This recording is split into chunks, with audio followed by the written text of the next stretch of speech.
the colourful and vibrant city of Bangkok. 16 nations from all corners of the globe, 6 days of competition, and now just 2 teams remain. Korea today contests their 9th Uber Cup final. Can they repeat their performance from 12 years ago when they won their only Uber Cup title in Kuala Lumpur in 2010? China, the defending champions, are today contesting their 19th Uber Cup final in only their 20th appearance in this prestigious competition.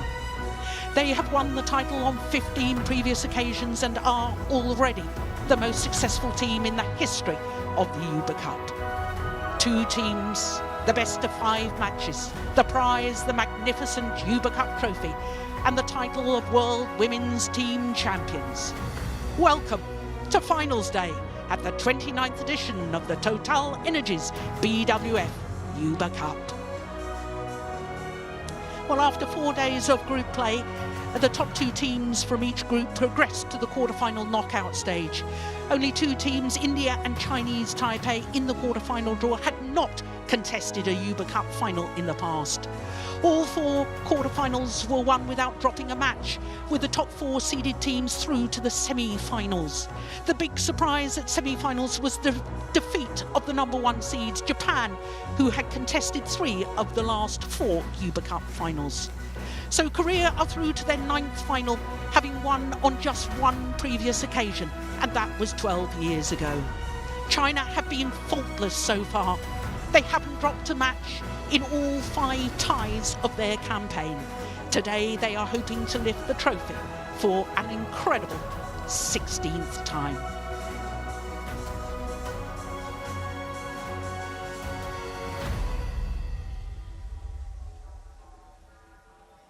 So the atmosphere here at the Impact Arena in Nonthaburi, the northern suburbs of Bangkok. The atmosphere eagerly anticipating this Uber Cup final. And for a 9th time in the history of the competition, China, the defending champions, meet Korea in the Uber Cup final. Hello from Bangkok, Thailand. Welcome, badminton fans from around I'm Jill the world. Clark, delighted to say that sitting alongside me for this Uber Cup final is Dean Pedersen. I think quite clearly these 2 have been the best 2 teams in the competition so far. Yes, I think you're right, Jill. There's no doubt that this is the right final we have. Well, basically it always is the right final, but I'm looking particularly forward to this one. 10, 9, 8, 7, 6, 5, 4. The tension is mounting. 3, 2, 1. Well, as the arena gets ready to welcome the teams and the players. Ready. Both teams were here early. And both teams took part in the traditional team huddles. We're looking at some of the memorable moments and the star players from both teams.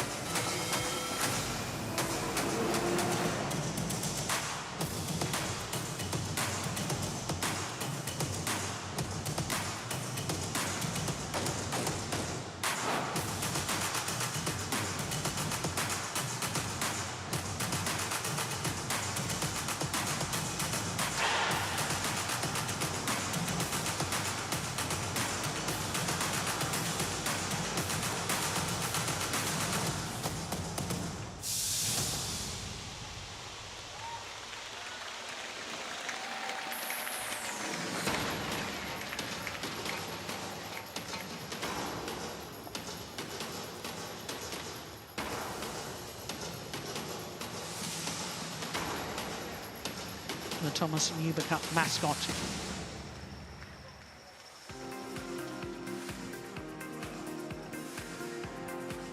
Well, the only time that Korea won the Uber Cup in Kuala Lumpur 12 years ago, they beat China in the final. And they beat China by the margin of 3-1. Psyching themselves up, Korea, prior to the starts, and they're filled with star players. But so too is China. Olympic champions, world champions. It is a formidable Chinese team. Well, here is the all-important order of play. And as always, we start with the top-ranked women's singles and two players who have won all of their matches so far in this campaign. The beaten All England finalist Ang Se-young is up against the Olympic champion Chen Yu-fei. Then the first women's doubles, and you can't get any better than this. It's the world number ones against the world number twos in a repeat of last year's World Championship final. Lee So-hee and Shin Seung-chan up against the Olympic silver medalists Chen Qing-cheng and Jia Yifan. Then the second women's singles, Kim Ga-eun, who was instrumental in Korea's victory over Japan because she beat the former world champion Nozomi Okuhara. She's up against the left-handed He Bingjiao, twice a world championship bronze medalist. Then we're scheduled for the second women's doubles and a scratch pair for Korea. Kim Hae-jeong and Olympic bronze medalist Kong Hee-young up against an Olympic gold medalist in the mixed doubles, Wang Dongping and her partner Lee Wen-mei.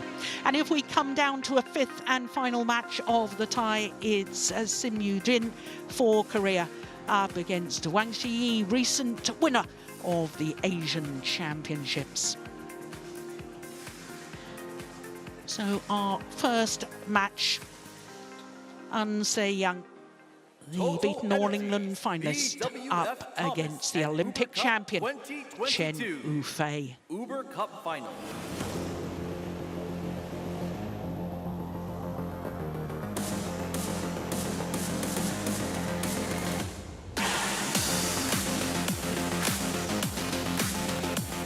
Uber Cup Final, the first single, Korea, represented by An Se-young. An Se-young, she's only 20 years of age, but this is her third Uber Cup campaign. This is her 12th match. She comes on to centre stage for the entire team. An Se-young's 12th match in Uber Cup campaigns. And of her previous 11, she has never lost a Uber Cup match. Leads her team out. A proud moment for the 20-year-old from Gwangju.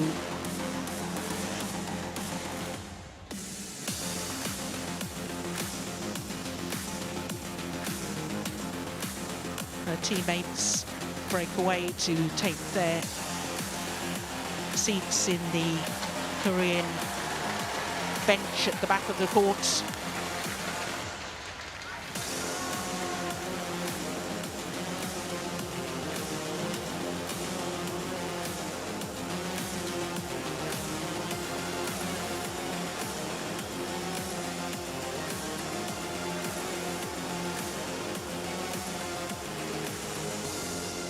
Well, the opening match of any team competition is always crucial.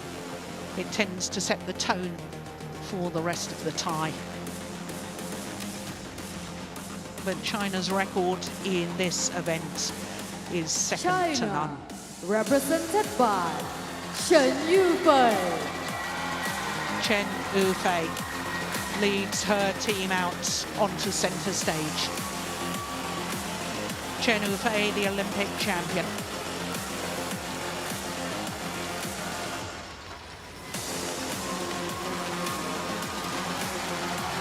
The players who hope to retain the title, and the players who hope to win an incredible 16th Uber Cup title in only their 20th appearance at this prestigious competition. Chen Yu-fei, who won the Olympic gold medal last year in Tokyo, beating Tai Su Ying of Chinese Taipei in a thrilling final lasting an hour and 21 minutes. Service judge. She, Andrea like the Ciappini number 2 from player Italy. for China in today's lineup, has 2 World Championship bronze medals. This, as you can see, is a 7th meeting between these 2 players, and Chen Ladies Yufei and gentlemen, has won all please be 6 reminded that encounters. It has smoking gone is to not 3 games permitted in 3 the times, stadium. including the No last time, which was the semi-final of the Sudirman Cup in Vantaa in Finland last autumn. 21-15 in the deciding game it was on that occasion. So the toss of the coin. And service.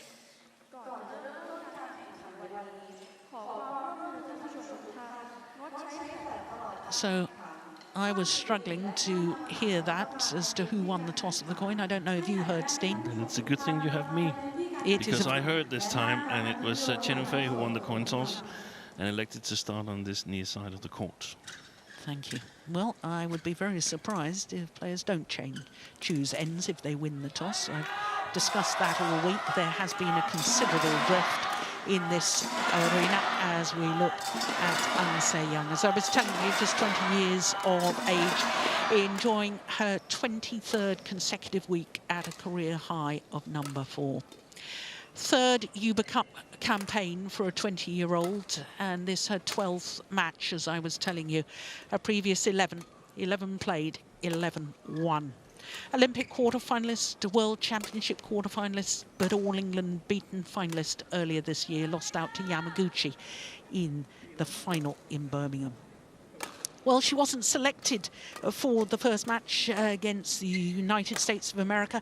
Against Canada, she beat Michelle Lee, and then she beat the Olympic bronze medalist Pusala Venkata-Sindhu in 2 straight games. Against Denmark, she beat Mia Blichfeldt, but needed 3 games to do that. She dropped the opening game against Blichfeldt, as indeed she did in the semi-final against the All England champion Akane Yamaguchi. So 4 matches played here in Bangkok and 4 matches won. As is the case with Chen Yufei, although she's actually played 5 matches here in this campaign. She's 24 years of age from Hangzhou, the capital of Xizang province. And we've just heard that Hangzhou have postponed the planned Asian Games from later this year until next year. You can see that she is a former world number 1, spent 13 weeks as world number 1, but currently number 3. And she, as I was saying, has won all 5 matches against Australia and Wendy Chen. Ready to play. And then against Azamendi of Spain, she had to come from 18-20 down, save 3 game points in that second game, then beat Su Wenqi from Chinese Taipei. The quarterfinal, she beat Dewi, one of the very talented young Indonesian players, and in the semi-final yesterday got China off to the flying start, beating former world champion Ratchanok Intanon in just 47 minutes. So our umpire for this one is Iris Metspulu of Estonia. Andrea Ladies and Ciappini gentlemen, of Italy is the on my service right, judge. China, represented by Chen Yufei.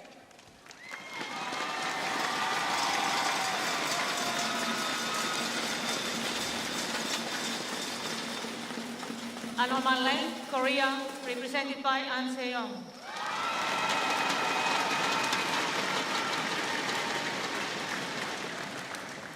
Korea to serve, level, play. So the 29th Uber Cup final gets underway. The defending champions, China, nearest to us in the form of Chen Yufei against Korea, and this first women's singles player, An Se Young. Oh, it's landed in. Well, Steen, it's a little ominous. 7th meeting between the 2 players, and Chen Yufei's never been beaten. Service over. No, it seems like she's so far had the number of An Se Young. They are a bit similar in playing style, in my opinion. both covering the court really well, anticipating really well, good at neutralizing opponents, and it just seems like Chen Yufei so far has been just a little bit stronger than An Se-young.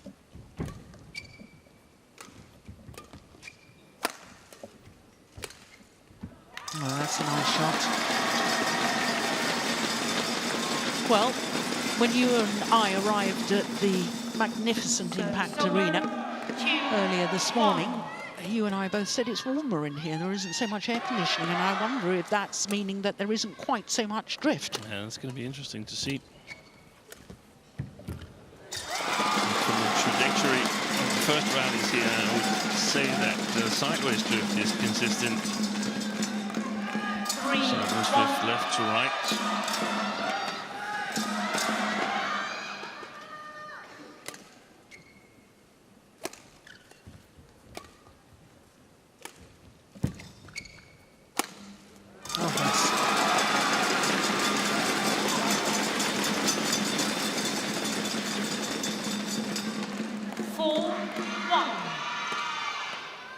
That's a wonderful smash from Chen Yufei.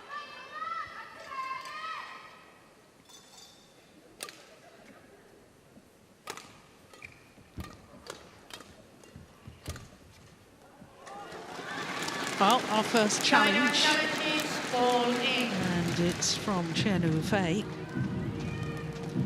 She thought that went long. It was called good. But that's interesting, she's handed back the shuttle. So does she really believe that the line call was wrong? No, she didn't. Well, in that case, I think it's a wasted challenge. You wouldn't make a tactical challenge that early on, surely. No, I don't know what that was.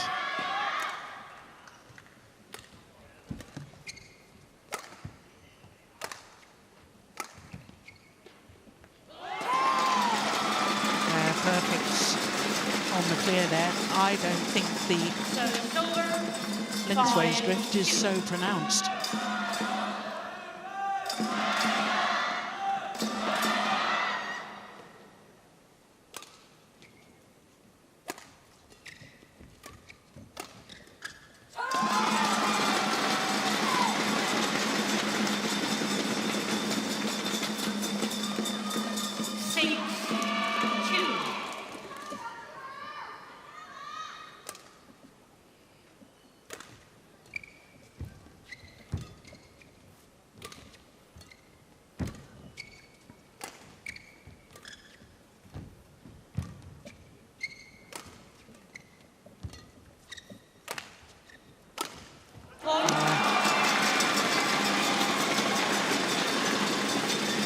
She bides her time well, does Chen Yufei. Builds the rally. And very, very accurate with that final smash.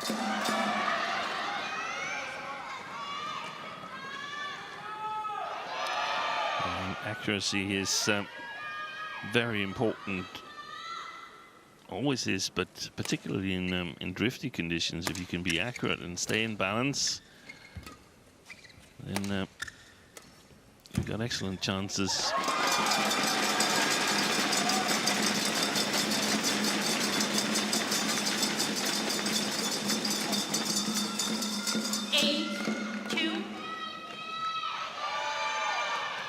It's just about the perfect start for China.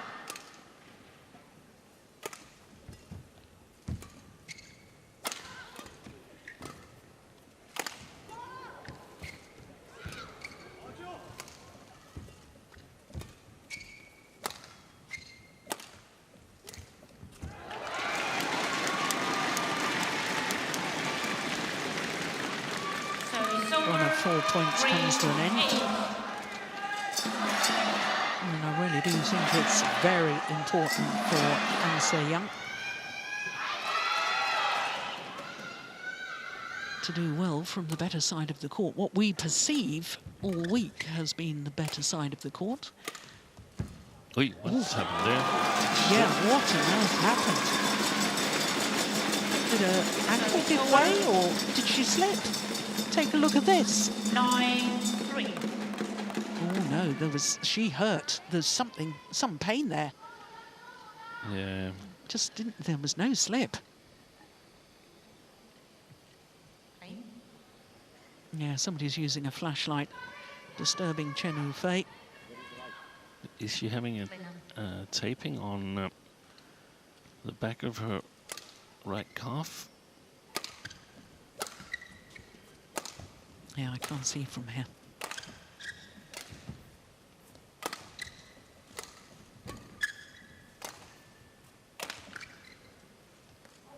Perfect.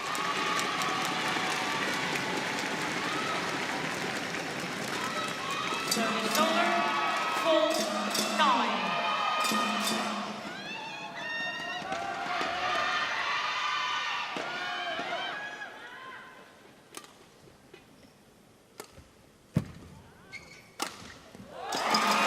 Yeah, so too was that.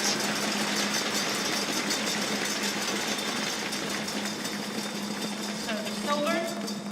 10-4.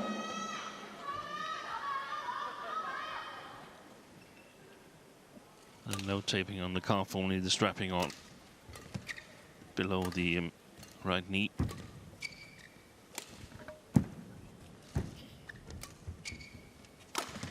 Yeah, it's done it again. It's wonderful movements, efficient movements by Chen Yufei. Look at the poise and balance as she came forward to that forehand net and then gets behind the shuttle in her deep backhand corner to play the round the head smash straight down the line. I think that's 3 straight smashes, winners straight down the line already. Yeah. 11 for the advantage over in just 7 minutes. Luo Yigang, her coach. And Kim Ji-hyun, 20 seconds. coach for 20 seconds. this lady. So, Steen, the problem is, we've already seen so far Chen Yufei's wonderful, efficient movement around the court. And I guess the question for all players playing against her is, how do you get her out of position? 11-4. Yeah, that's very difficult. Play. Yeah. It's very difficult because she's good at anticipating, got good defensive skills and good at neutralizing any attempts of sort of getting her out balance. Deceptions would be the key. That's perhaps also one of the keys as to why Chen Yufei is 6-0 up against Han Se-young, because they're so similar in playing style, but I think Chen Yufei's footwork is more, it's better than Han Se-young's. It's more fluent, it's more economical. I think so far Han is having to work a little bit harder in the legs.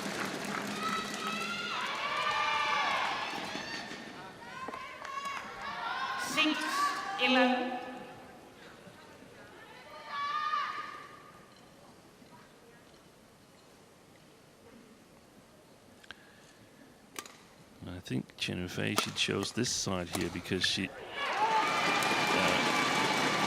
gauged it to be the worst side, so it must be a pleasant surprise that she's ahead here at this time.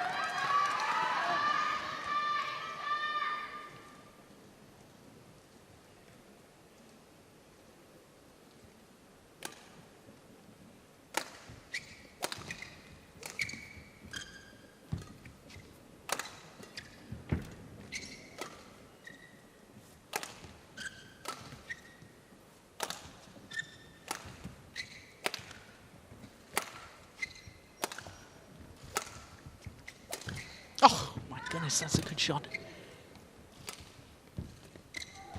So too is that. Oh, that's going wide. That's a good rally. And 4 points since the mid-game interval. And all 4 points to Han Se-young. 8-11.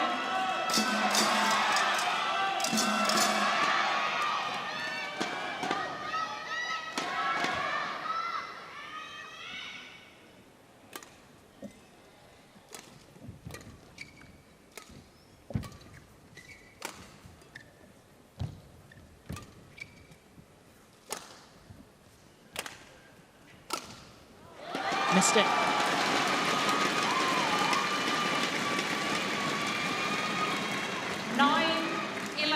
Well. I'd love to know what Kim Ji-hyun said to her. Yeah. There is strapping on the back of her right calf muscle, Steve. There is? It is skin-coloured. Ah, okay, I just strapping. didn't see it. So now just 2 points in it. Right back in this match.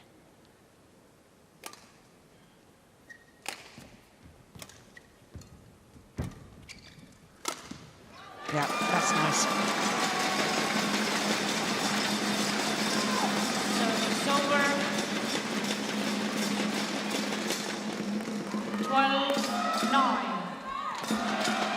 Oh, that is so accurate. It's a beautiful shot.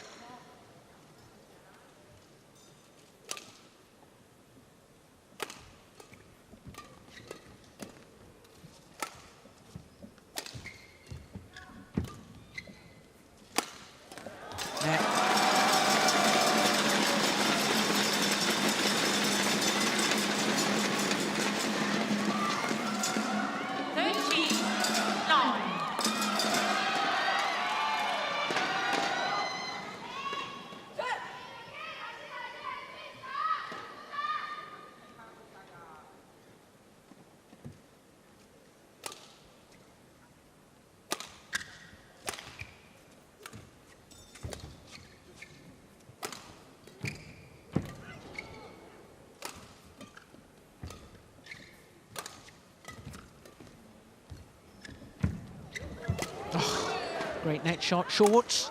Yeah, got what it deserved. And I think, Steve, that's just about the first net exchange we've seen, isn't it? It is. Service over. I don't know exactly why, 13. but it might be because Chen Yufei doesn't want the net exchanges to happen, at least not on this side here. Seems to be perfectly happy in not playing it away. And on the other hand, it also goes for An Se-young because it's been one of the game plans, playing the far side of the court, sort of chase your opponents to the back. Perfect placement. Well, I don't think she could have walked over there and placed it any better by hand. That was fantastic cross-court clear. 14. Look at the accuracy of this. Right into the corner. That is perfection.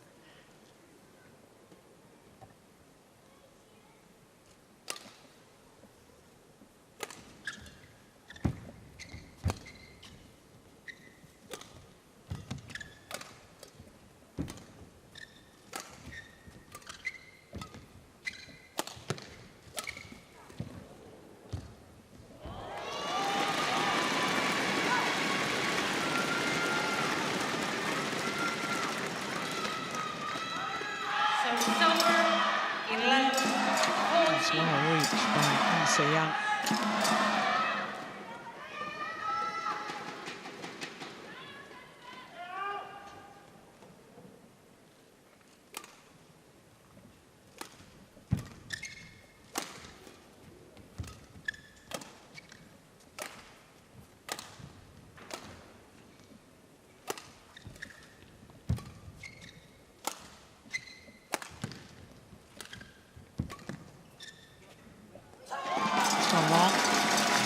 Well, I think they're going to have to be wary. I think the drift is about to go back to what we saw earlier in the week, because I can feel a definite bit of air conditioning coming down on our commentary position, which I didn't feel earlier. Oh, yeah, and it might be computer controlled as to what the temperature is in the hall.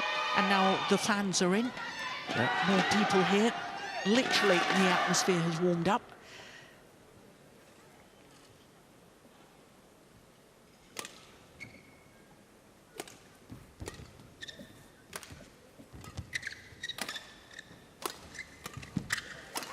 That's gone wide. Yeah, there was pretty much an open court. She didn't need to go for the line there, Chen Yufei. There's a huge gap across court. Yeah, She knows that's a missed opportunity. Service over. 12. 15.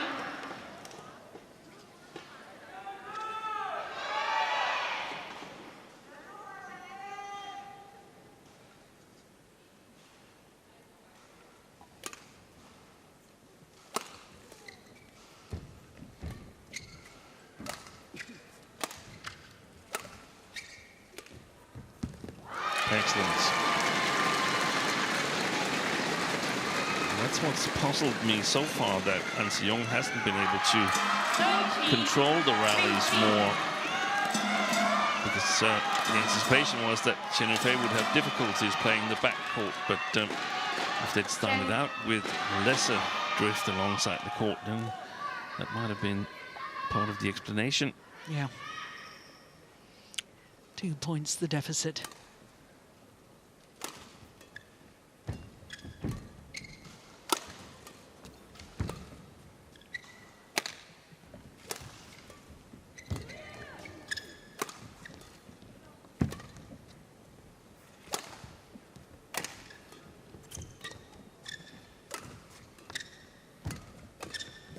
Oh my goodness me. Well, you don't often see that in world-class badminton, do you? Completely mistimed the shot. Was it the lights or... What on earth happened there? And by accident, she almost returned it. Behind the back, yes. So just 1 point in it now. Remember, 7 points adrift at the mid-game interval.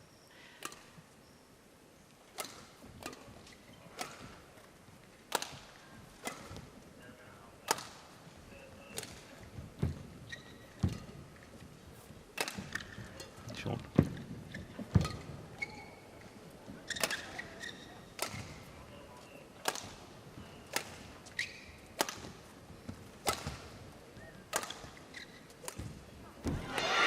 Back level.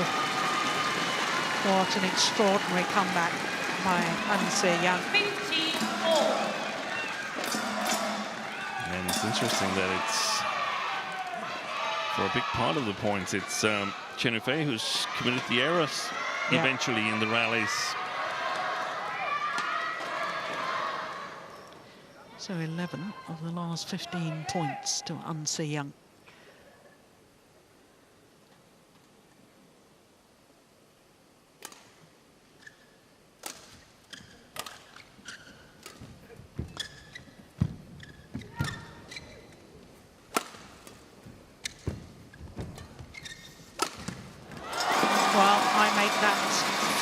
Outright winners with a smash straight down the line from the round the head position for Chen Yufei.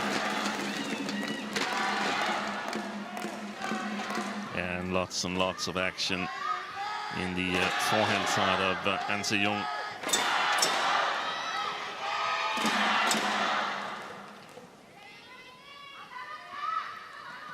I think partly because of the drift, but also because it's a good plan.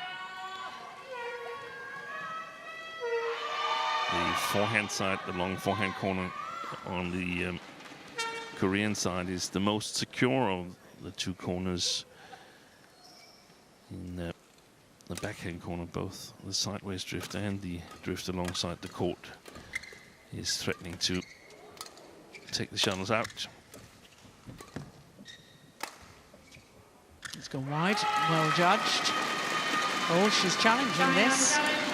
I fear in a few seconds, when the instant review give us the answer, that she'll have no challenges left.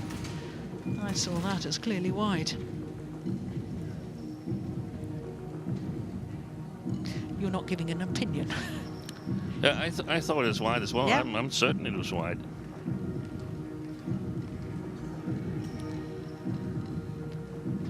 So we're waiting for Hawkeye. Here they come. Yeah, he was. Demonstrating that it's the fastest corner on the court. Yeah. No challenge remaining. You will have to hit it eventually once in a while to 16 all. have variation in your game, but you've got to be careful. So 16 all. That's going wide. And for the first time in this opening game, the Korean An Se-young goes into the lead. And that's an extraordinary change of events because Chen Yufei, going into the mid-game interval, looked totally in control. Yeah, she's missed another one. All her shots was sort of like licking the lines, and she controlled the drift well. 16.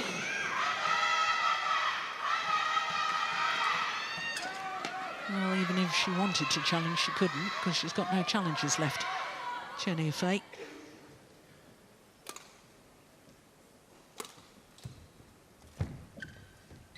Oh, delightful net shot from the Korean.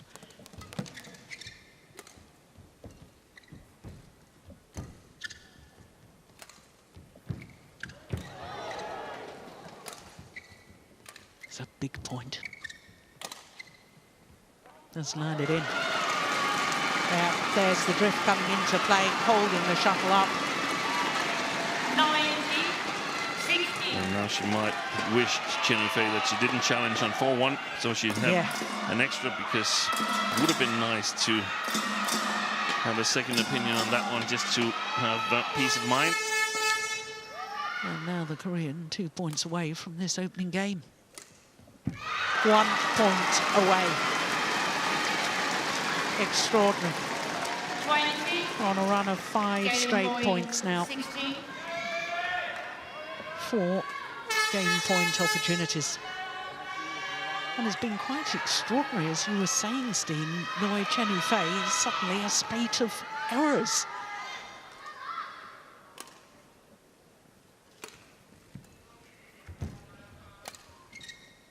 Good lift.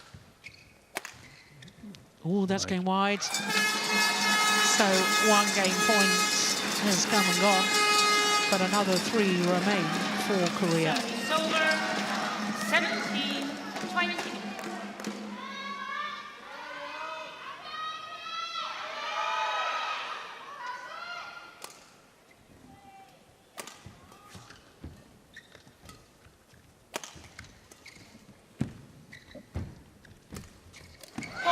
This time she converts in a remarkable comeback from 4-11 down at the mid-game interval.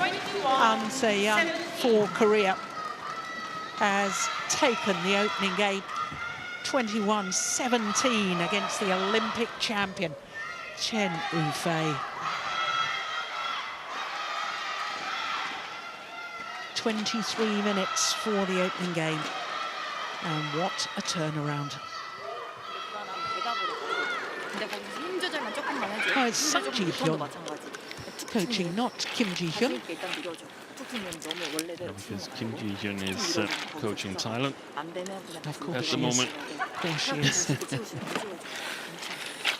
Sung Ji-hyun, who was in the Uber Cup team when indeed Korea won their only Uber Cup title in 2010 in Kuala Lumpur. And Sung Ji-hyun was playing second women's singles and was the only player to lose a match in that final. Well, the player in the coaching team of today from back then. Women's doubles coach. Kyung-won.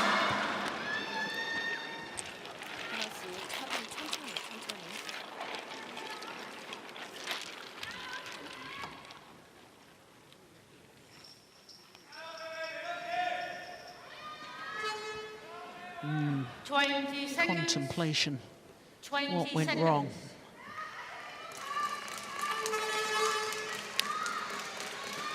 I think suddenly An Se-young got a lot better length on her shots after the interval in the first game.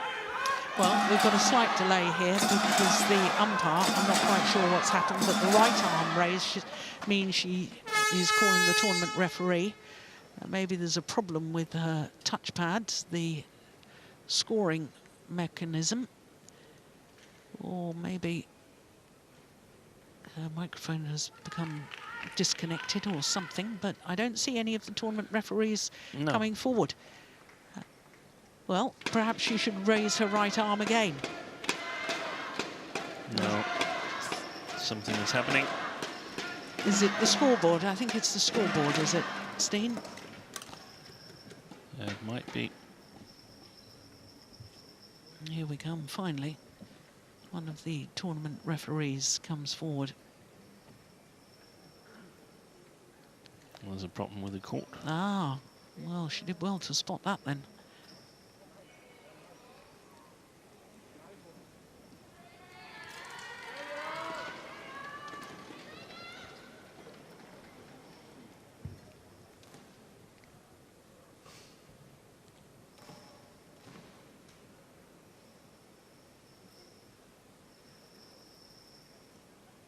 I wonder if the court is literally sort of zippered together.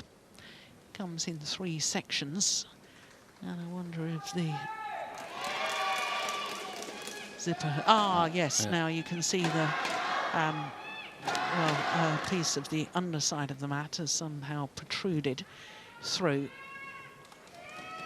They So grow this- quickly, those mats. This is very disconcerting for the players, isn't it, Yeah. Steen? And, you know, I don't know whether it's going to be more detrimental to the player who was on a bit of a roll, An-Se Young. They just need to cut that off, I suspect, at the moment. I would say, in terms of attitude, I wouldn't expect it to affect An-Se Young that much. She seems very calm and collected around the court. Yeah, she's incredible for a 20-year-old, isn't she? I Second think game. just 20, 2 months ago. Long ball. Play. And they've pretty much had similar records here in 2022. They've lost to Yamaguchi and He Zhao, and once to one of the opponent's lesser-ranked teammates. Yes, Chen Yufei losing in the final of both the German Open and the Korean Masters to He Zhao, who's playing second women's singles for China. An-Se Young's been in tremendous form, though, because she's been in 6 finals in her last 9 tournaments since the Denmark Open last autumn.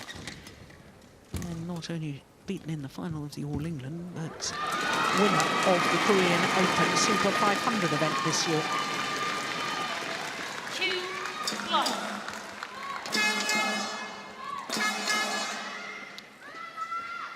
Well, it's a good start by An-Se Young to his second game. That's a great net shot. Good lift too.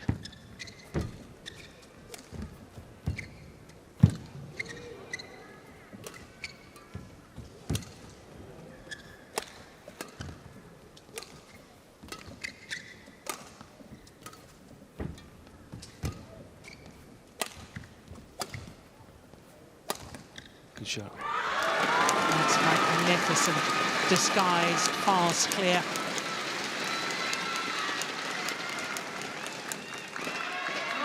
Well, in the opening game, Steen, I posed the question to you, what do players have to do to get Chen Yufei out of position? Well, I think An-Se Young is giving us the answer. Yeah, good deception, and a hint is also. I know statistics is only revealing part of the truth, but the player that Chen Yufei has got the most difficulties in playing, the worst head-to-head record, that is Tai Tzu-Ying, who plays with a lot of deceptions. 1-3.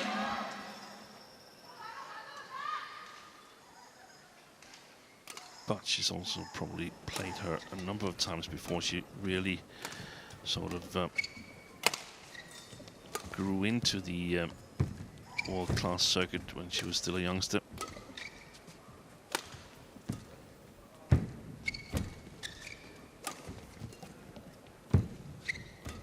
Chen Yufei doesn't want to take on the next challenge anymore. Every time An Se-young is playing a tight spinning net shot, Chen Yufei is lifting to the back. Yeah. It's good judgment. Very good judgment.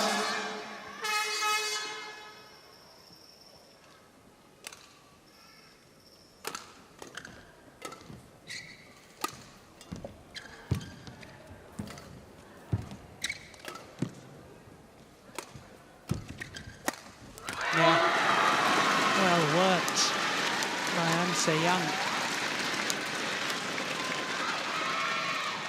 Her slice cross court, and she was looking for the straight lift. Absolutely pounced on that. It also seems to me that for some reason Chen Yufei has got trouble following pace when she's moved around the court. Even on the far side, where it's difficult to play at the back line. Another one drifts long. 6-1.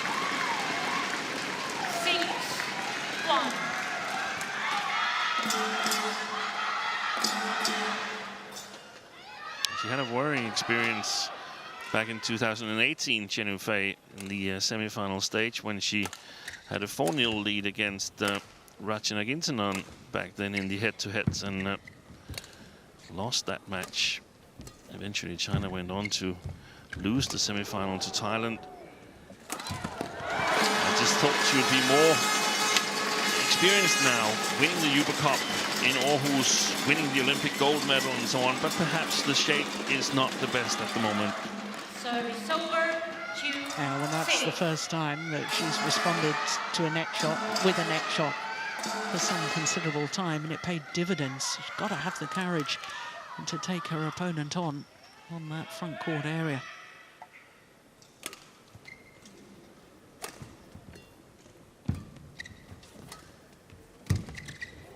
He's pushed long.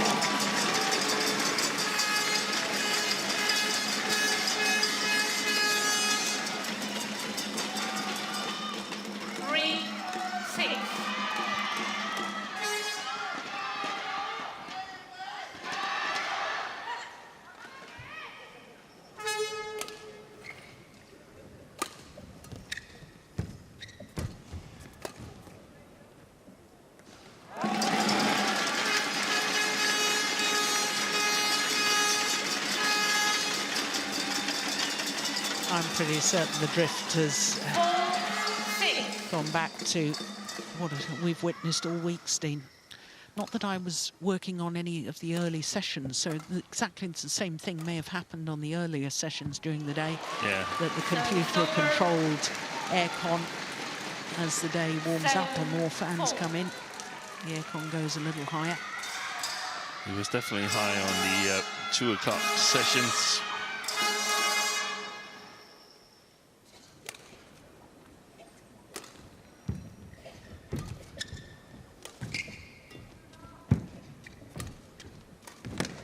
Nice drop.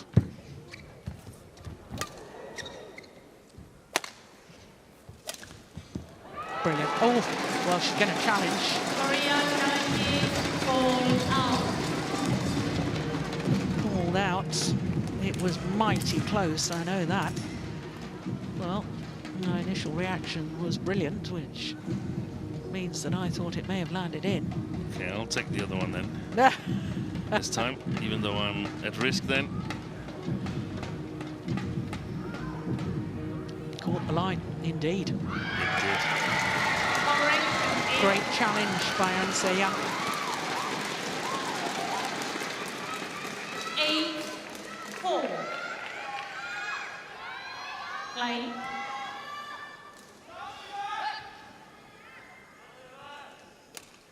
Oh, that's a shocking serve. Wide of the centre line and long of the back line. 5-8. Not quite as bad as a Yamaguchi match point serve. I was just about to say that if she's been practicing a little bit of service with Yamaguchi this week here. Oh, she slipped a little bit.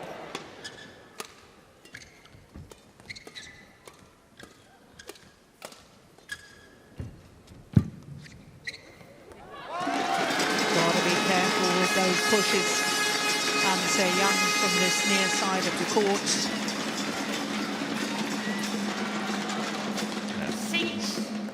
6-8. Too much. Basically just started, not to use any arm at all. Just started towards that backhand corner of Chen Yufei.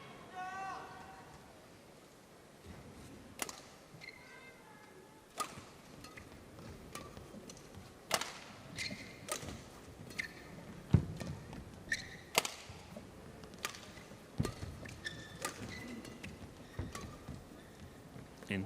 Yep. It's over. 9-6.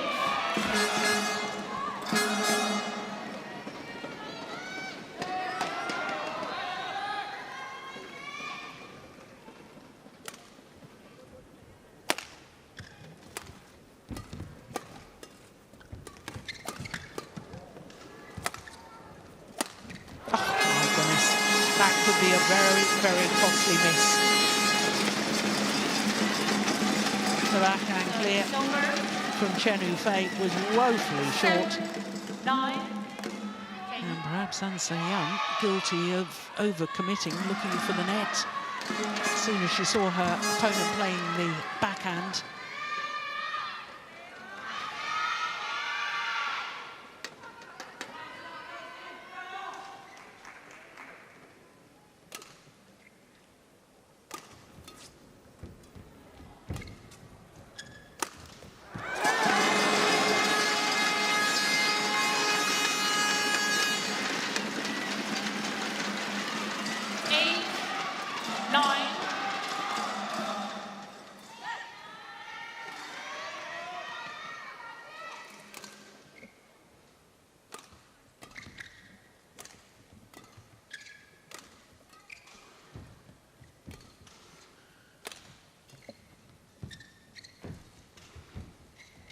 Oh, nice net exchange.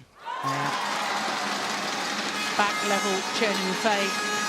That was all front court play from An Se Young here. I guess she's been a little bit rattled by the errors on the back line, and Chen Yufei grown in confidence, realizing that her opponent is not hitting as accurately as before.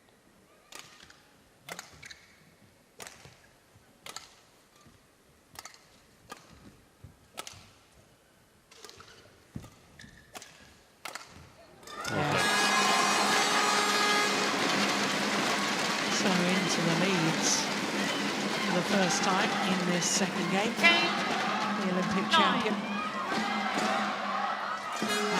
It's amazing when a player feels they can't use the back of the court for fear of hitting long, how much of an influence it has on the rallies.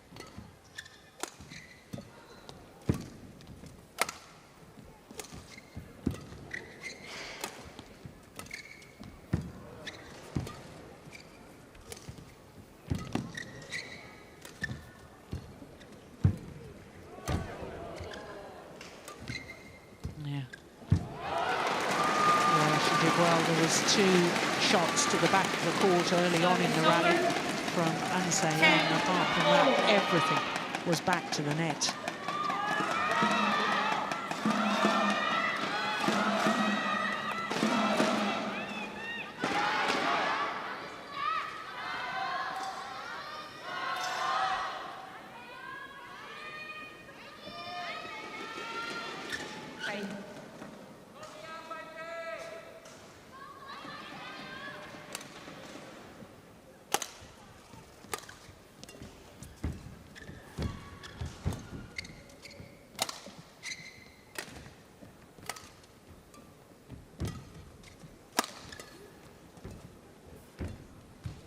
That's a good net shot from the Olympic champion. And therefore Chen Yufei has the 1-point advantage here at the mid-game interval in the second game. Yeah, that must have been very tight to the net. That final net shot from Chen Yufei.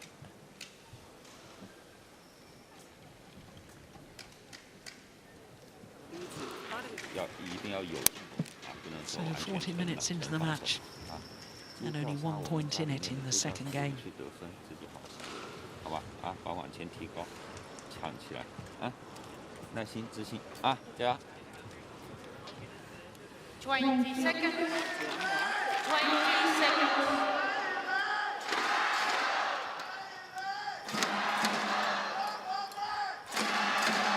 Chain of hold.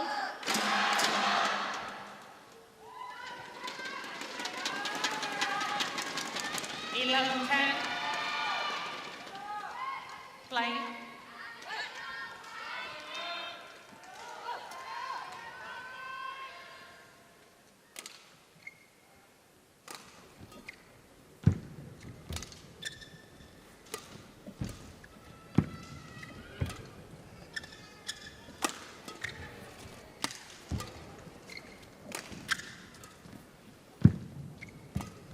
Ooh, I thought she may have touched the net, you know, with her racket, Chen Yufei, with the follow-through. Wouldn't mind seeing that again. Well, justice. Well, An Se-young winning the point anyway.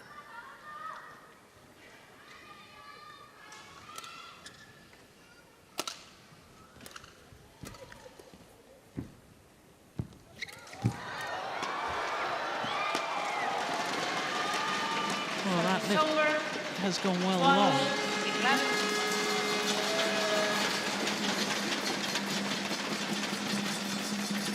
There, and Young touched the net, and that was what Chen Yufei was alerting Metapolu to.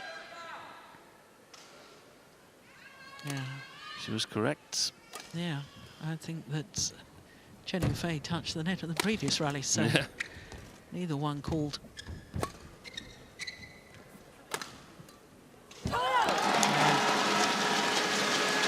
No follow-through of the backhand block there. You've really got to sort of move the racket head and guide it across court rather than just a simple tap of the shuttle.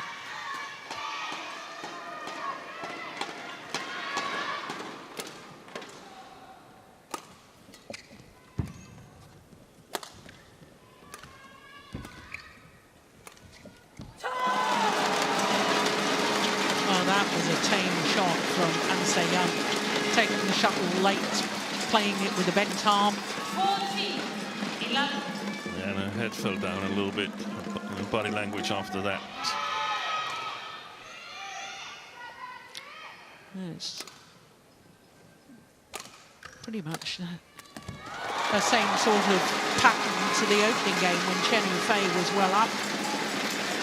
And An Se-young came back to take the opening game because An Se-young was 6-1 up in this second game. But now Chen Yufei looking the stronger of the two. They're more likely to send this to a decider.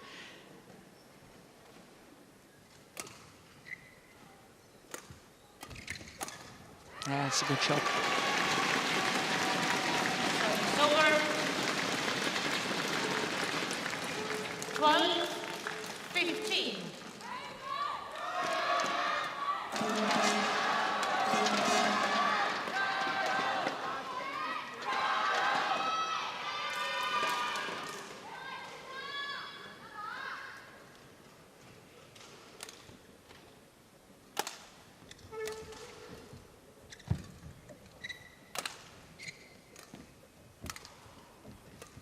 Oh, that's loose.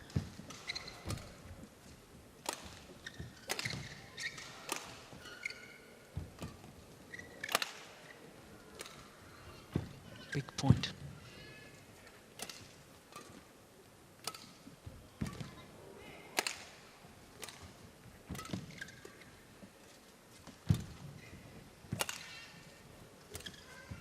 Oh, my goodness.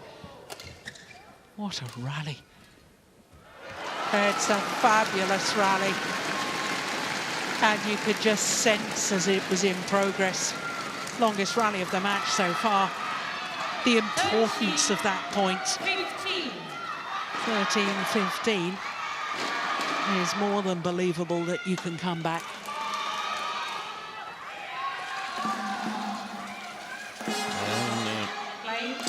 patient play by An Se-young, and again winning the rally like we saw in the first game,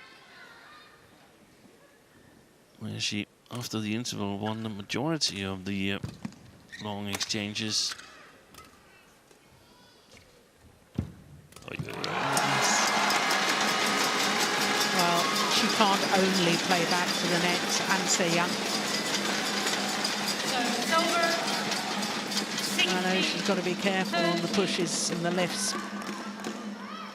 And that was simply too loose, and her opponent was waiting for the net reply.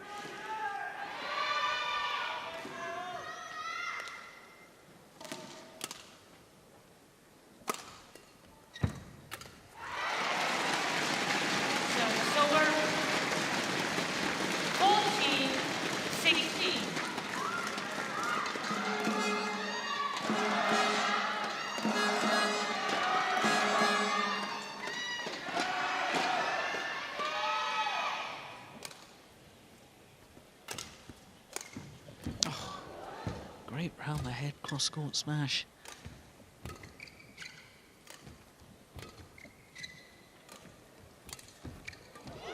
Oh, how did she reach that?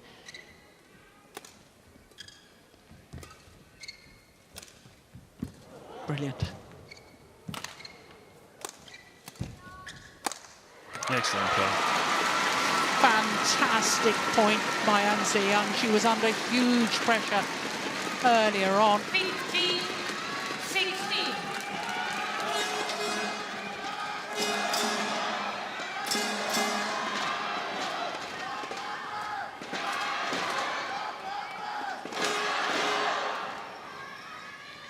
One point in it. Comes down to nerves as much as anything. There's no questioning the desire.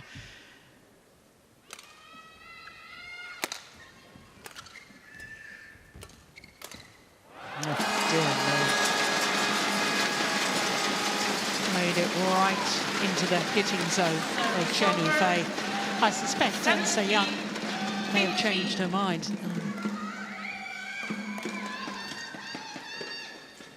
But that's where Chen Yufei is so good. She's always alert to an opportunity. Yeah.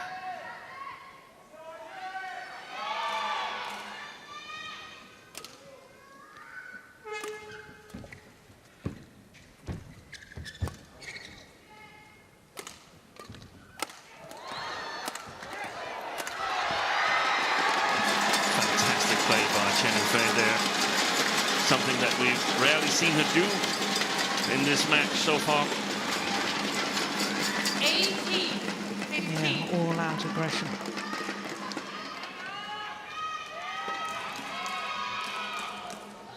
So a 3-point advantage and 3 points away from a third and deciding game. If you want to change that, do it right away, okay?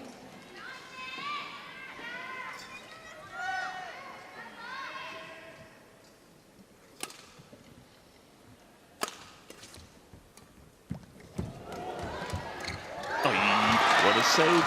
That's extraordinary. Great save by the Olympic champion Chen Yufei. 19-15.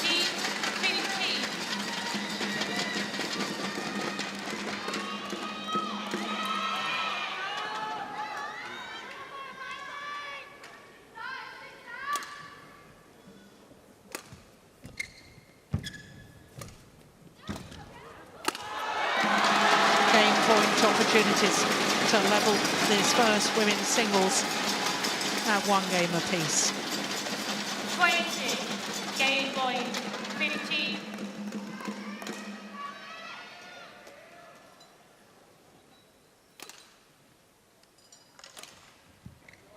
One game all. 21-15, the response from Chen Yufei after losing the opening game. And when you consider she was 1-6 down in the start of this second game, it's a remarkable comeback, just as it was a remarkable comeback in the opening game for An Se-young. Unforced error on the return of serve from An Se-young, and it's 1 game apiece. 然后我希望就是增加 Just over 50 minutes, 更有一致性的那种 and we will be treated to a third and deciding game. 还是希望看到呢，对，打直线连环，这样你会轻松，你打对角跑嘛，啊，注意啊，他可能会不让你上网，对你别想一下子打上，你要有一个信心是什么？我们杀到你手上，你对吧？会比较舒服，知道吗？啊，对吧？ 클리어 강하게 가지고 에어핀 자신 있게 찍어주고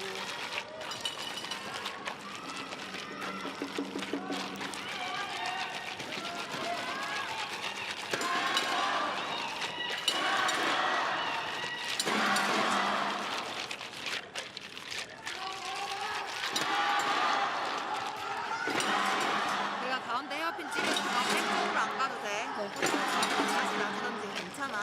아니면 가운데로 올라가도 돼. 네.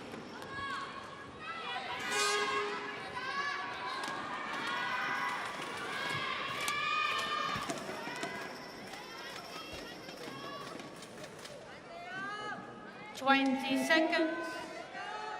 20 seconds.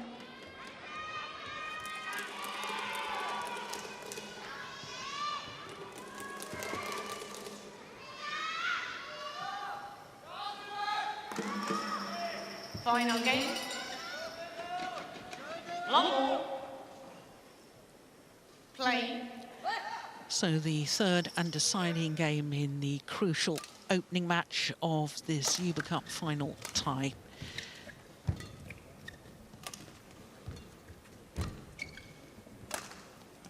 Oh, has that come back in? No, it hasn't.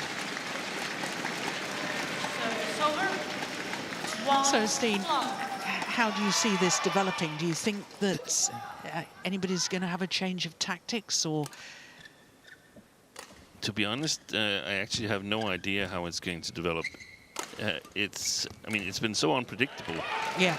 So far, Chen Yufei taking the lead in the first game, and Se-Young making a huge comeback, and then the reverse in the second game, where it was, in my opinion, huge advantage to An Se-Young.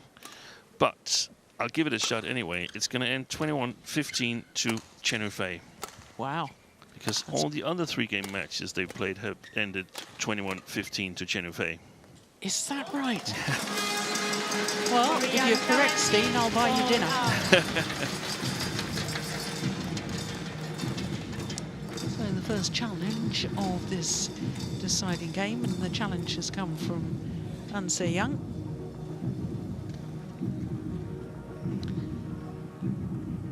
No, it's clearly out. That's a wasted challenge. Challenge unsuccessful. One challenge remaining. Awful lot going on Service over. in the minds of these two players here. Play. The change of momentum, the way they perceive the match, and how important it is for their teammates. Extraordinary. Wonderful reflexes from both players. Service over. 3-1.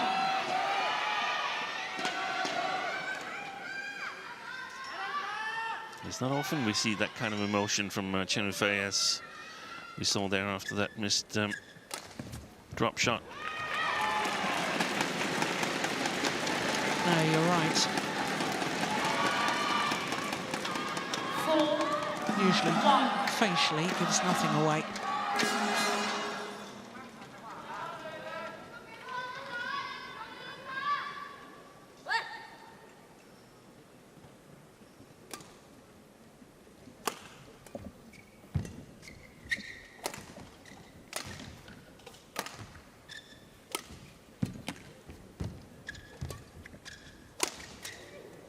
Nice block. Fantastic block.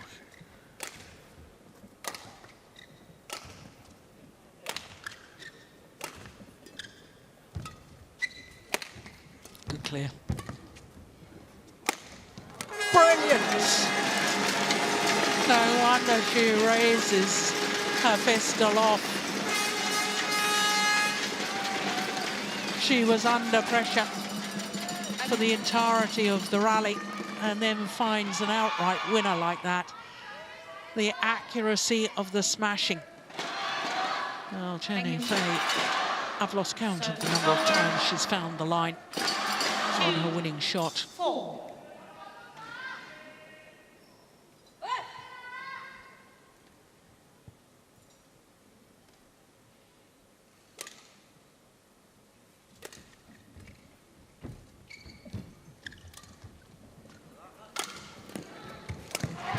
Good follow-up. Yeah. And the cross that hit the line before opened up for the straight attack. We saw in the early stages of the first game where Chen Yufei was very successful in hitting this smash straight down the line. It was outright winners.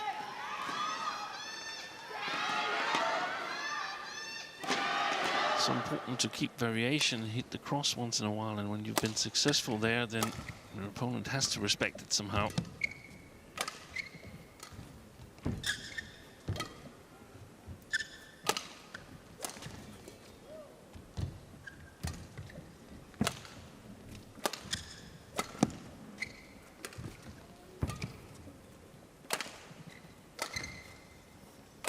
Oh, that's wide. And wrong. Yeah, and look at Ansei Young, bent double. Well, I can understand feeling the pace of this with 3 minutes shy of the match being in progress for an hour.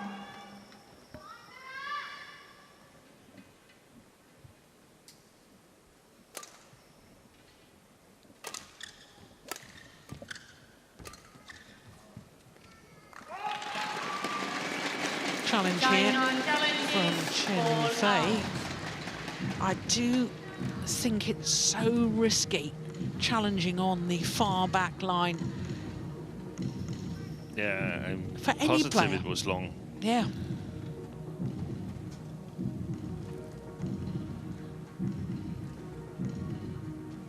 Yeah, and so she's only got one challenge left, as indeed has her opponent 1 challenge remaining. in this deciding game.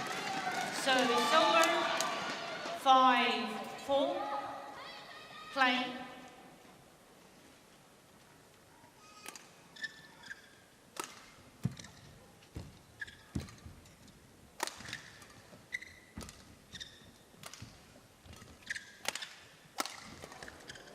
Good defence.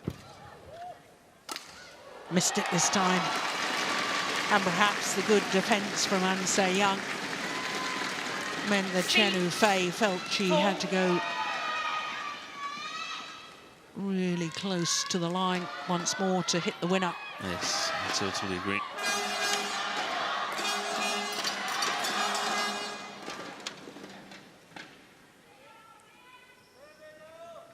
Play.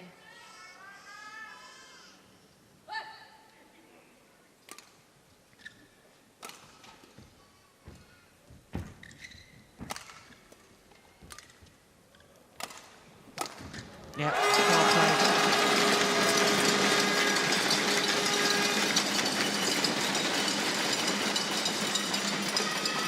Service over. 5-6. Ended up very short. Recovery shot from Ansei Young.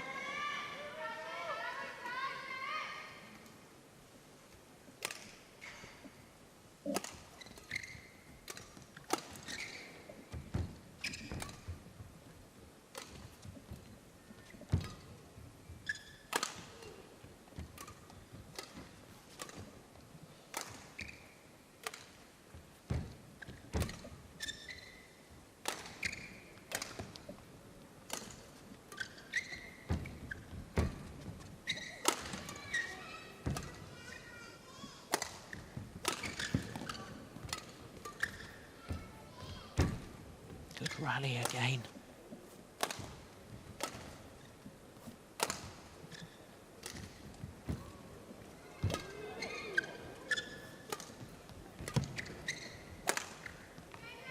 This is a big point. Oh, the net cords on the attempted lift goes wide of the sideline. And I wouldn't be surprised, yes, it is indeed the longest rally. 11 shots longer than the previous longest rally.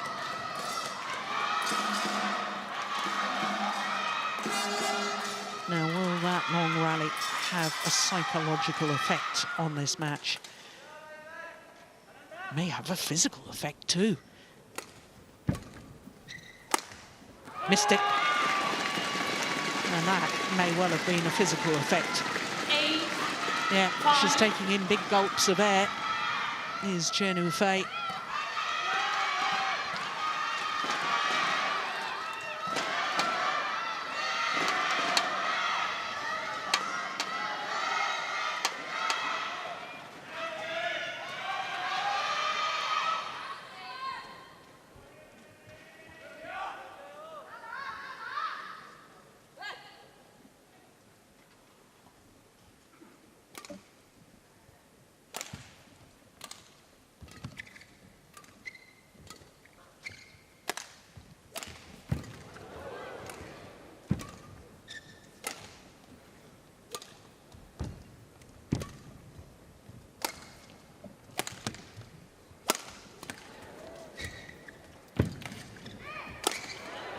Unbelievable.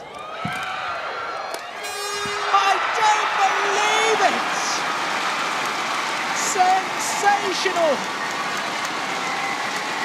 How on earth did An Se-young win that rally? Off the body, the smash there. She got caught way out of position. That should have been an outright winner. Chen Yufei thought it would be, and therefore she wasn't on balance to come back into court. And the dive defence from An Se-young, just incredible. She'd been down on the floor earlier in the rally too. That is amazing. 9-5.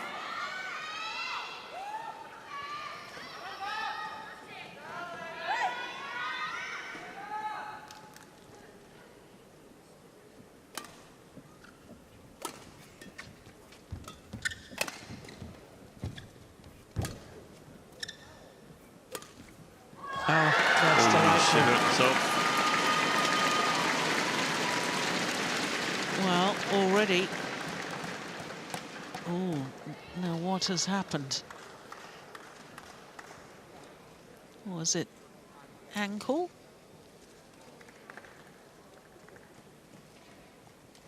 She just didn't move. No. Right ankle. I think it's heavily strapped already.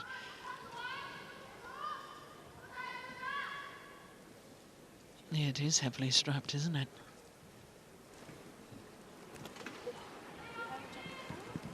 I didn't actually sort of see it turn, Steen. I mean...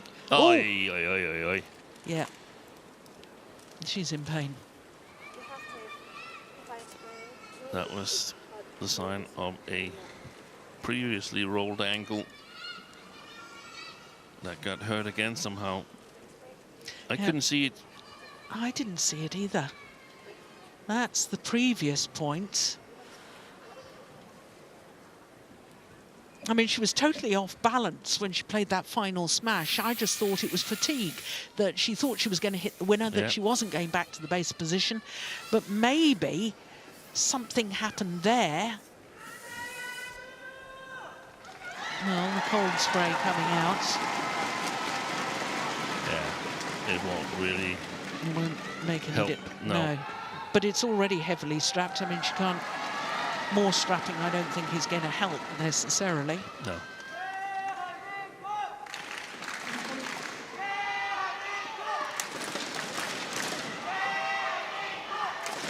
Now,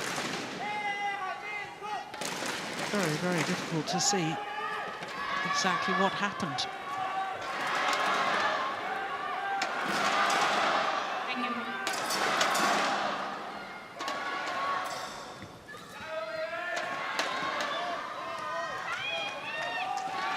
Well, she says to the tournament referee that she's okay to carry on. Thank goodness.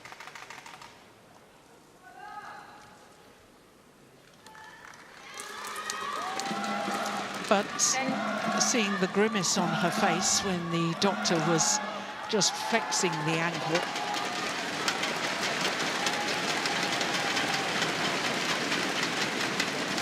Well,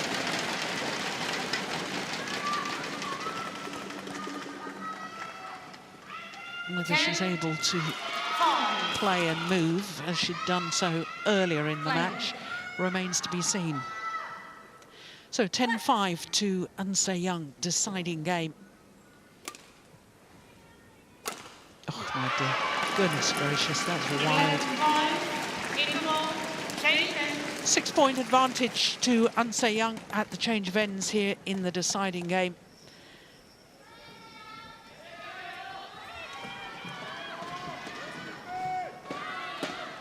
And if you're a Chinese fan, this is extremely worrying.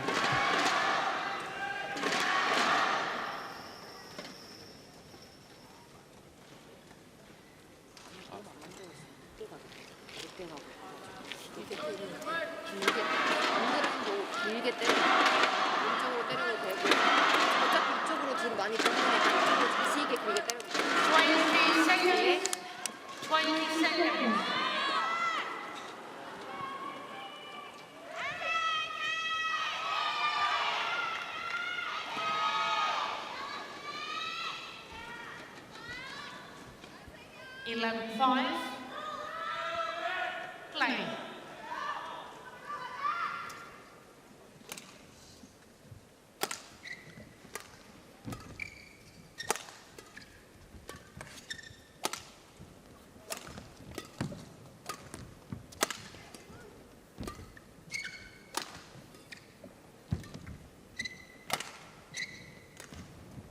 Lovely drop.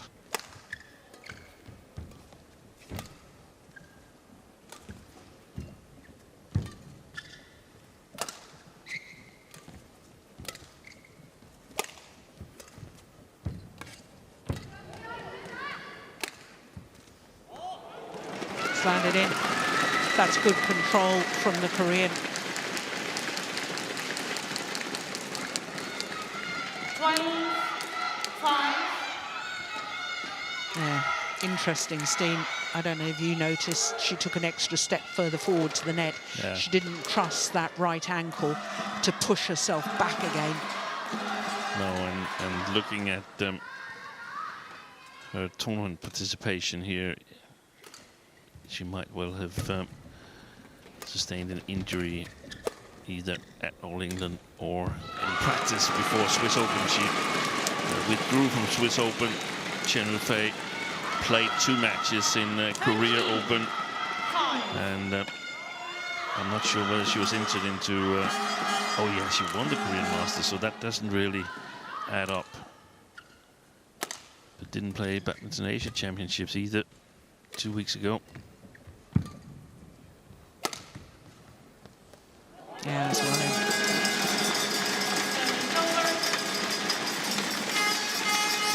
So one feels that Chen Yufei needs a little run of points right now if she's to win this opening tie.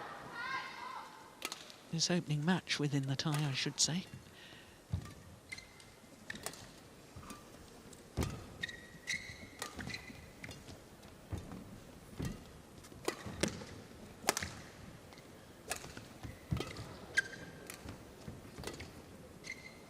Yeah, movement there was better. Another one drifts long.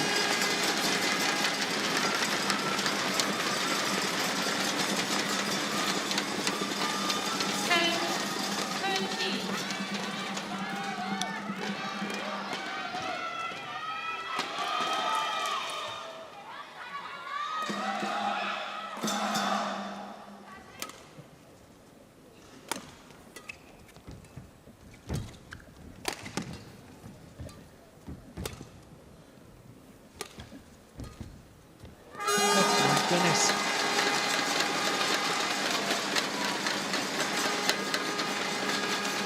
Well, totally deceived by that. Yeah. Unsay Young. I didn't think it was. Yeah. Well, she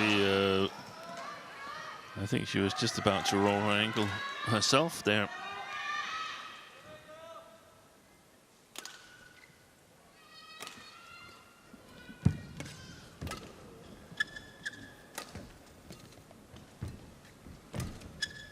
That's a nice shot.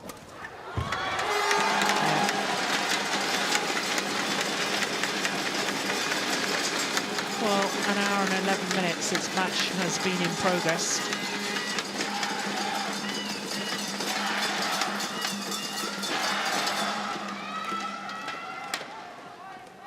Four straight points, and now only 4 points in it.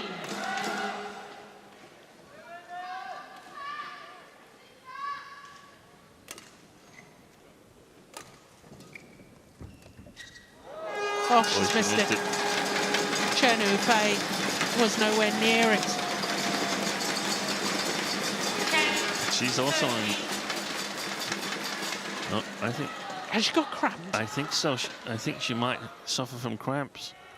Yeah, she certainly did in the final of the Denmark Open last year, didn't she? Going all out there. Oh, yeah. What a drama. Yeah, she's got cramp. Oh, my. And Liu Yigang has spotted it. He's shouting to Chen Yufei outside the picture.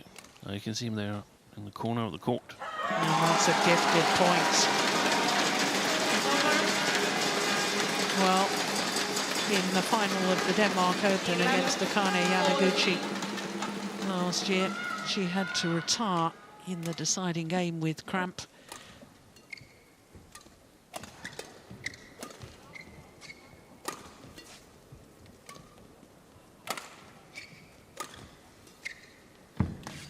It's wide. Now, there again. Oh, this is tragic for An Se-young and for Korea.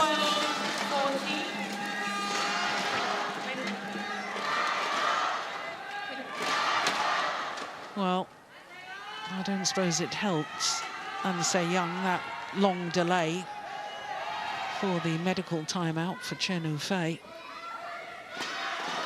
So just 2 points in it now.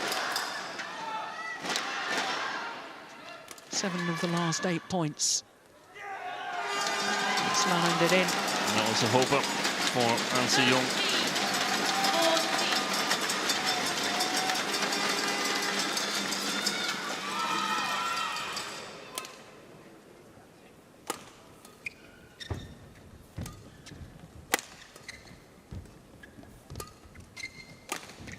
That's a great play. That's a great play. Oh, there's a challenge here. Oh, yeah, she's down outside the court. She's on her knees.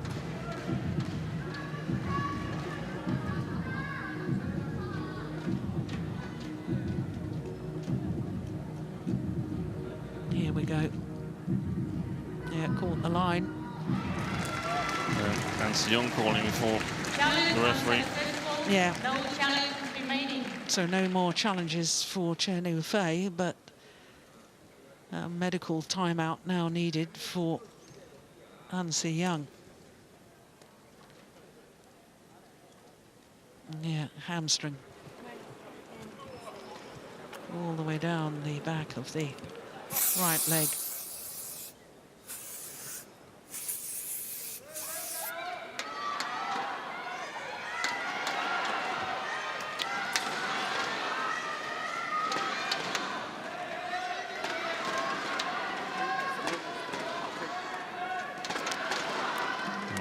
Probably explaining that she can no longer receive treatment at the same spots.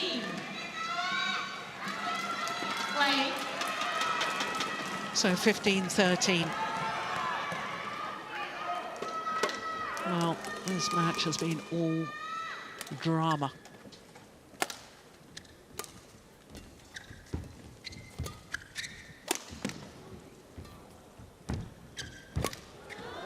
Short. Yeah.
retrieval.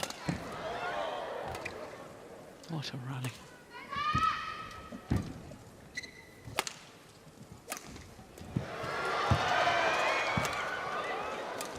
Missed it.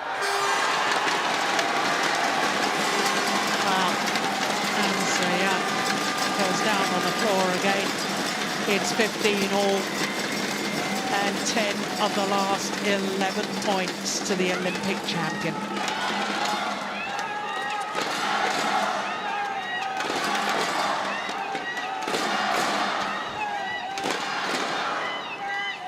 Well, Chen Yufei's movement now looking very smooth and strong, in contrast to An Se-young.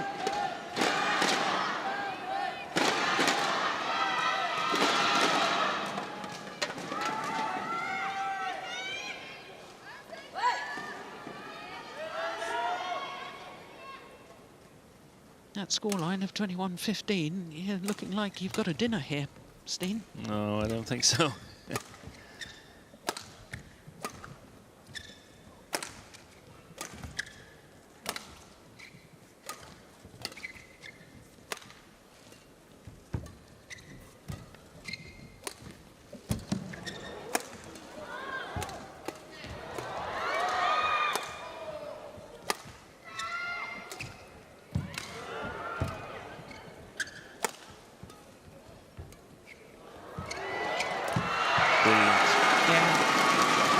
Down again.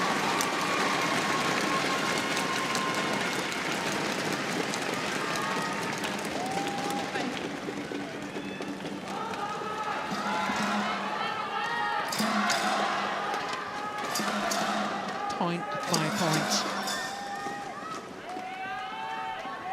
Thank you.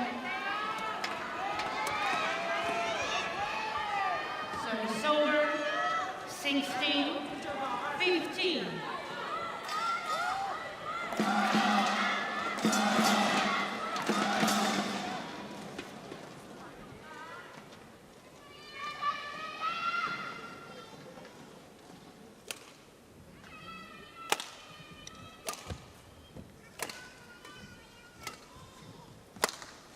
It's way long. Oh no, it stayed in. Stayed in, my goodness. Oh, that's extraordinary. I thought the way she hit that. But it's, in badminton terms, in by a country mile.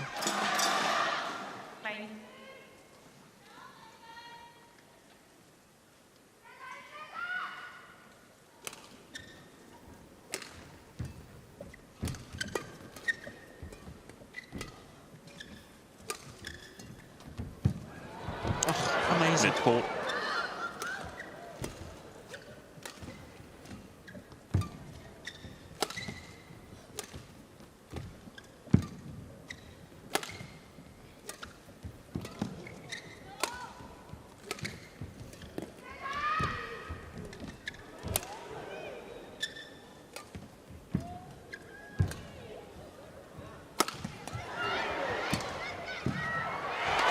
Well played, Chen Yufei.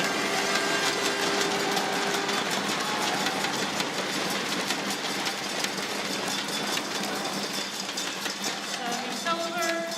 16-17.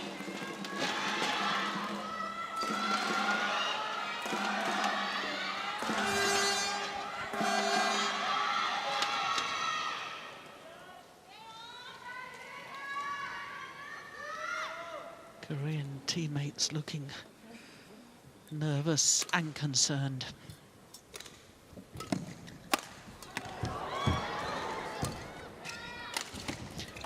Slip.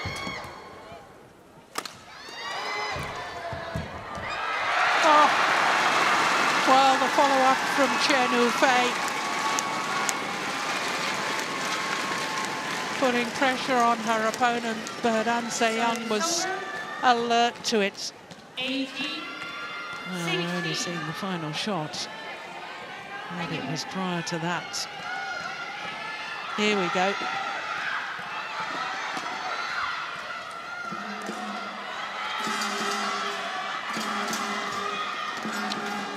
She cannot afford to lose balance, Chen Yufei. She risks getting countered. Nice net shot.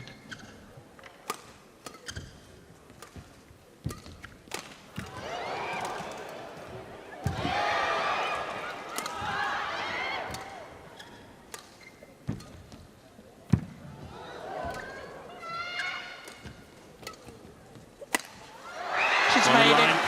She's made it. She's 2 points away from taking this opening match and recording her first ever victory over the Olympic champion Chen Yufei. 60.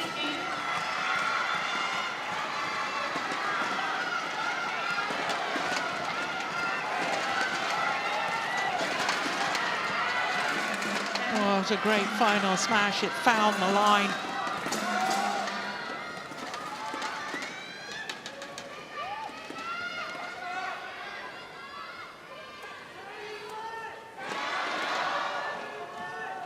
Oh, what drama, what excitement. 1916.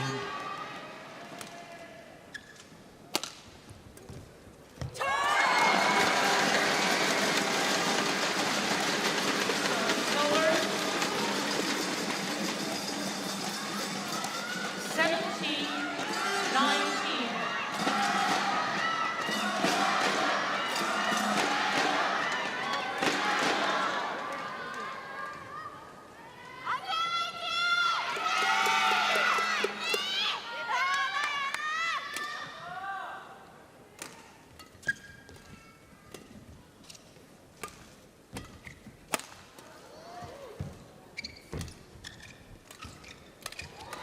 Saved.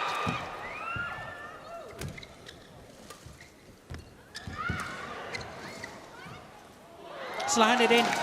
There's no more challenges. She has no more challenges left. She's trying to challenge, she can't.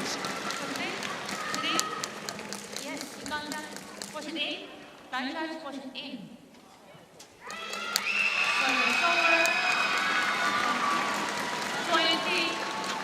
Yeah, she's forgotten she has no challenges left. It's match point opportunities for Eun Se-young and Korea. 3 match points as we watch that again. Eun Se-young in physical distress. That looked plumb on the line to me. So here we are. Match point number 1 for Eun Se-young.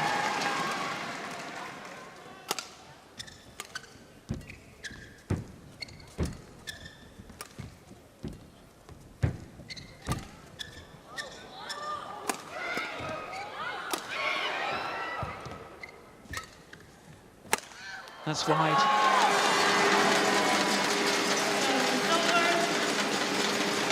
An hour and 25 minutes, and still they battle on.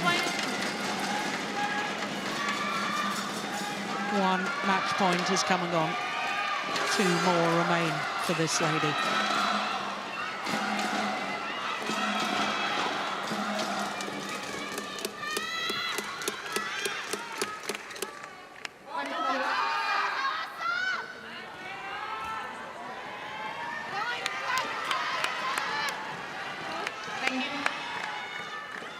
She's a little nervous as well, Sung Ji-jin.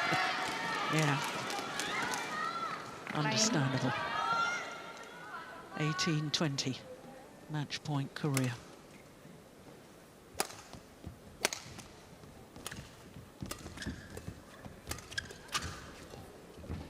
Good shot.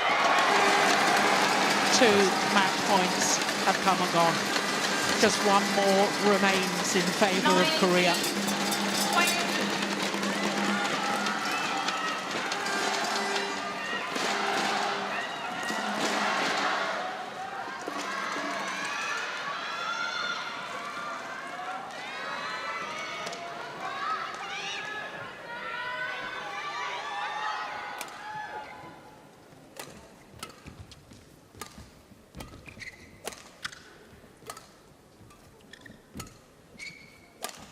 That's a good clear.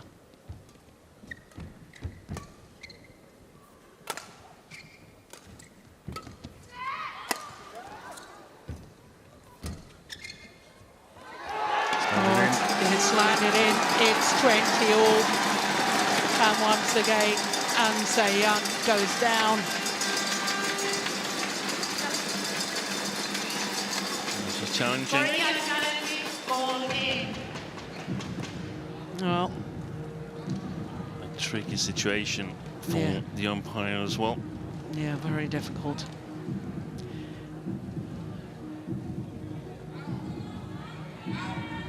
Yeah, it's clearly in. So neither of them have got any challenges. It's 20 all in the deciding game, and extra points required until there's a clear 2-point winning margin. 20 all.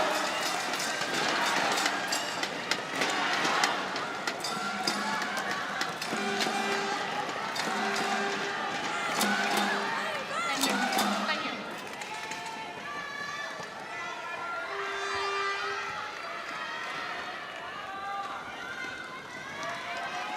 Play.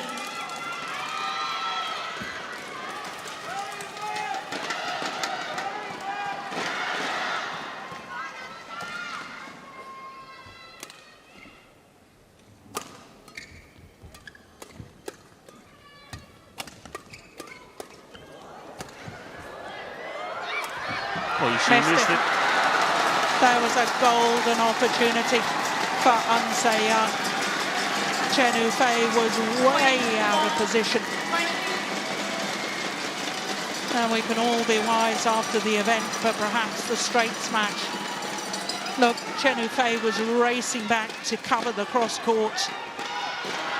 So having saved 3 match points, now Chen Yufei, the Olympic champion, has a match point opportunity herself.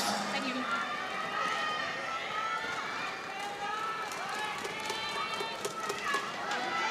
There's one playing a video game on her phone there. The Chinese crowd taking it easy. Match point, China.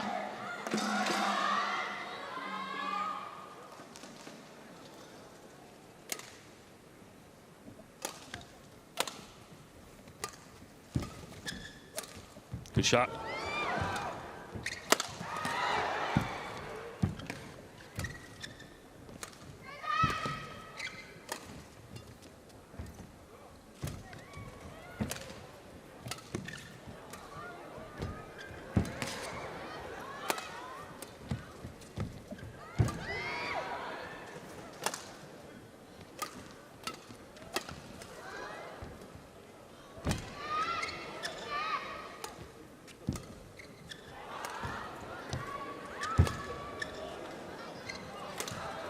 Incredible.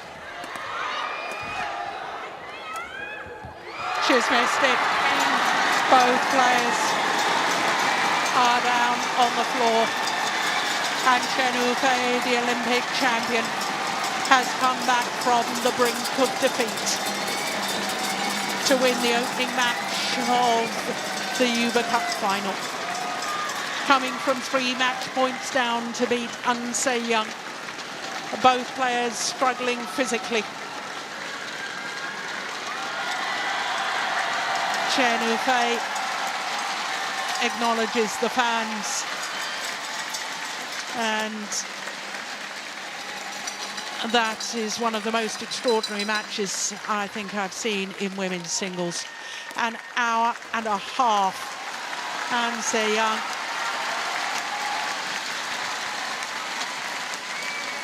barely able to stand.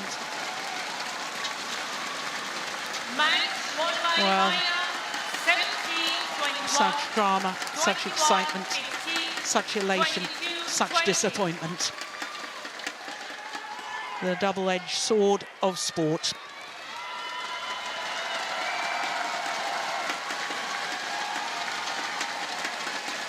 The anguish or the ecstasy.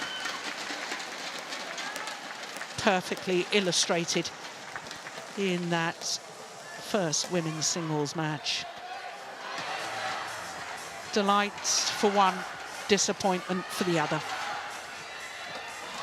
Opening match to China and Chen Yufei, 17-21, 21-15, 22-20 in the deciding game, having saved 3 match points.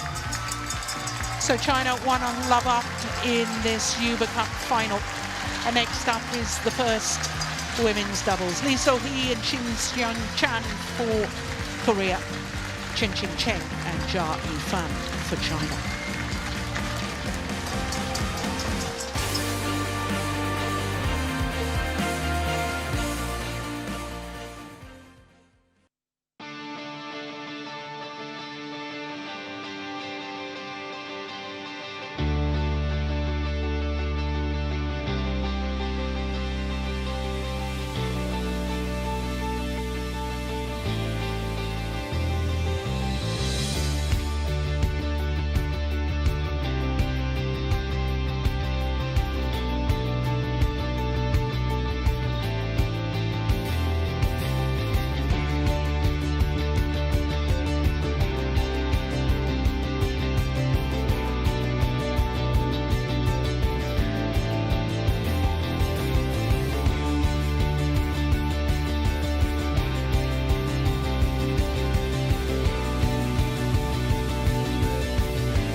So welcome back to the Impact Arena here in Nonthaburi, just in the northern suburbs of Bangkok. It's a wonderful facility and host for the Thomson Uber Cup finals for a second time, 4 years after the first. Well, an hour and 31 minutes for that opening match. Such drama and such excitement. Next up is the first women's doubles, and you can't get better than this. It's the world number ones against the world number twos in a repeat of last year's World Championship final. Lee So-hee and Shin Seung-chan up against the Olympic silver medalists and reigning world champions Chen Qing-cheng and Jia Yifan.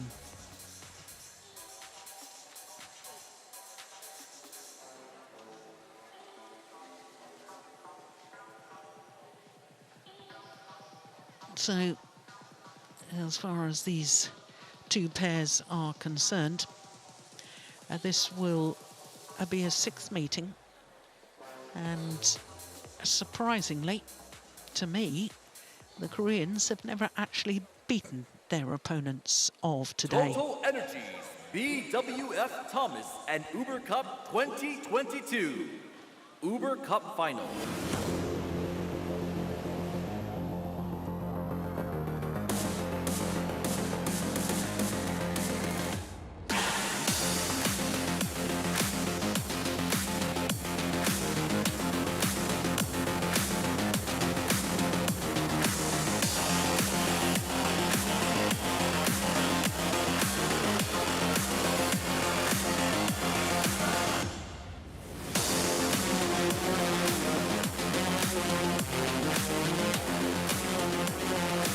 Uber Cup final, the first double.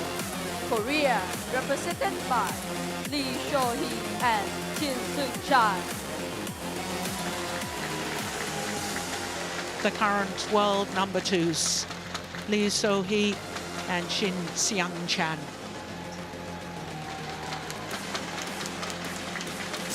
For Shin Seung-chan, it's a 4th Uber Cup campaign, a 3rd for her partner. 4th in the Olympic Games. 2 World Championship medals, the silver last year in Huelva, having won a bronze back in 2014 in Copenhagen. Winners of the 2020 World Tour finals, which took place in this very arena in January 2021.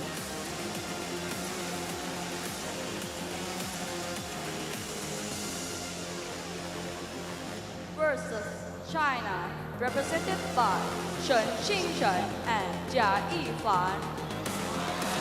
Chen Qingchen and Jia Yifan, the reigning world champions. In fact, they're 2-time world champions, having won in Glasgow in 2017, and then, of course, in Huelva last December. Olympic silver medalists lost out in Tokyo to Grecia Poli and Apriani Rahayu.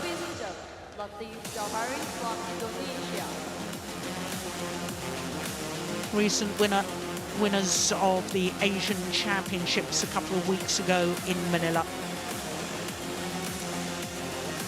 And they are the current world #1s.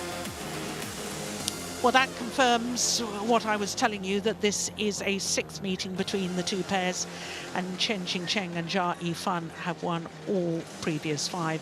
The last time was the final of those World Championships in Huelva in Spain, 16 and 17, but it was 1 hour and 4 minutes in Spain. It was hard-fought rallies, as one would expect from the world #1 and 2 ranked pairs. Yes, Larsen. The side. Service, Lee, and receive. Our umpire for this one. And it was the Chinese pair that won the toss of the coin and chose ends. So China won the toss of the coin in the first match, and they've won the coin toss in the second match as well. And both times the Chinese players have chosen ends, and I think that is entirely sensible.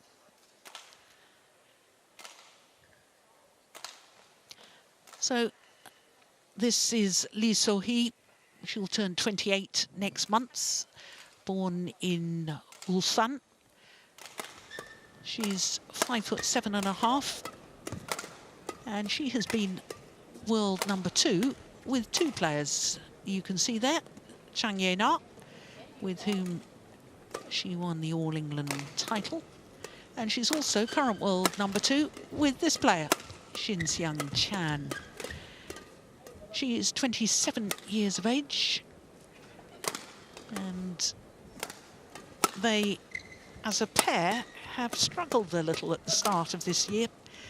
2 quarterfinals, 1 second-round loss, but last year 4 finals from 7 tournaments played. And they've played 4 of the matches in Korea's campaign. And they beat the USA, Corbett and Lee, in 2 straight games, under 30 minutes for that one. Then in the tie against India, against Mishra and Singhi.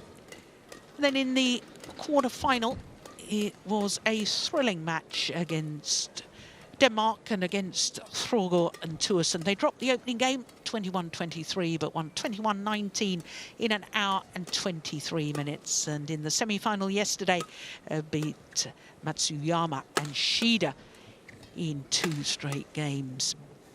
So that their opponents, and Chen Qingchen is today playing her 16th Uber Cup match in her 4th campaign. Of her previous 15, she's won all of them. She's never been beaten. And 12 of those matches have been with this player, Jia Yifan, who's only in her 3rd Uber Cup campaign. But as a pair, they have never been beaten. They weren't selected against Germany, but then on Monday against Spain, they beat Corrales and Usley. Then on Tuesday against Chinese Taipei beat Li and Teng. Quarter-final was against Indonesia. And 2 straight games there, as indeed was the semi-final, I beg your pardon, was 3 games against Kitty Harakun and Trajongjai. Dropped the opening game against the Thai pair. So as I was telling you, Jesper Larsen of Denmark is our umpire for this one, and Latif Johari of Indonesia, the service judge. Ladies and gentlemen, on my right, China, represented by Chen Ting-chen and Ye Yifan.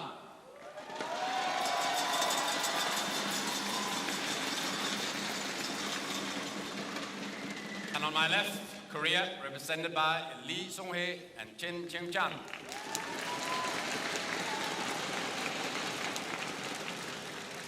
Korea to serve, Lee Sung-hee to Ye Yifan. Level. Play.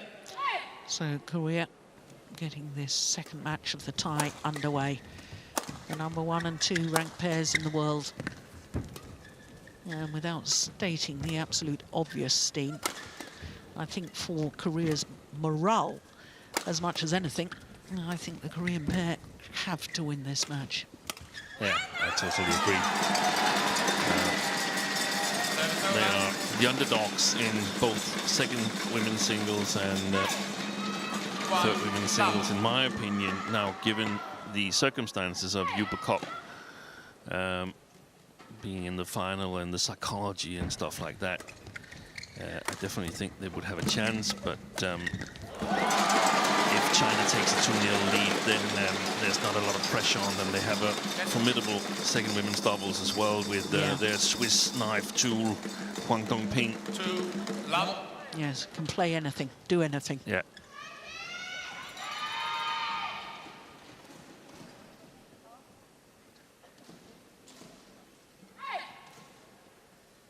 Must be devastated as well, as they were so close to going on court. 1-0 up in the team tie. Well, I think that's a little rash to make a challenge so early on in this match. Early on the third rally.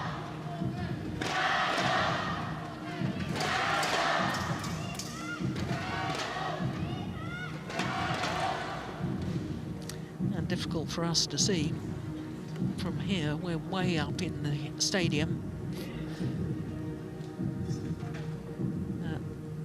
That looked as if it was probably good. Here we go. Hawkeye will tell us. No, that's great. Oh no, it was it. So that's 1 challenge gone. Only 1 remaining in this opening game. 3 love. Play.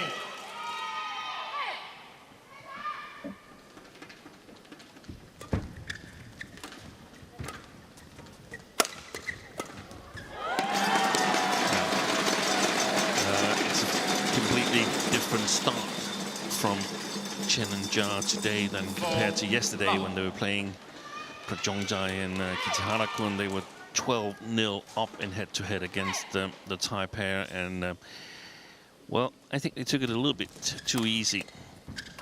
Here it seems like they're fired up from the beginning.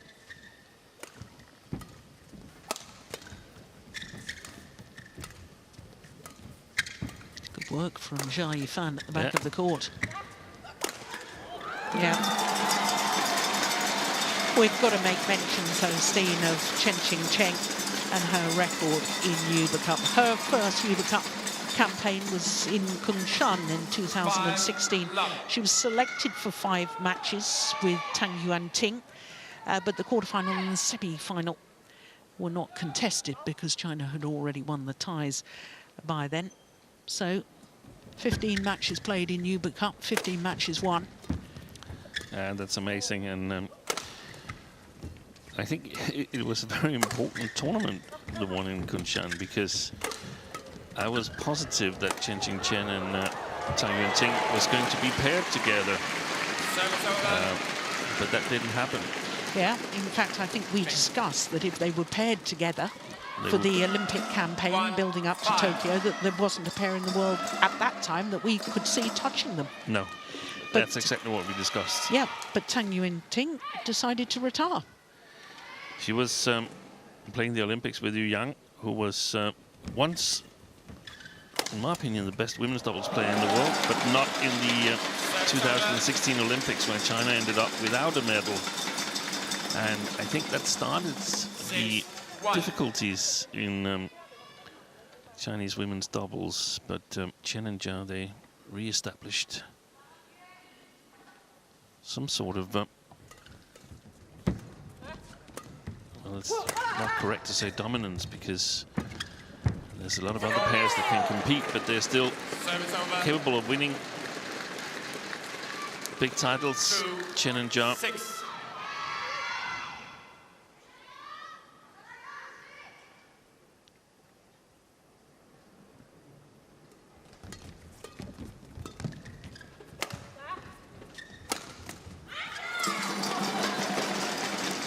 Service over.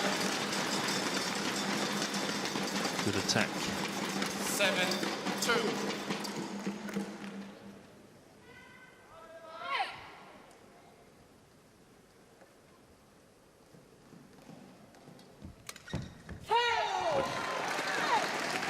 Excellent service return from Xin.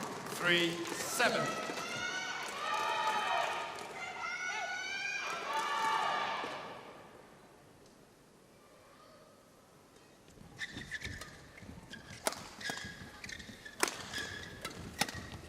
Oh, that's a great defensive shot from Lee So-hee, the drive defense, 4. keeping it flat over the nets.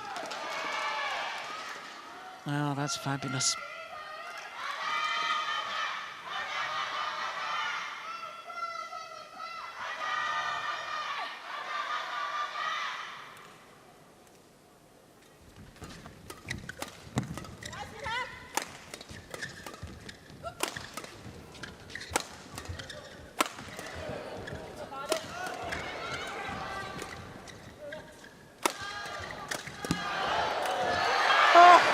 Goodness. Oh, that goes down as a big miss by Jia Yifan. 5-7.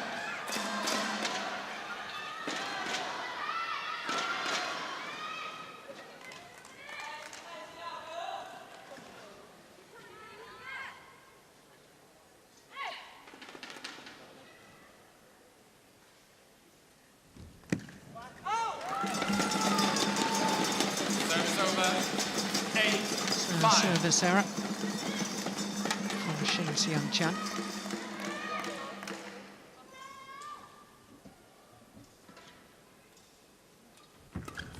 I like that flick serve.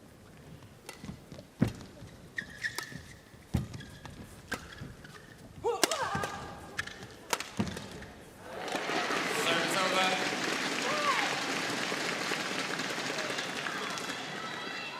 6-8.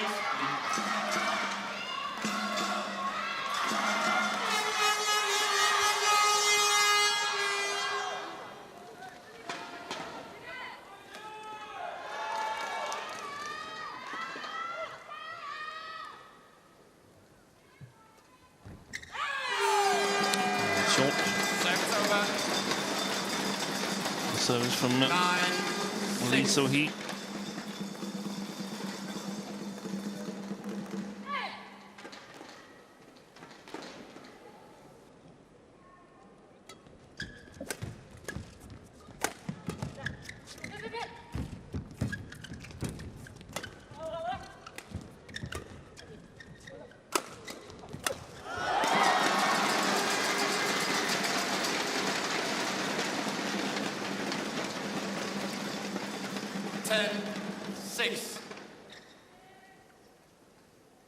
So much power from Jia Yifan's left hand there, setting up Chen on the front court. Let's play let's. Lee. Jia Yifan suggesting the umpire should just award them the point.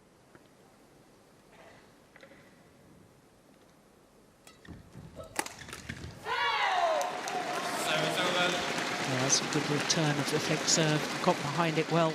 Lee So-hee. 7-10.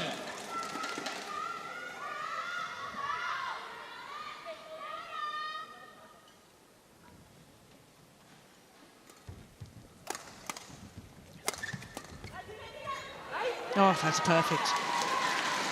Lovely defensive shots once again from Lee So-hee. 8-10. Yeah, nobody covering that one. No, because it was placed on the inner side of the cross player, which normally means a cross return back, and that was the one Jia Yifan was covering. That's why I think they had a little word afterwards.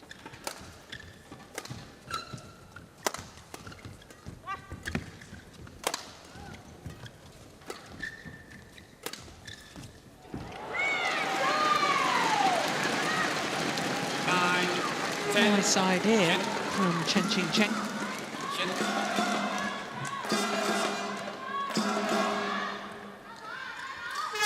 The block and move forward. Always a good way to change momentum in doubles.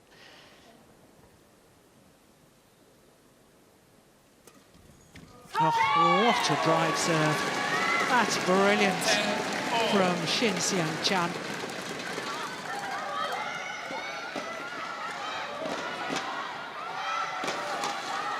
So 4 straight points to level it at 10-all.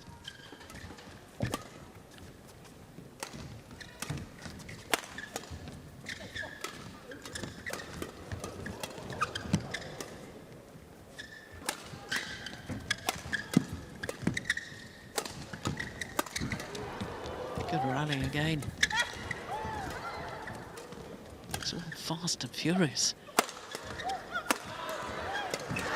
Brilliant. She's lethal at the front of the court is Chen Qingchen. And it is the Chinese combination, the reigning world champions, who have a 1-point advantage at the mid-game interval here in the opening game.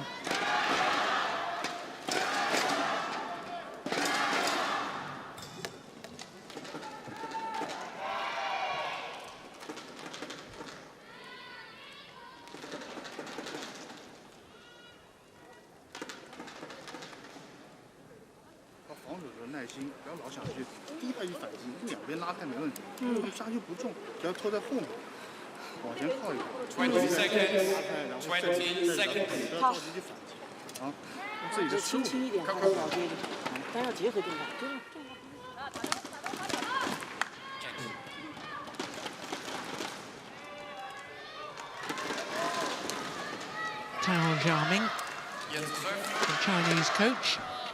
11-10. Play. And Lee Kyung-won was the coach for the Korean pair.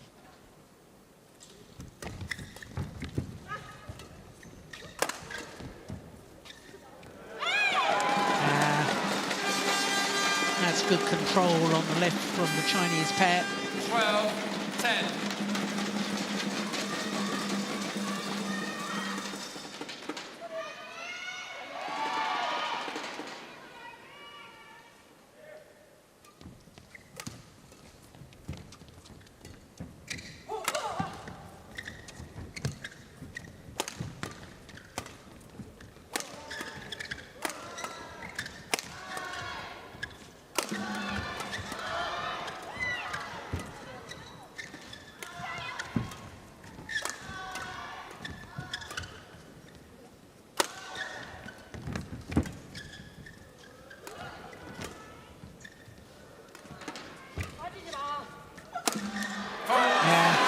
That's great placement of the smash from the left-handed Jia Yifan.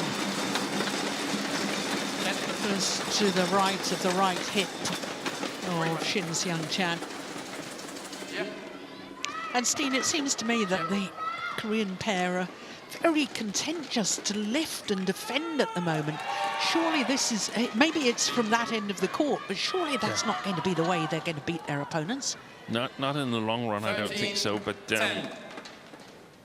but it might work as some sort of counter attacking strategy. But as we saw here, the cross lift towards Jia Yufan's backhand ended up way too short, and they've got to be really careful when she's at the back of the court. When Chen Chen is there, she's got more difficulties. Good flicker here. The second time in a row they flicked, and we've seen the Korean women go really, really hard on the low serve, being very focused forward, trying to take it high.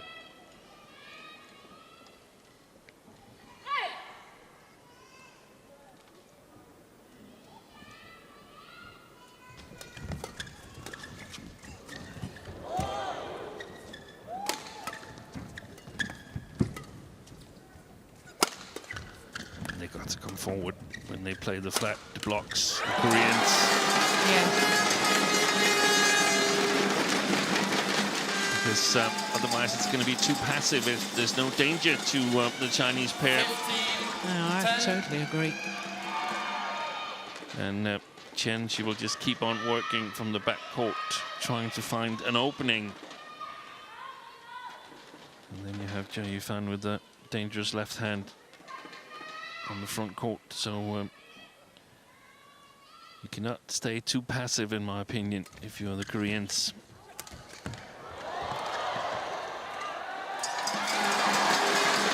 Well, this is 6 straight points for Chen and Cha.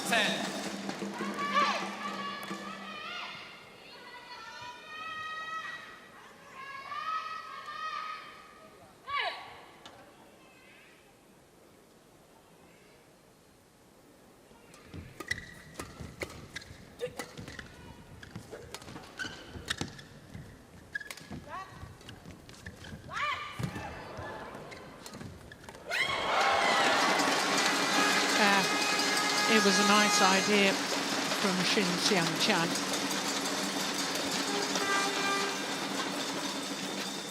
Trying a second drop shot. And that was halfway down the net. 7 straight points now to the world champions.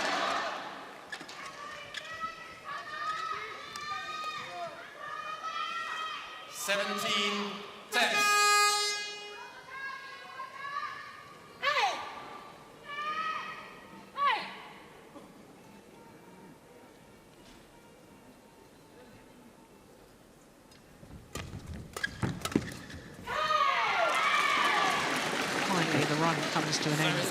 And there she steps forward, Shin Sung-chan. And when they're playing this far side of the court, where they play a little bit up against the drift, it's difficult for them to score from the back court. It's got to be from the mid-court area and forward.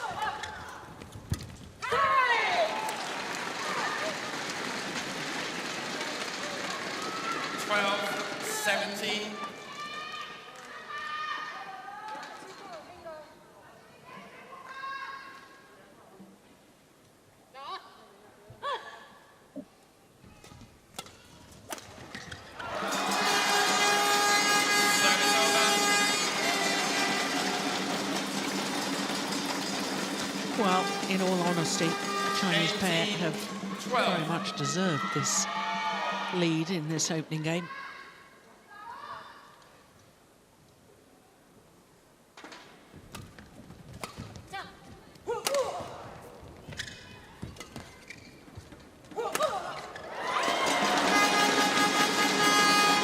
Points away from the opening game. Chen and Jia Yufan.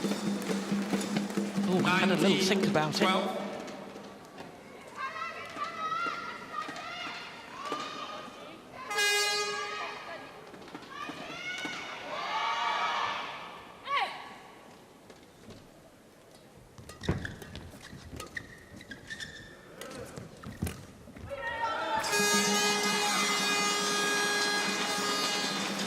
game point opportunities. 20, game point 12. 8 of them, to be precise.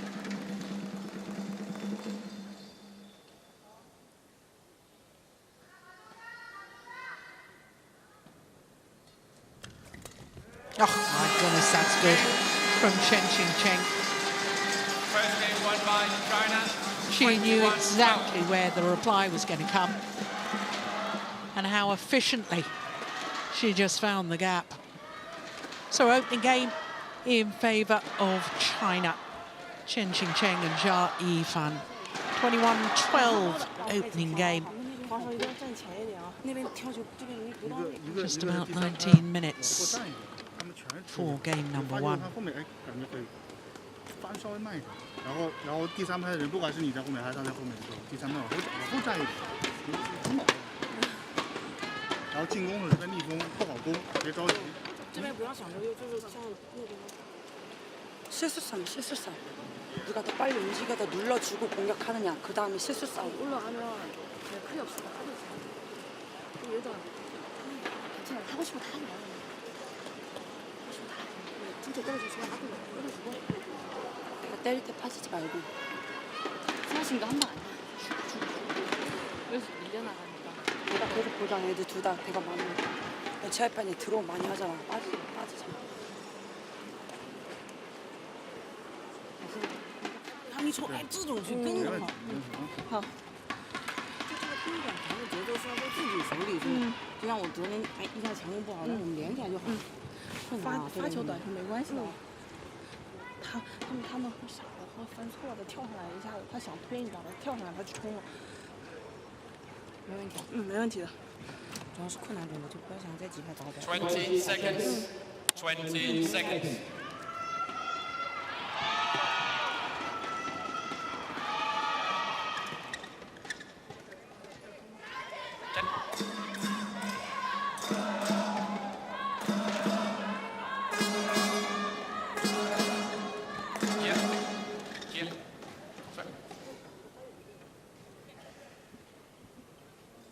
Second game, level, play. So the Olympic silver medalists and reigning world champions looked extremely good in that opening game for China.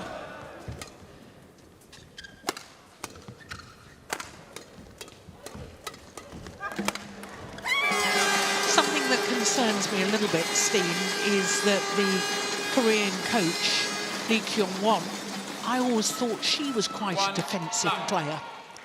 And therefore I'm wondering whether she thinks in the way that perhaps I think, which is that you've got to attack in doubles. Maybe she's got a totally different philosophy. Because I know we've only had 2 rallies now of the second game, but there's no sign to me that the Koreans want to try and turn this around by getting on the attack themselves. No, we often see Korean doubles play their sort of like playing style, trying to stamp their mark through that, and not so much adjusting as we see other nations to opponents, which is of course an advantage if you're a strong combination, which they are, Lee So-hee and Shin Sung-chan. I just feel that when they're playing other strong combinations, then they might need to adjust a little bit. This is not working for them, in my opinion. I guess the hope is that they can get better length on their defense and withstand the Chinese attack. But they're also themselves playing with the drift, so they should have a better chance of killing the attack. The only thing I can sort of think of as an explanation is the strapping on Shin's left calf muscle there, whether she's not as mobile as normally.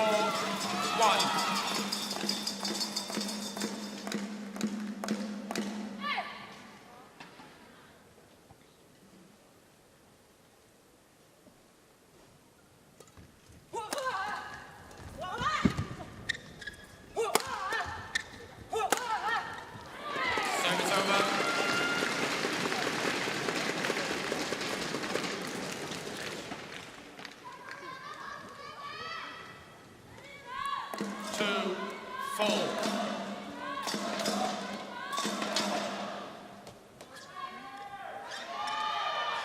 There's also this issue with the with the variation of the smashes. Sometimes it creates confusion if you slice a smash or hit it steeper once in a while and then more flat again and powerful, and so it seems like it's the same kind of attack that's coming all the time when Lee and Shin is attacking.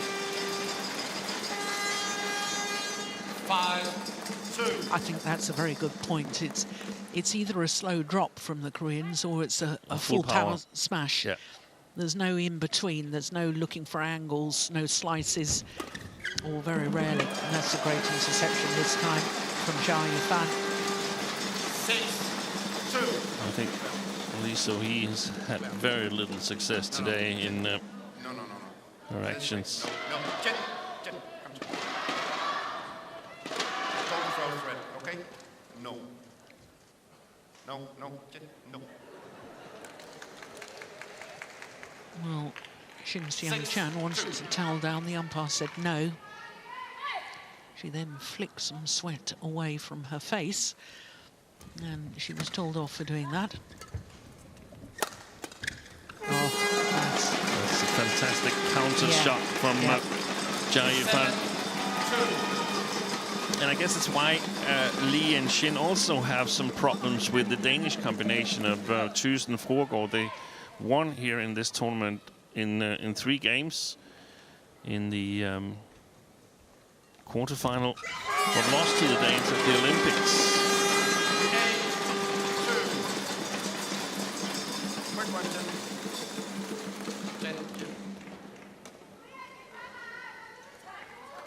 It sometimes becomes a little bit too stereotyped. Just out. Yeah. Jen, just out. Don't drink. well, as I said at the start of this match, 8-2. I think this is a must-win for Korea, not only for the morale of the team, but no team in a Uber Cup final has ever come from 1-2 down, let alone love 2 down, to go on and win. Oh. Service over.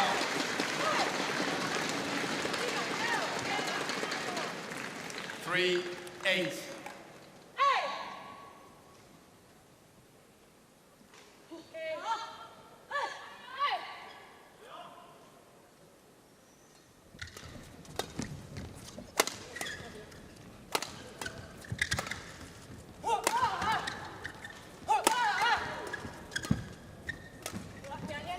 Oh, indecision between the 2 Chinese players, and then the Koreans did the same thing. Yeah.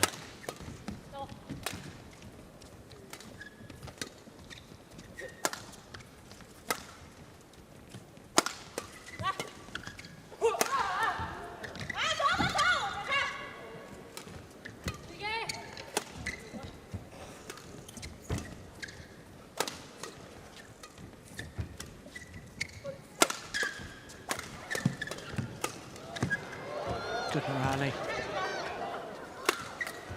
There, the final smash from Shin Seung-chan across the body,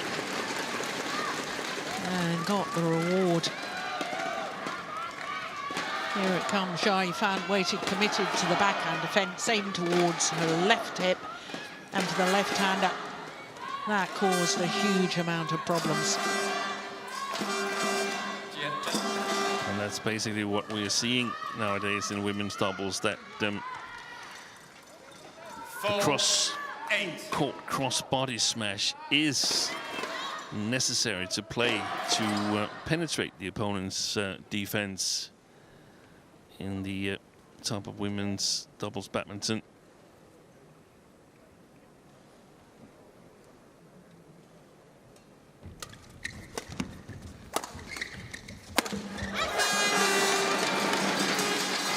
Service over.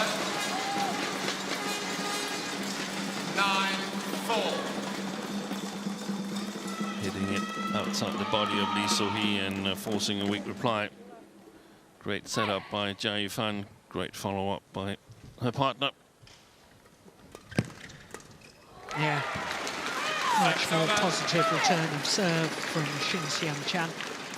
5-9.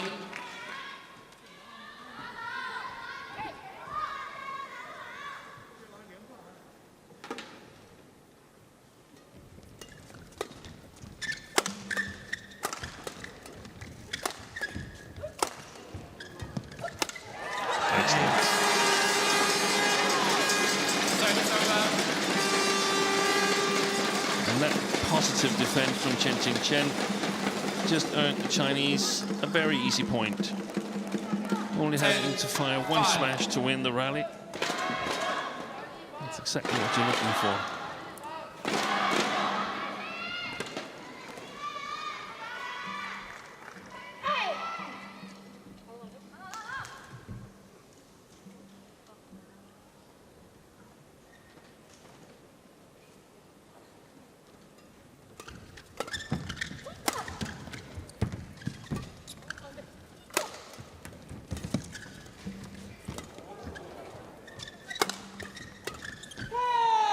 That's long of the back line. Service over. Well, they were 6-10 down in the opening game, the Koreans, and they got back to 10-all.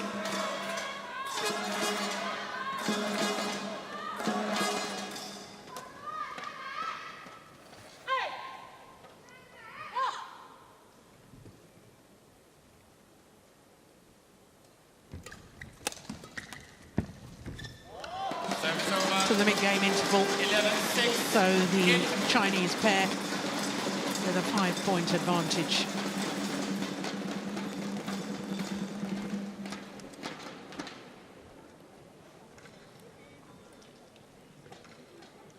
And surely the Koreans have got to start changing their tactics and try and get on the attack from the onset of the rally. They're looking relaxed, aren't they? 然后防守的时候，两边一局半杀死一个球，对吧？而且我觉得你封进去就不用你封死。然后拦进去，封进去，封进去，然后你那个被动特别被动，不要去兜，就拉。 20 seconds. 20 seconds.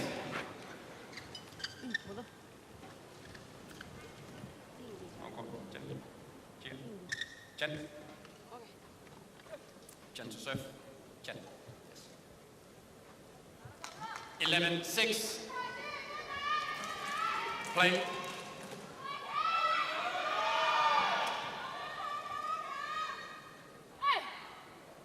So 11-6, having already won the first. Chinese pair looking in fantastic form. Well, there you are, that's the kiss of death. 7-11. They started a little slow yesterday, so maybe they have difficulties maintaining the concentration, although I'm just speculating. I don't really believe it. In the Euro Cup final. Play on, play on. Play on. Chen, Chen, play on.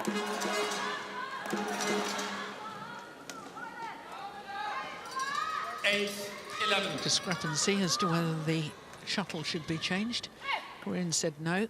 Umpire sided with them, as most umpires do with the pair or player that's serving. That's just wide.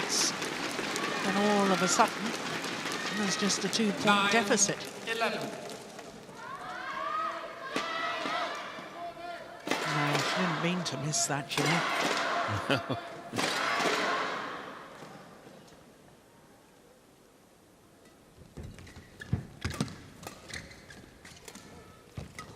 Yeah, cool.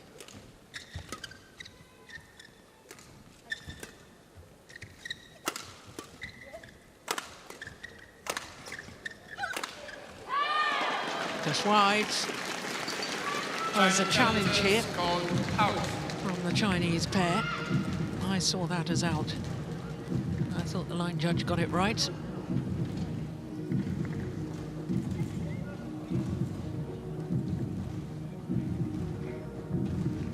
Indeed. Challenge unsuccessful. One challenge remaining. 10, So just 1 11. point in it. Play. 4 straight points to the Koreans.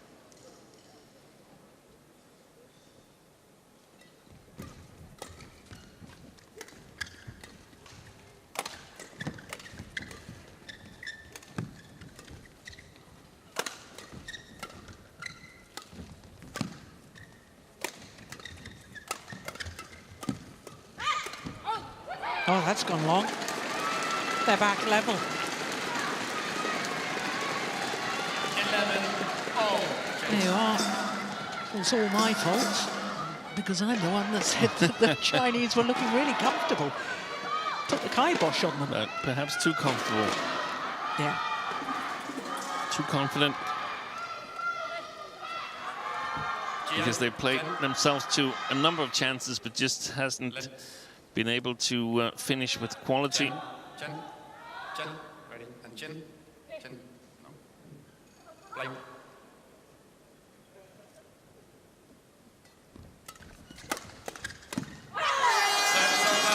Now, the run of 5 points comes to an end.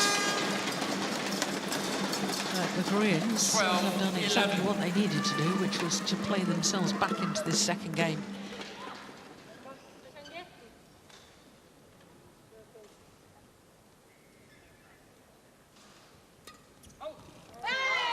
That's an error on the flip serve from Jia Yifan. I think Chen Qingcheng is the only player on court not to have made a service error so far.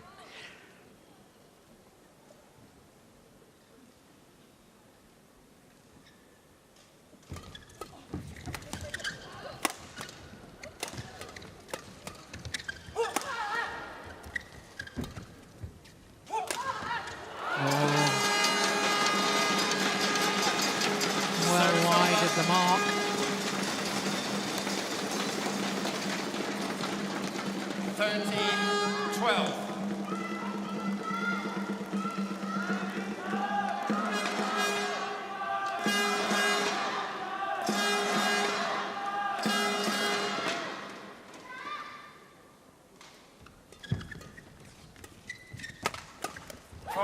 Yeah, that's good counteract. 13-all.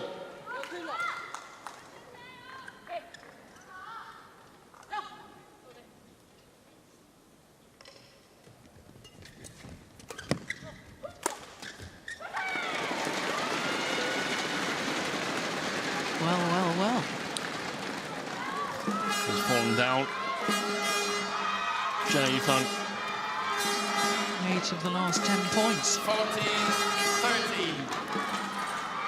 She wasn't really ready from the go yesterday, and it seems like she's lacking concentration again. Look, the Koreans are looking to attack now. It's making a big difference. Yeah.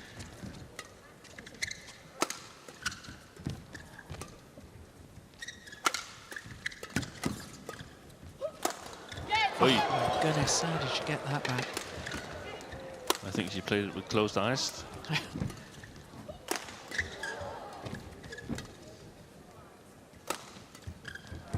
Nice block.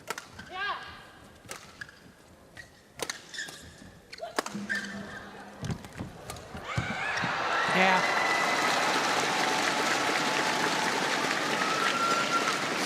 Far more positive now, the Korean pair.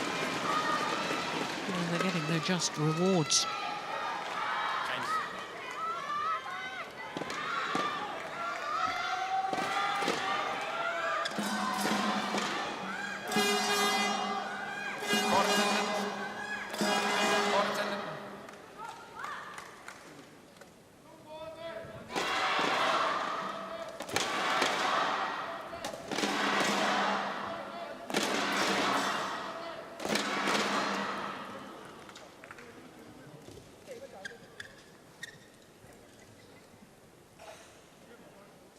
Thank you. Players back on court.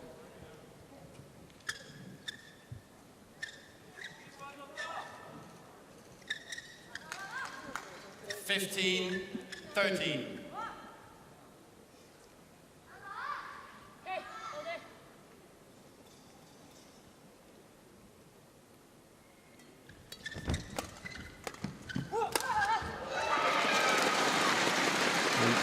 from Jia Yifan.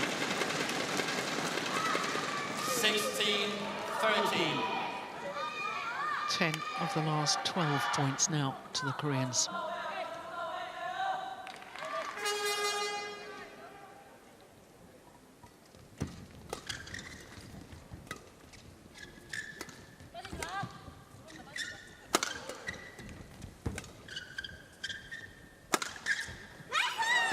There, good smash. Service over.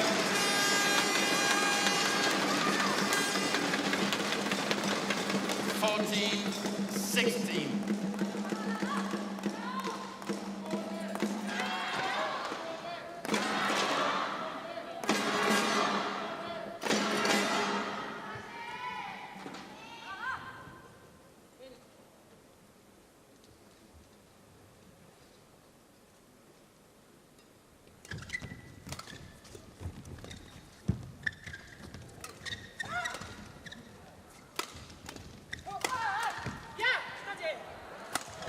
Yeah, Service over. simple put away in the end.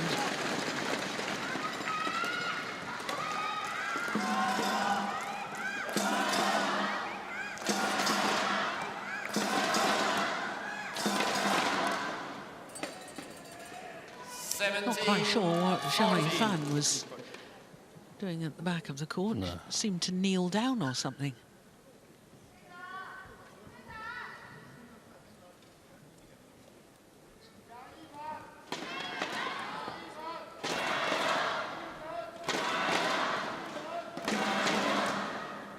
Thank you. This shows that if you're not almost 100% concentrated, if you drop your concentration by a few percent, then the opponents are there to take advantage. Yeah.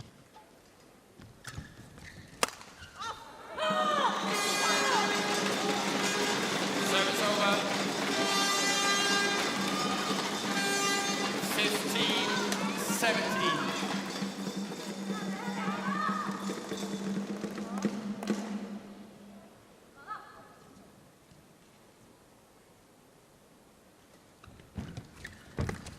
Fault.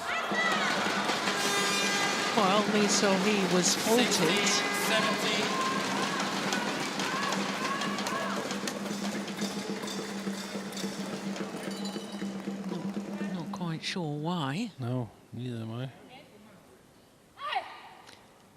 So back to within a point. Short. Yeah, my goodness, she needed 4 attempts to get it down.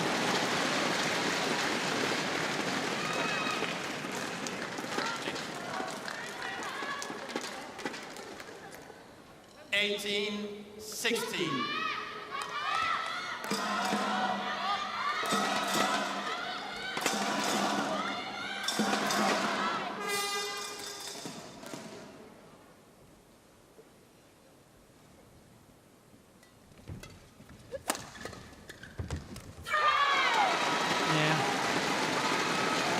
Now that intersection at the front of the court, I'm sure the Korean pair need to be involving the front court player more and more in this match if they possibly can. 2 points away from the second game. And it's a service error from Shin Seung-chan, her second. Oh, this challenge though.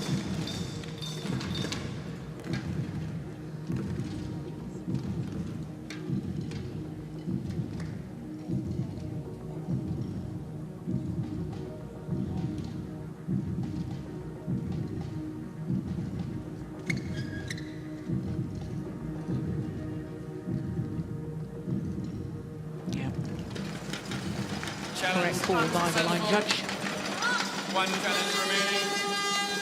Service over. 17-19. Play.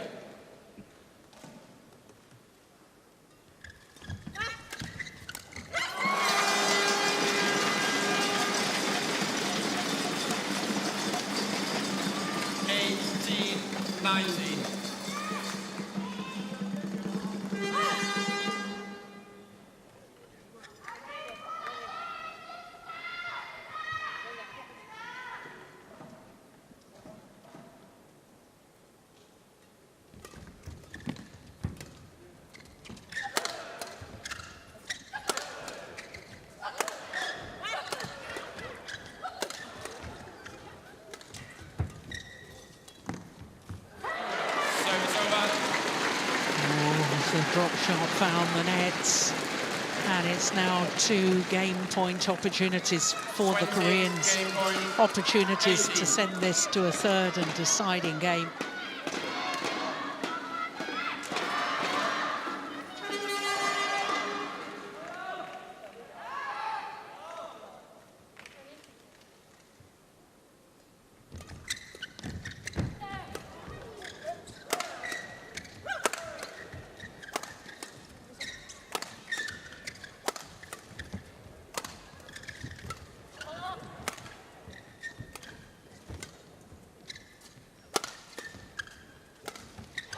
It's 1 game all.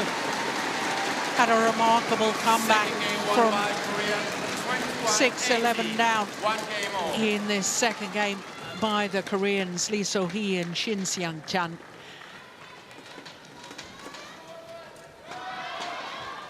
But it's not how you start, it's how you finish. This, the game point opportunity, and error on the drop shot from Chen Qing-chen. And it is indeed 1 game apiece in the second match of the tie, the first women's doubles. 21-18, the second game to Korea. 많이 쳤잖아. 막 드라이브 치고 큰 거다. 초월로 가든지 아니면 빠르게 나가서 치든지. 잘하고 있어. 지금 순 좋다, 순 좋아.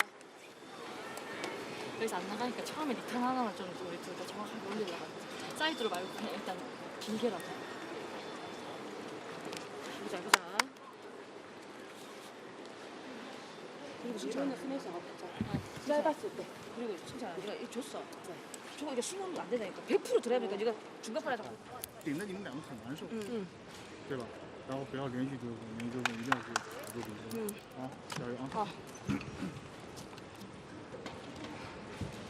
接发球要自己要卡住，而且我们这边顺风，连棍更要往前连棍，封网的时候是不是？现在他们那个冒风，对，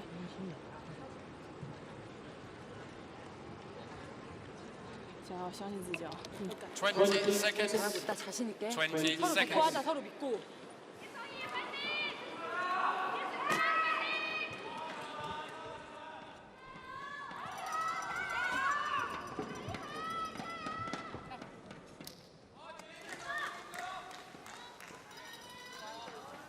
Well, when we had the mid-game interval in the second game and the Koreans were 6-11 down, I didn't think I would be saying this. Play.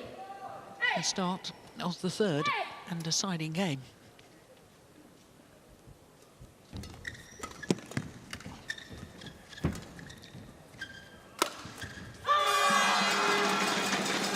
Service over. 1 love.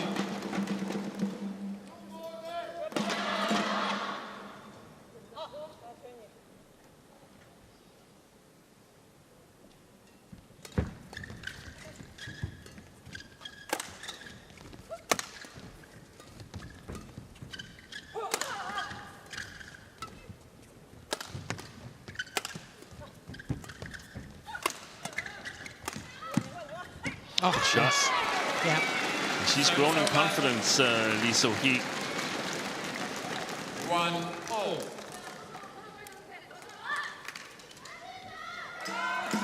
I would even say that they could move half a foot extra forward, even though that was a good reply there.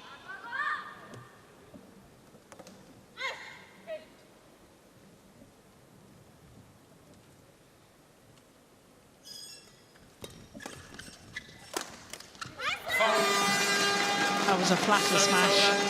Chen Qing-chen had the desired effect. I think it might have gone long had she left it. Yeah, I suspect she might be right.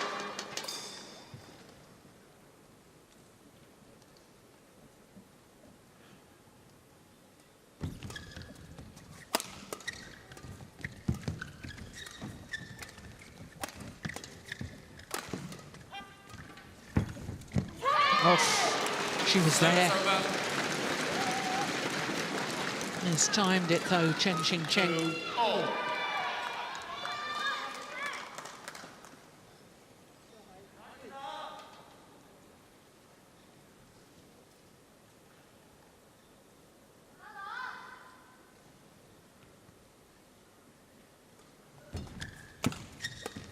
backhand drive.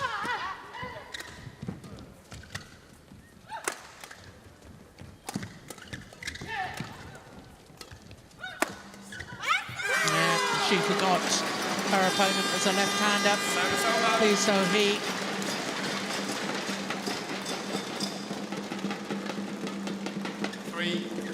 Just a quick one, Jen.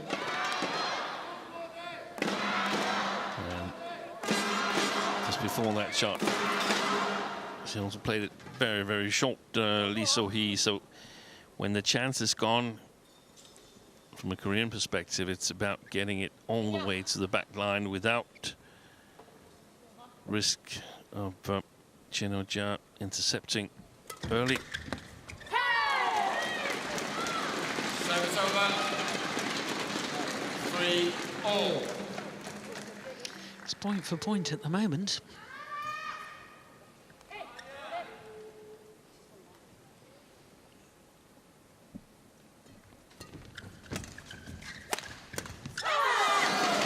Service over.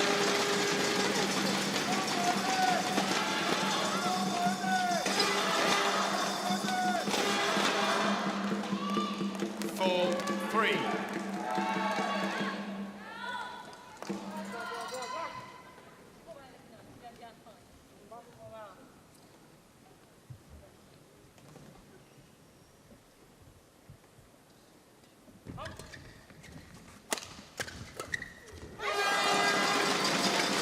Yeah, she's got to be a little bit careful about just trying to hit through Chen Qingchen at the front of the court.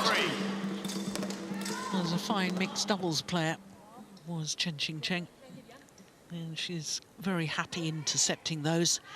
You've got to get it out of her reach if you're going to play flat over the net or over, high over her head.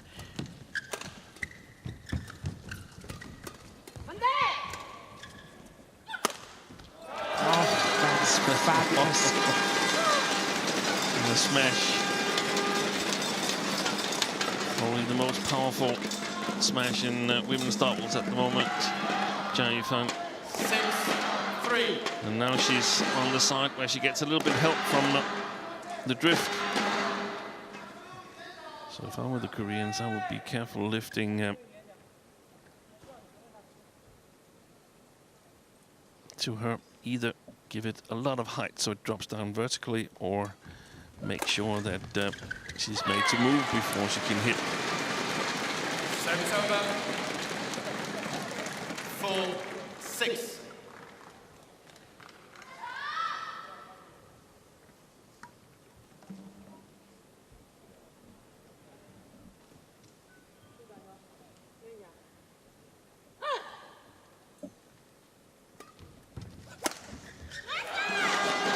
That's another tremendous smash, this time from Chen Qingchen.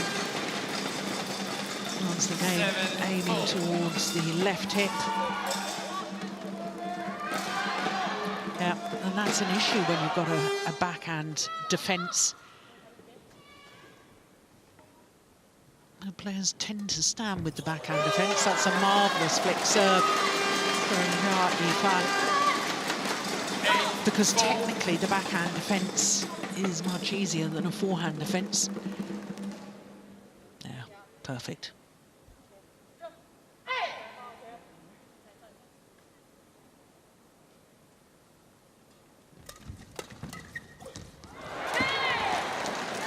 Yeah, shot again. Now we had one in both the two first matches. Yeah.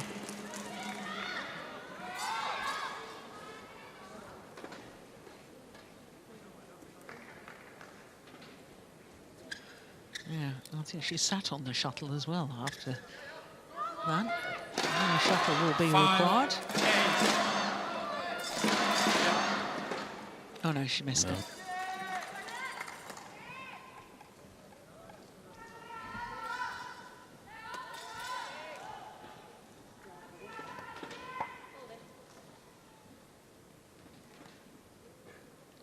Chen. Like.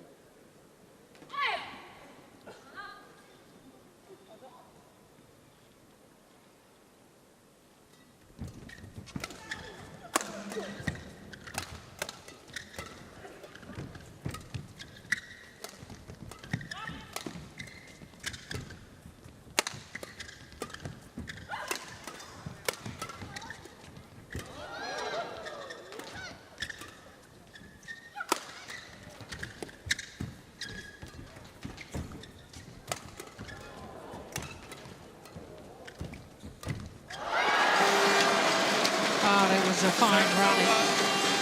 Final shots from Lee So-hee. Just finding the nets. There was good intensity to that rally. There was, and I actually tend to think it's probably the best rally that we've seen, because both pairs really wanted to take the initiative there and look for the opportunity.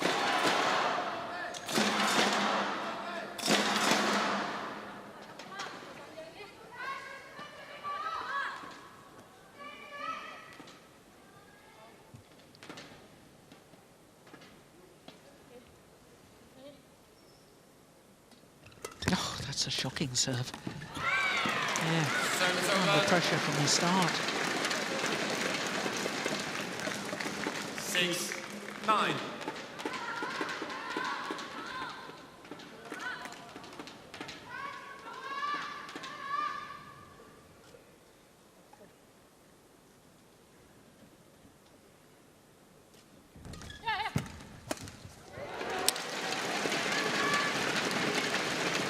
Oh, this is still desperately difficult to call. 7-9.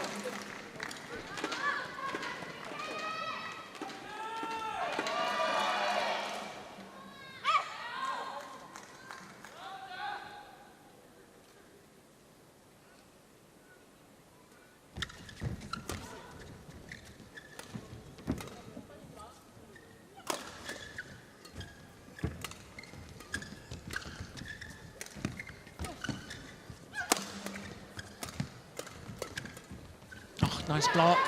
Yeah, the block from Shin Seung-chan, and moved forward, blocked across court, followed it in. 8-9. Nice, lovely play.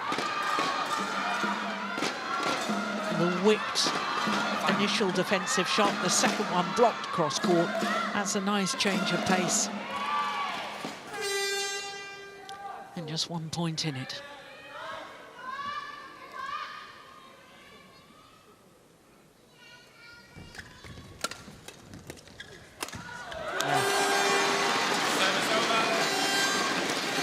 She doesn't need a second invitation to short lifts. Xia Yifan. 10-8.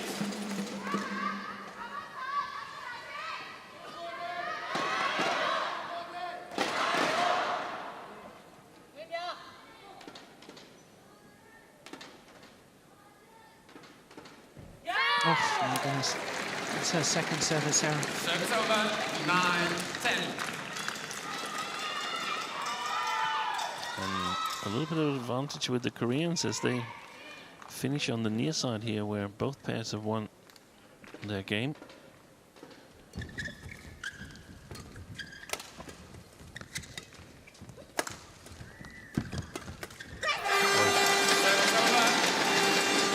But it is the Chinese combination, the reigning world champions, who have a 2-point advantage at the change of ends here in the deciding game.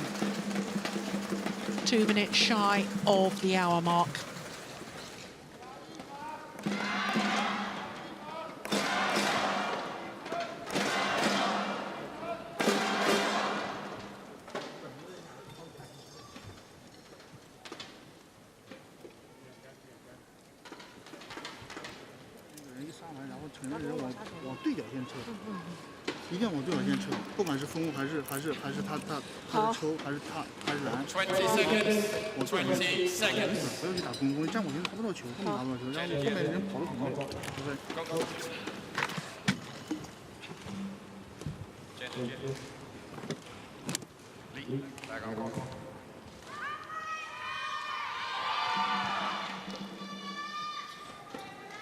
Jensen.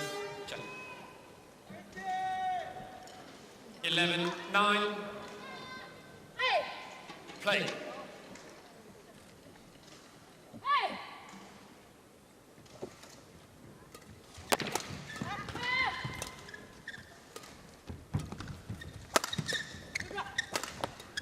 Nice block again, cross court from Shin. Yeah. Yeah. And there's the chance in the transition between defense to attack.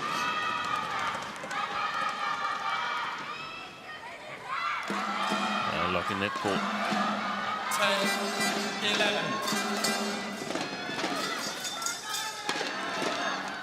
So Jia Yifan needs to step up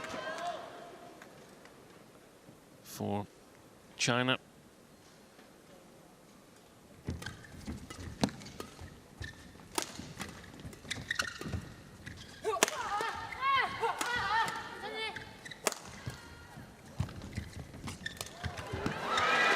Well taken this time by Lee So-hee. That's a couple of backhand kills in the last 2 rallies from the Koreans.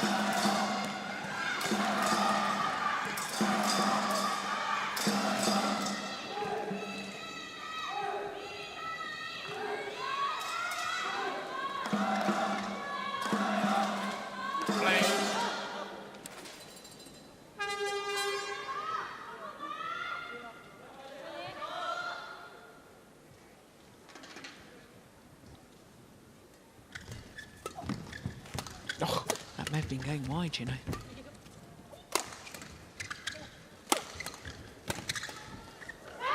That's gone wide. And for the first time in this deciding game, and therefore for the first time in the match, the Koreans are in the lead.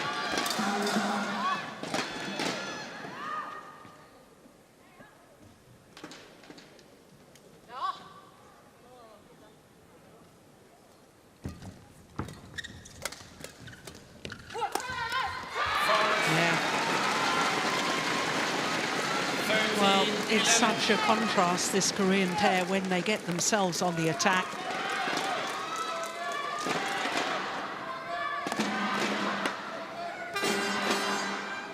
So content just to defend in the opening game.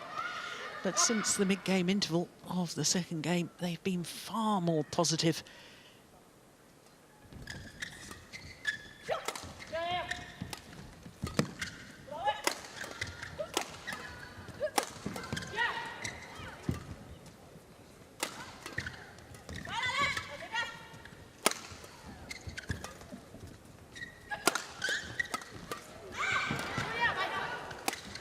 Oh, got the net cord again.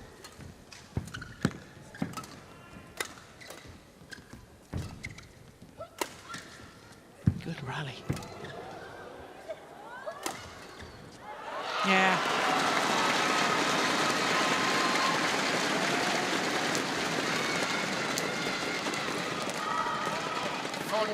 Just warning times for the Chinese.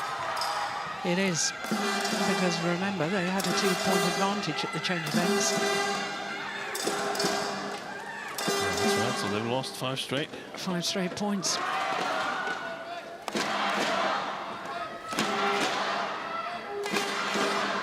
Oh, Chinese pair are calling for the doctor or some tape. Oh. Fortuitous moment when the Koreans were on a roll of 5 straight points. I certainly didn't see her go over on her ankle. It's heavily strapped anyway.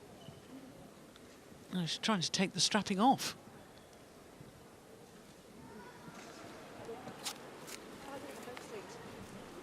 Can't restrap. Yeah. She can't restrap.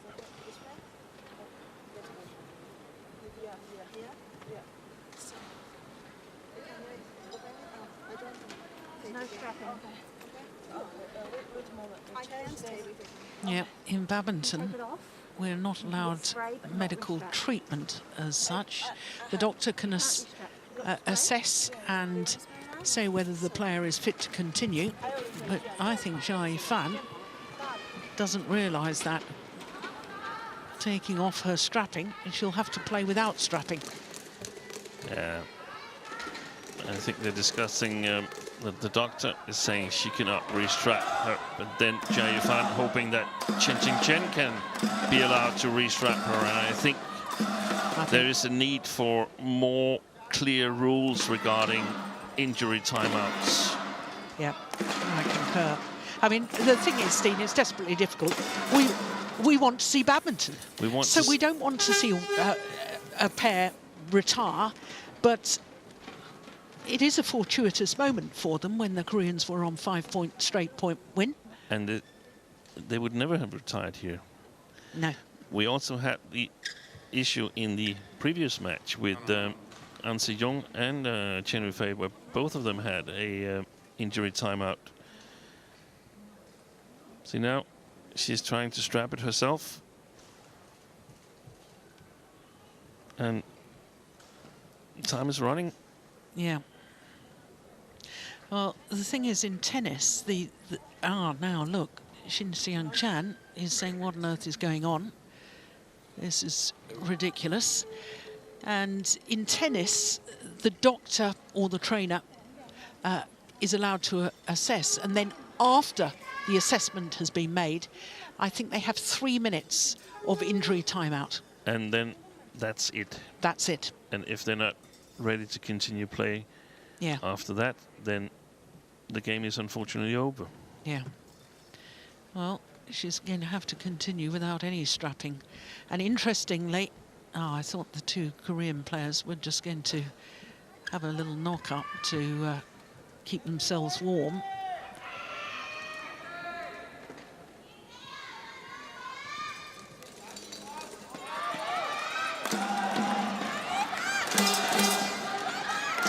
So, Honorama 5 straight points. The Koreans with a 14-11 lead in this deciding game. 14-11. Play.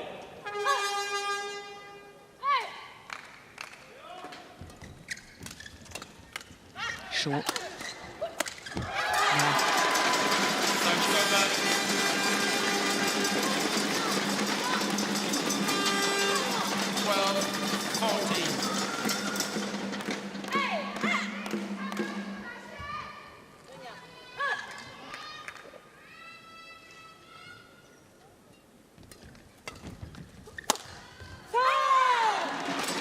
There's a challenge here by the Koreans, and I fear for them with that challenge because they're hitting with the drift.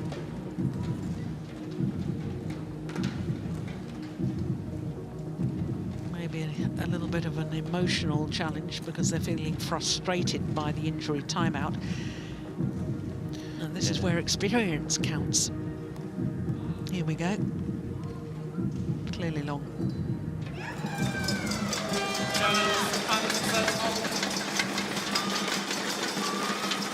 13-14. Play.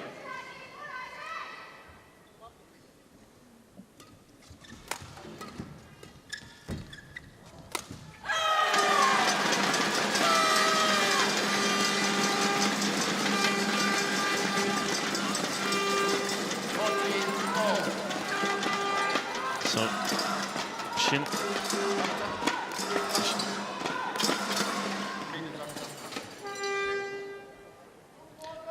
So now Shin is going to take an injury timeout. Oh, this is a little bit ridiculous, really. Yeah, and the implications are that a player could tape up the left elbow, the non-playing elbow. You could just strap it loosely, and then if you need an extra timeout, just call the doctor and remove that tape. Yeah.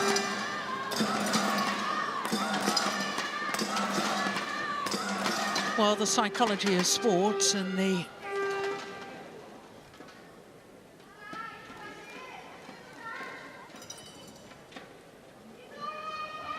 implications of, well, she's removing all of that strapping around her left calf muscle to get some spray on there. Now,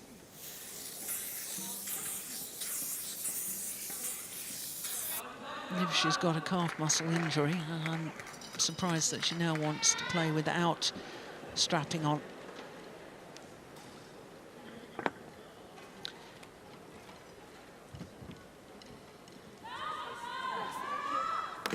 Yeah, she's seen that it helped Jia Yifan play better without her strapping. She wants to try the same.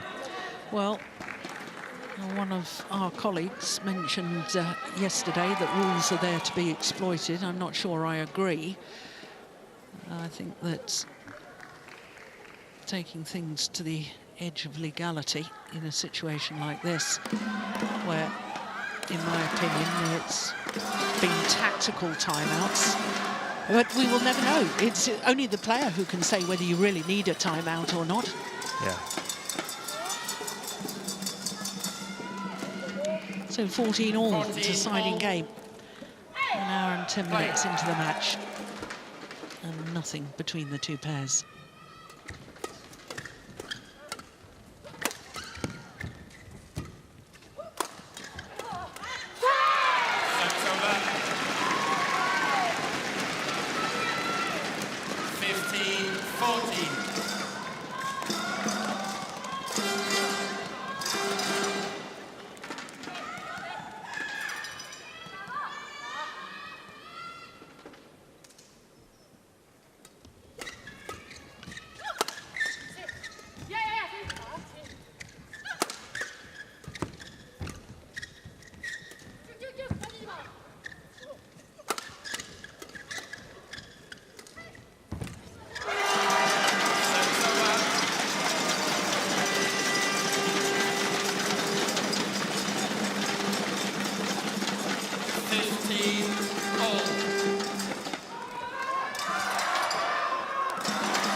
Excellent drop shot from Jia Yifan, which becomes even more dangerous because she's got such a big smash, so naturally the opponents are a little bit worried about that and moves back in the stance.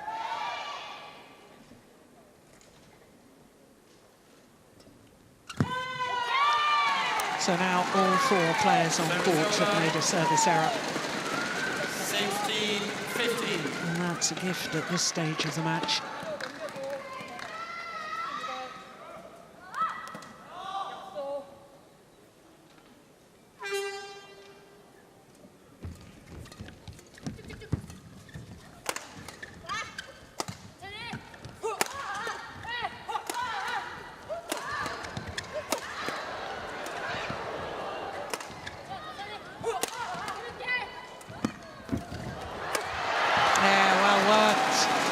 Change of pace from the Koreans.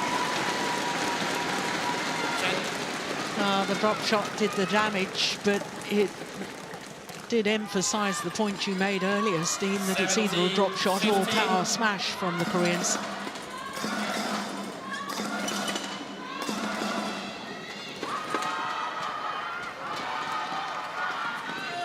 Two-point cushion for the Korean pair.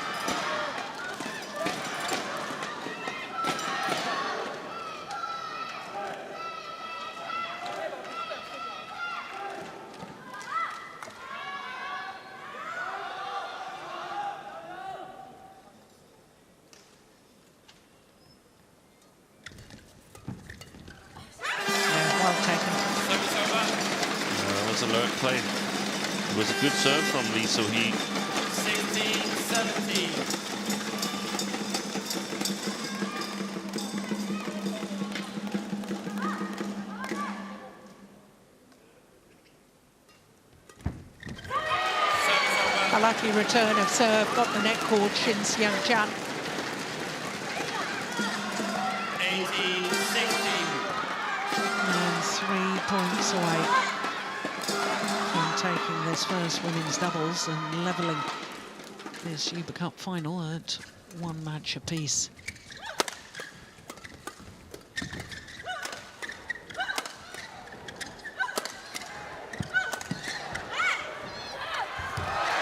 Beautiful drop shot from Chen Qingchen.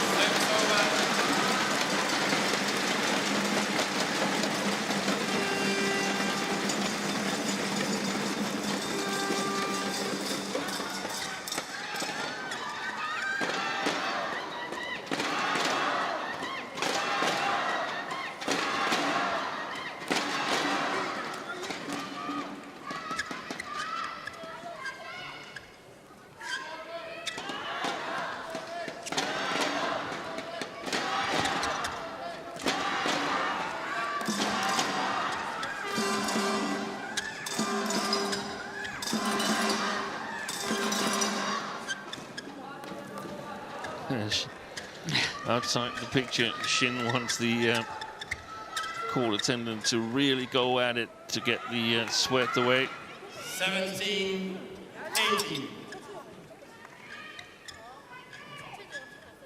Lee, like 1 point in it. let's. No. She's not completely ready. Jen. No. Lee, faster. Okay. Play.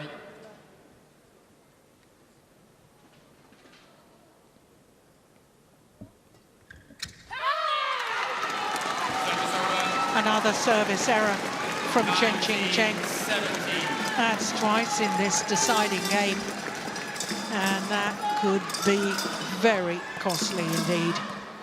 2-point advantage. And 2 points away from the match, the Korean pair.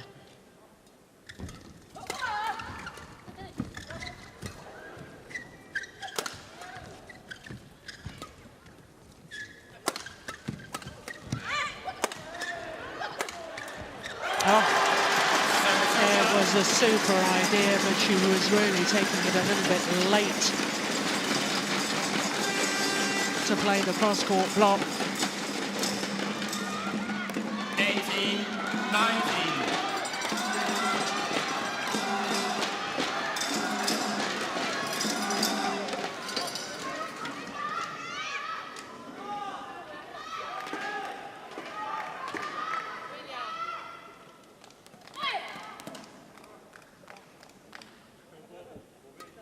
Good flick serve.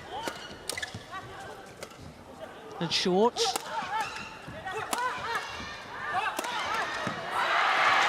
And it's match point opportunities for Korea. 20, match point, 18.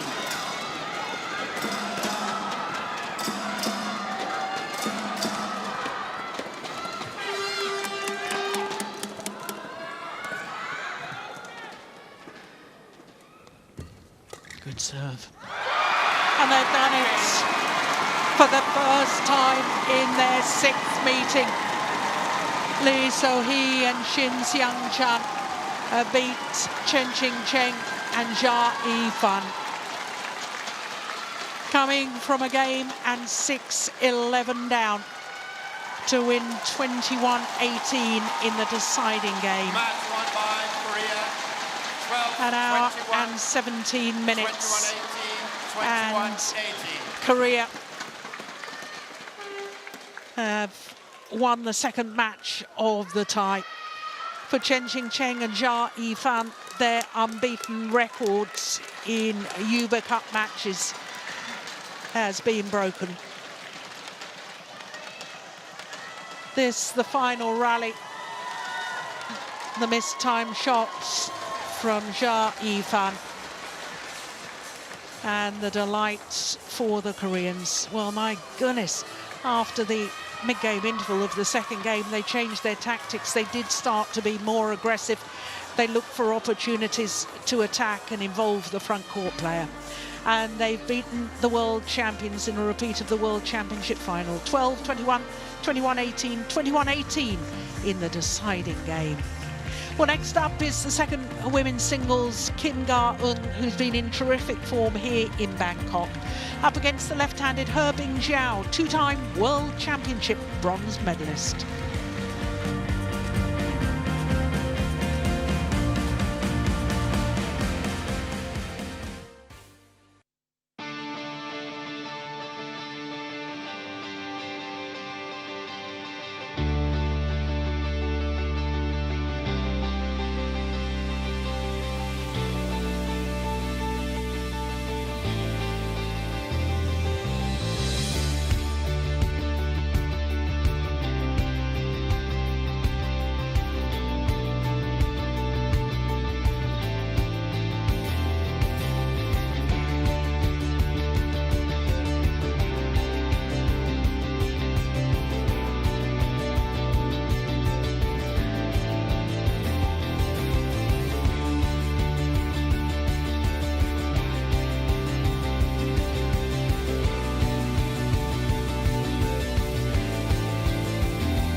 So welcome back to the Impact Complex, wonderful facility here in Nonthaburi, just north of Bangkok. The 29th Yuba Cup final, and it's one match apiece after the first two matches. Next up is the second women's singles, and Kim Ga-eun from Korea up against the left-handed He Bingjiao for China.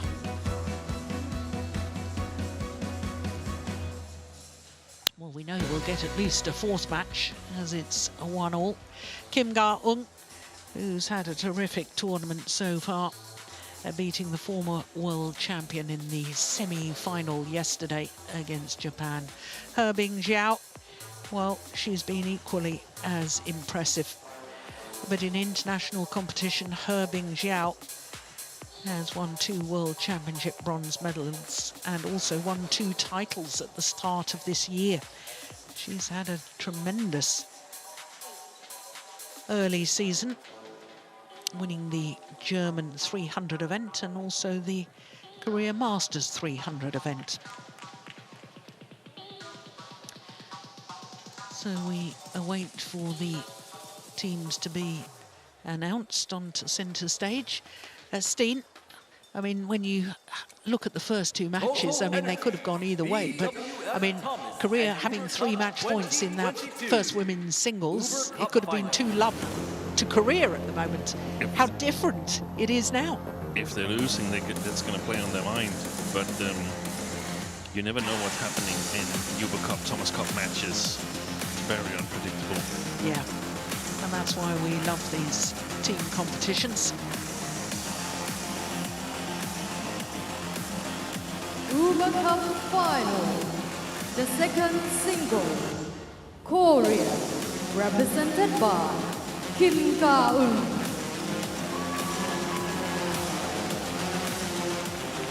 Kim Ga-eun invited forward onto centre stage.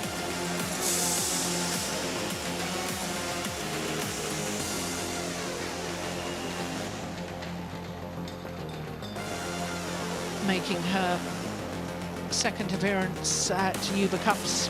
Her first was last year in Aarhus, the postponed 2020 version, played in 2021.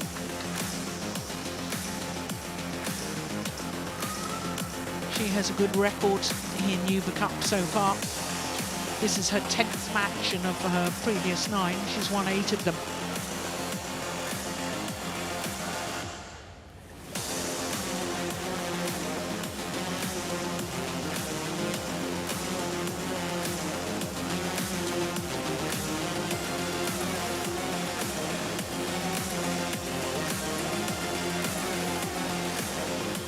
Versus China, represented by He Bingjiao. The left-handed He Bingjiao, 4th in the Tokyo Olympics, twice a World Championship bronze medalist in Nanjing in 2018, and then again last December in Huelva in Spain.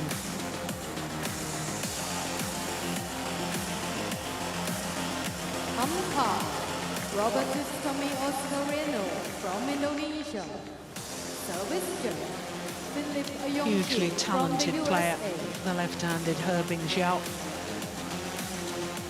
And this, as you can see, is a 5th meeting between these 2 players. And He Bingjiao has won 3 of the previous 4. But most importantly, she's won the last 3. So it would appear He Bingjiao has the measure of her opponent. Black. You have the red one, okay? You win the toss. Court. To serve or receive? To receive. That means you will serve. Well, the Korean won the toss of the coin, and she chose the far side of the court. So perhaps the theory being she wants a better start. Playing the better end for singles players. When you're playing against the drift, it means you can hit through with your clears and your lifts to push your opponent to the back of the court. without fear of hitting long. She's 24 years of age now, born in Ulsan in the south of the country. Currently 19 in the world ranking, but did spend 1 week from the middle of March 2020 at 15 in the world. And as I was telling you, this is her second Uber Cup campaign. And her performance so far has been exemplary. On Sunday against the USA, she beat Lauren Lam in 2 straight games. She did actually lose to Zhang Wenyu of Canada, so perhaps not exemplary. I've exaggerated there. Kashi Kashyap was Wednesday's opponent against India. Quarterfinal against Denmark, beat Lina Kristoffersen in 3 games, and then in the semi-final beat the former world champion Nozomi Okuhara, having to come from 4-11 and 7-12 down in the deciding game. She won straight 8 points to be 15-12 up.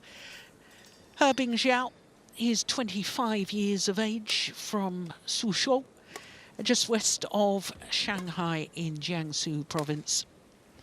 A beautiful place is Suzhou, known for its canals and bridges and classic gardens. If you ever get a chance to go there, it's a wonderful place to visit. Her matches, well, she has indeed won all of her matches so far. Has Hebing Xiao against Louisa Ma from Australia on Sunday. On Monday against Spain, it was Rodriguez. Then on Tuesday against Chinese Taipei. Needed 3 games to beat Sung Shou Yun. Quarterfinal against Indonesia and the semi-final against Thailand. Well, quarterfinal against Trasista was 3 games, and the semi-final against Pornpui Chochuong, who was the beaten All England finalist last year. Service judge Philip Yang Chi. China, represented by Hebing Xiao. Robertus Tommy Oscariano, the umpire. And on my left, Korea, represented by Kim Ga-eun.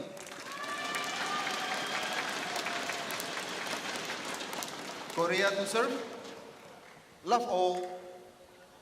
Play. So Korea in the form of Kim Ga-eun getting this 3rd match of the final underway against the left-handed Hebing Xiao.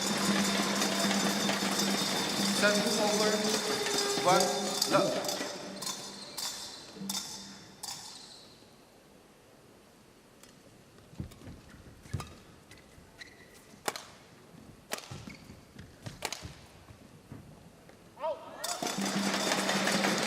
You weren't calling that semi-final with Korea yesterday, were you, when you beat Nozomi Okuhara? No, I wasn't, but I managed to keep just a half an eye on it, and it was a good performance by Kim Ga-eun, but I also think that Okuhara was still a little bit affected by the injury that she sustained earlier this spring here. Yeah, in fact I saw a quote from Okuhara that she was nowhere near her back to full fitness, but she wanted to give it her all for the team.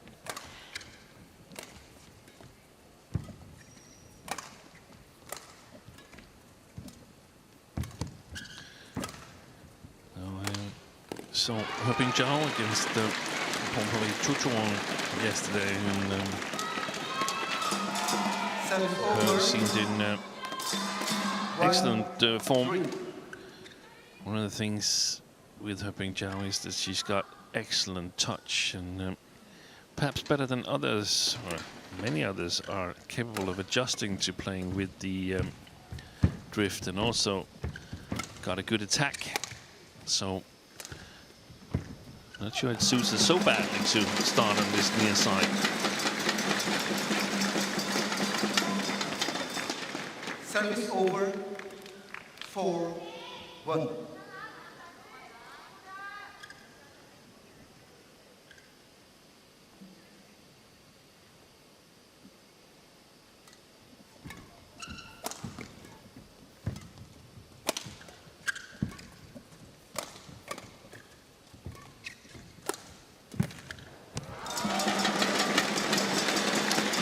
first thing this morning, Steen, I was checking the record books about how many times China had won the Uber Cup competition without dropping a match throughout. Yeah. Well, that can't happen now, so No. my research there was a bit of a waste of time. And you're not allowed to tell. I won't tell. I'm going to keep it for next time. Oi. That looks a nervous shot. 6-1. Hoping Zhao, the only one I've seen serving like this with the left leg forward, playing left-handed, and then serving a forehand serve. It looks so awkward to me, and it doesn't seem to tie in with the rest of her game, as you've just said. I mean, she's very talented, she's got lovely skills, and yet the serve looks appallingly awkward. Yeah. Yeah, well taken. Service over. 2. But you don't get points for style in this sport, No, so if it's effective... And it can be strange things that you find difficult. We've seen Victor Axelsen struggle with his serve as well. Yeah.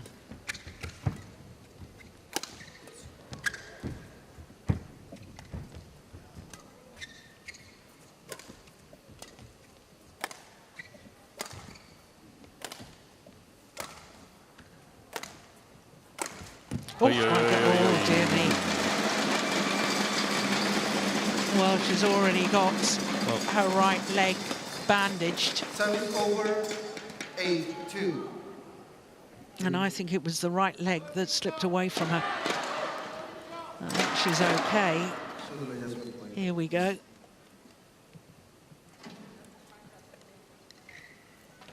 Oh no, it was the left leg that went. Either way, it didn't look particularly comfortable.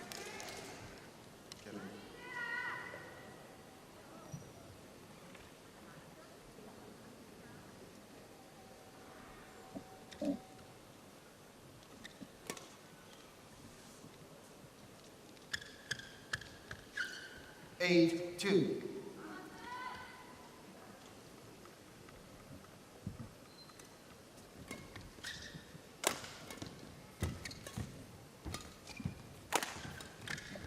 Oh, that's lovely.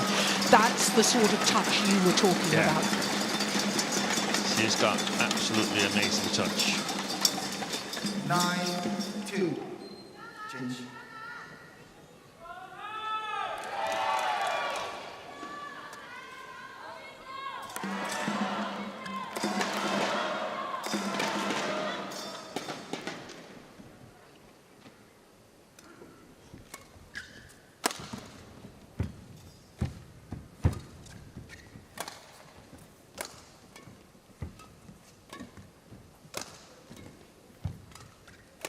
See how late she can wait until just flicking it away at the net. Good shot. That's a super shot. And the early stages of the rally, there was a shot in the forehand net corner from Hoping Zhao, and she was able to disguise it for so long.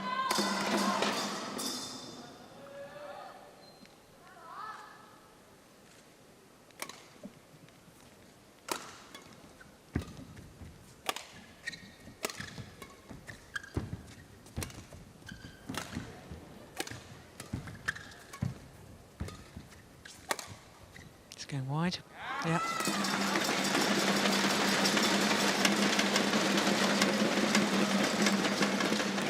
Service over. 10-3.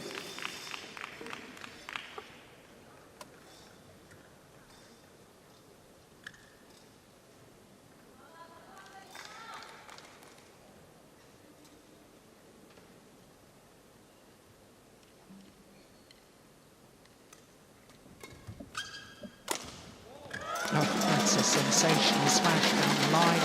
A lovely way to go to the mid-game interval with an 8-point advantage, Hoping Zhao.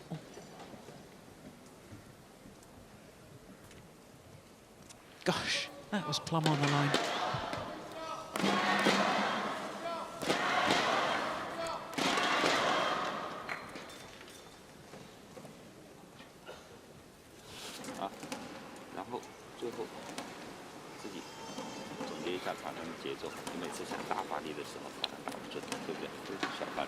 半场球大胆双脚起跳，这个必须给他压力，好吧？啊，自信。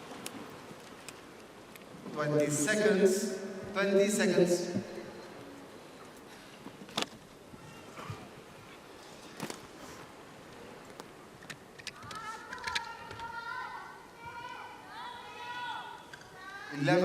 So it's a very handsome lead. Play. And Kim Ga-eun needs to up her game here to make more of a contest of it.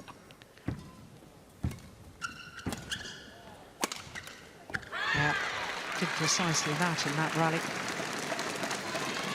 Kim is a player that we both noticed, Steen, when she was a junior, bronze medalist at the World Junior Championships in Bilbao in 2016, actually lost out to Chen Yufei, who went on to take the gold medal, also a bronze medal in the women's doubles at those same World Junior Championships. Just wide, although Herbing Zhao is going to challenge. But I don't think Kim has really fulfilled the sort of early potential that we saw in the same way as Herbing Zhao and Chen Yufei have done. And Cho Chu-wong. And Cho Chu-wong. Finalist in Bilbao at that time. I think both Chen Yufei and Cho Chu-wong have better technical skills than Kim Ga-eun.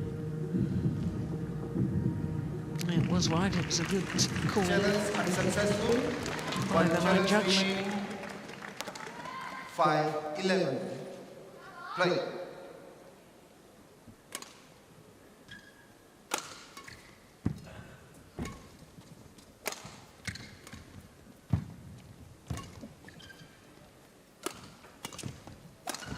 Oh yes, perfect.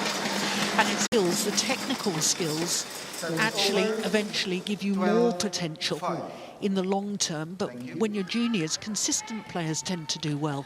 Yeah. But thinking ahead to senior badminton, you have to have the technical skills. Yes, I totally agree. And that goes both for technical racket skills and technical footwork skills.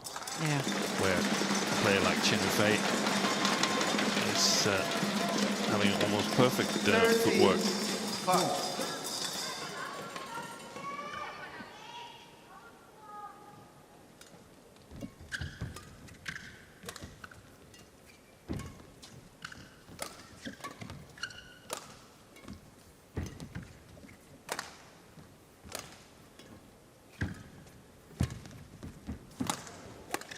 Missed it. She did everything right except the last one.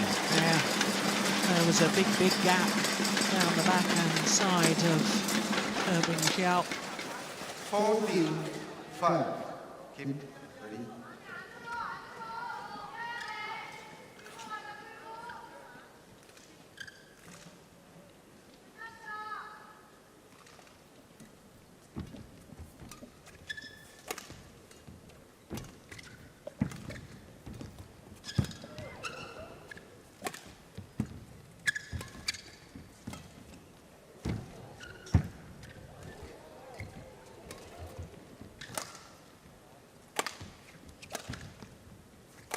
Oh, there's another unforced error. I suppose the other thing to take into account, Steve, is the fact that for Kim Ga-eun, I would have thought that probably yesterday's result against Nozomi Okuhara must be considered one of her biggest wins in her career. And inevitably, sometimes there's a reaction to that was the big match that she was building up to in her mind from the start of the week. And securing Korea a spot in this final here. Yeah, because it was the third match and they won 3-love in their semi-final tie. Set over 6-15. In fact, this is the first tie from the knockout stage, from the quarter-final stage, that hasn't been won and lost by 3-love.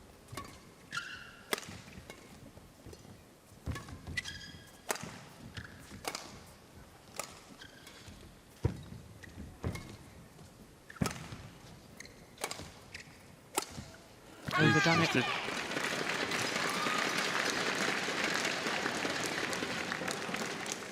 7-15.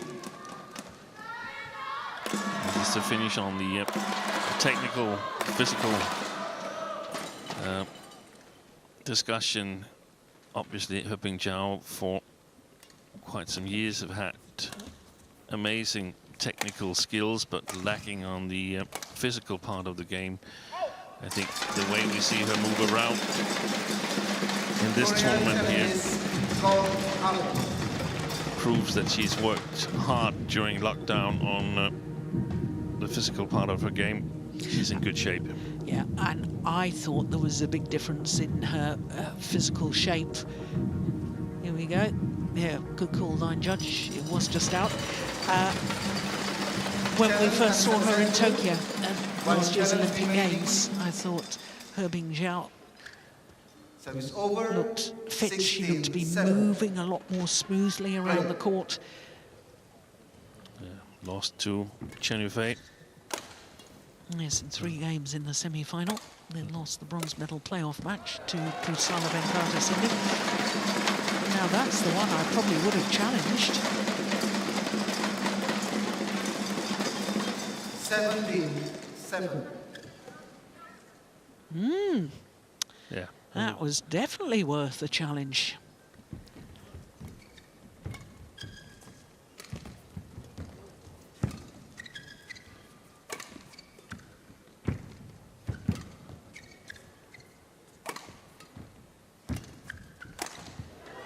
That's wide.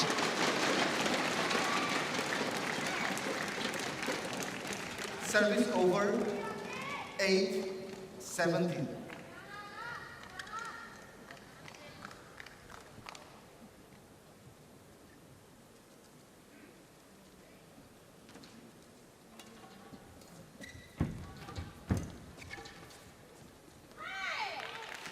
Well left. No challenge here from him. He Bingjiao. I don't think she'll win that challenge.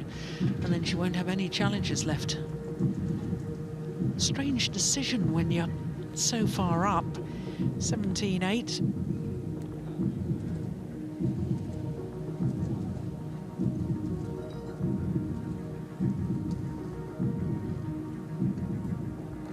Well, that's a good cordial.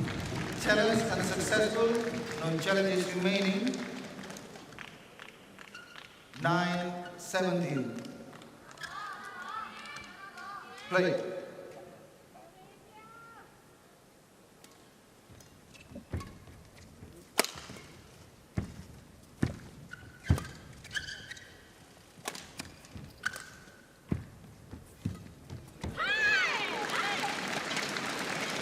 Yeah, so important in singles to get to the net first. 10-17. Be the player that's taking the shuttle early, so you can play the tight spinning net shot.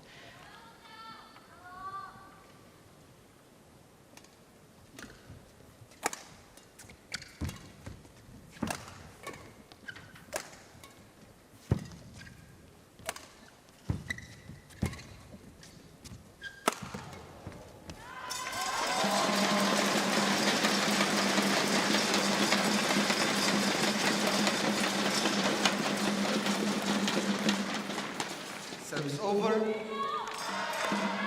18-10.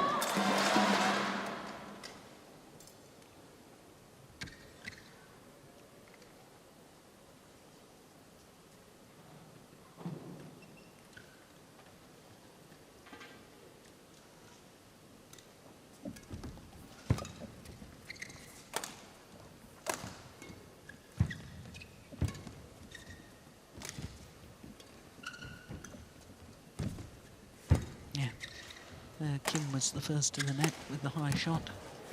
Oh, good block. Good rally. Oh! What on earth was she trying there?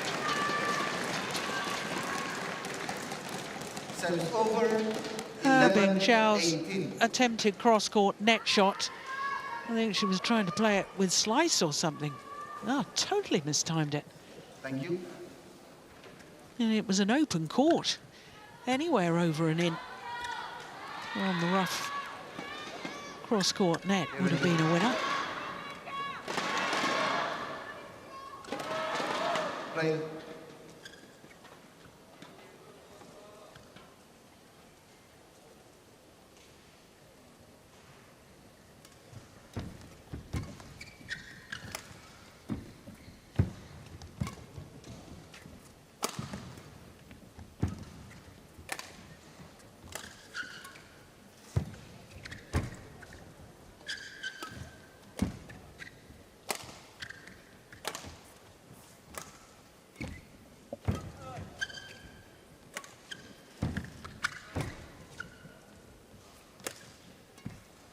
Going wide. Yeah, that's a pity from a Korean perspective.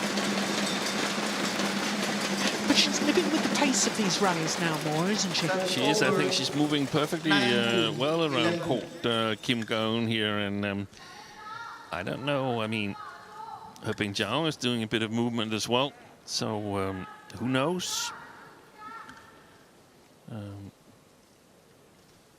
I think we could see that Chen Yufei was not in the physical form that we saw at the Olympics and previously. I don't know how strong He Bingjiao is. She had to give walk over to Chen Yufei at All England and didn't play Swiss. So I wonder if there's been illness or injury there. Yes, also pulled out of the Korean. Well, it's game point opportunities now, though, for He Bingjiao.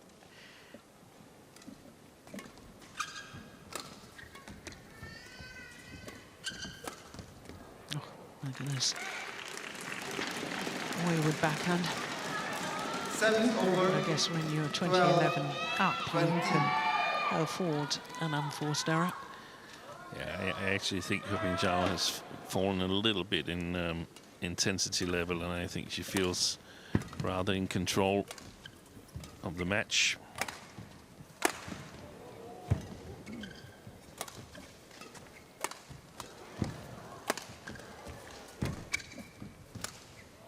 Beautiful. Short. Opening game, 21-12 to He Bingjiao and China. 20 minutes for that opening game. And you're right, Steen. He Bingjiao looks to me also as if she feels she's very much in control. Scoreline suggests it too.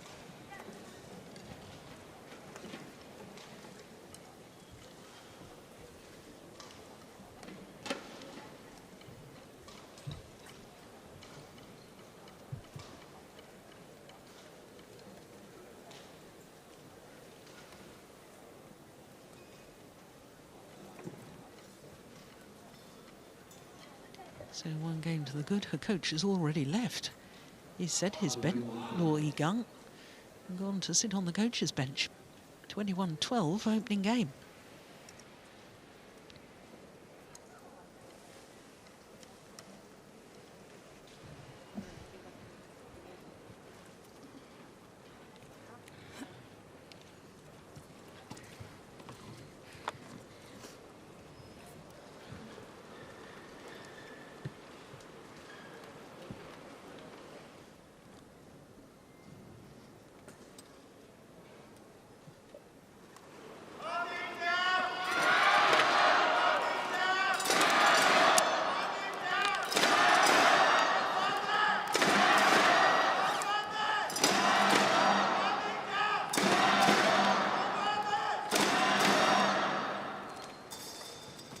Seconds, 20 seconds.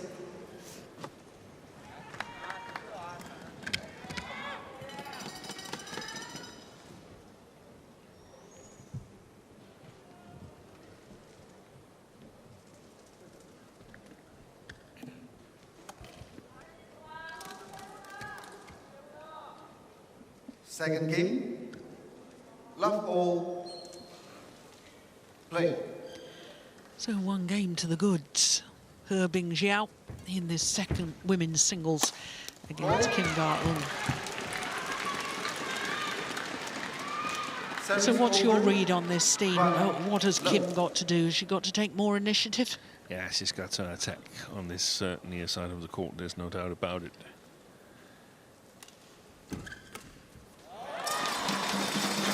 It's not going to be so easy, I'm afraid.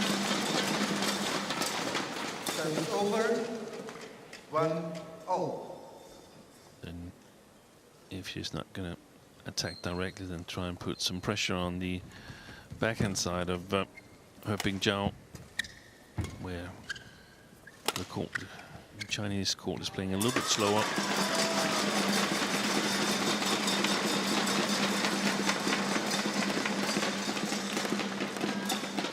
Two, 1.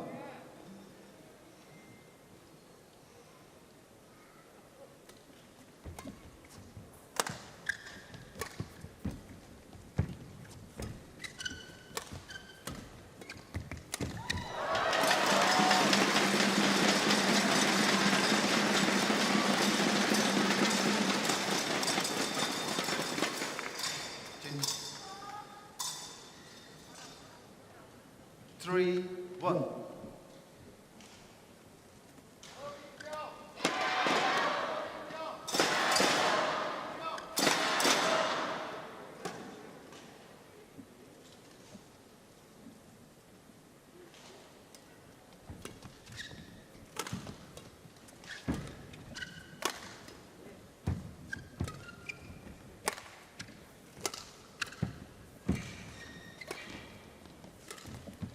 Oh, that's lovely.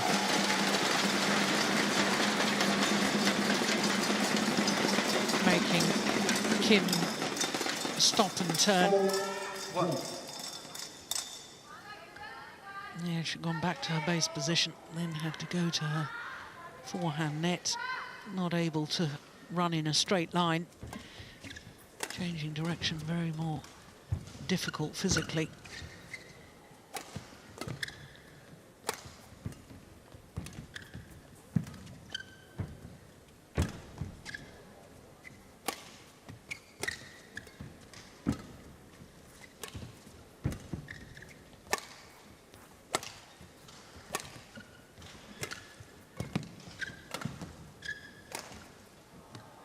Just right.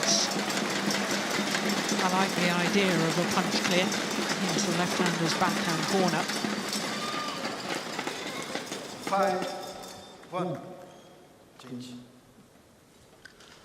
Trying to play it there for a second time. And perhaps the opening of that corner starts on the other side with a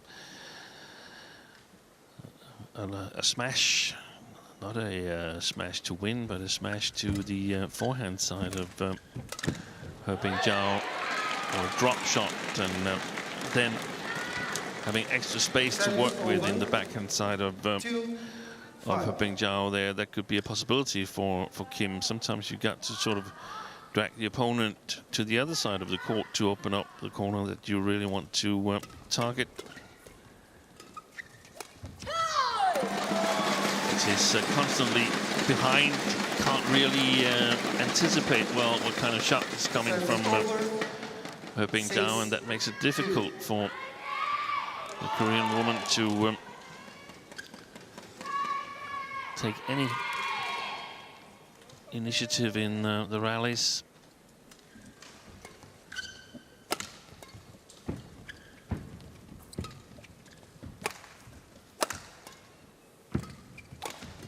She read that though. Yeah. That was great. Very well played by Kim Ga-eun. Service over. 3, 6.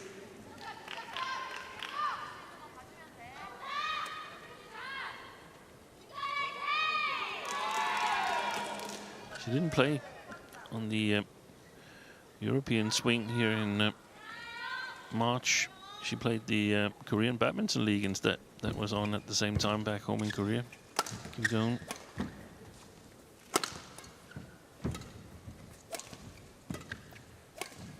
Oh, that's a wonderful shot.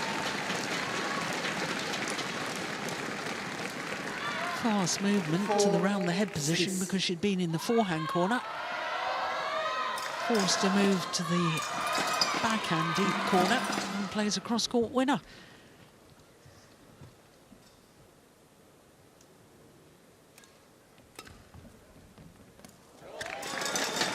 Yeah, shuttle holds up this near end of the court. Set over. 7-4.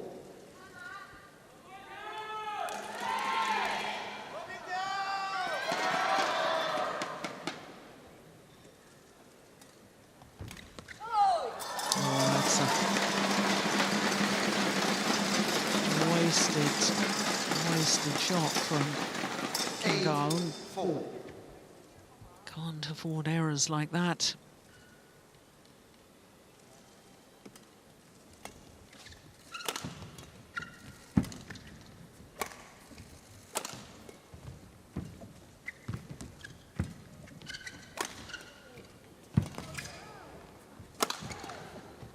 Oh, that's brilliant from Herbin Jiao.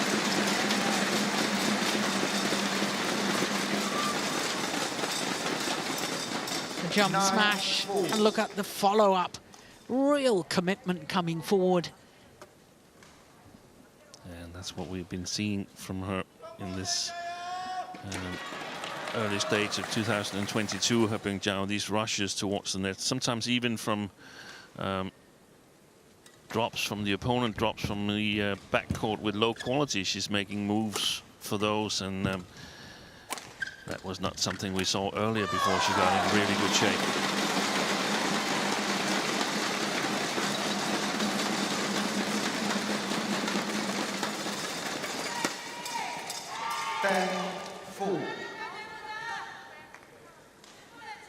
Kim, ready.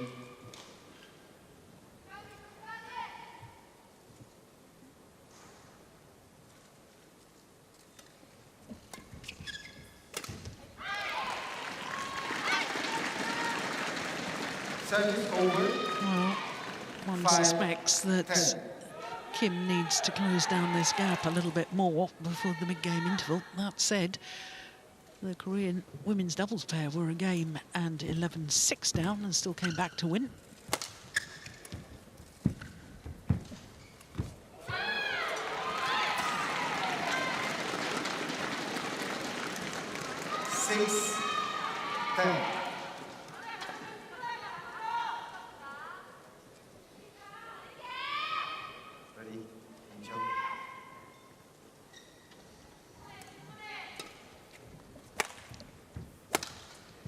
Yeah.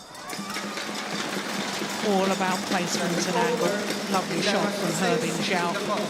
And indeed, it is an 11-6 scoreline at the mid-game interval in favour of China.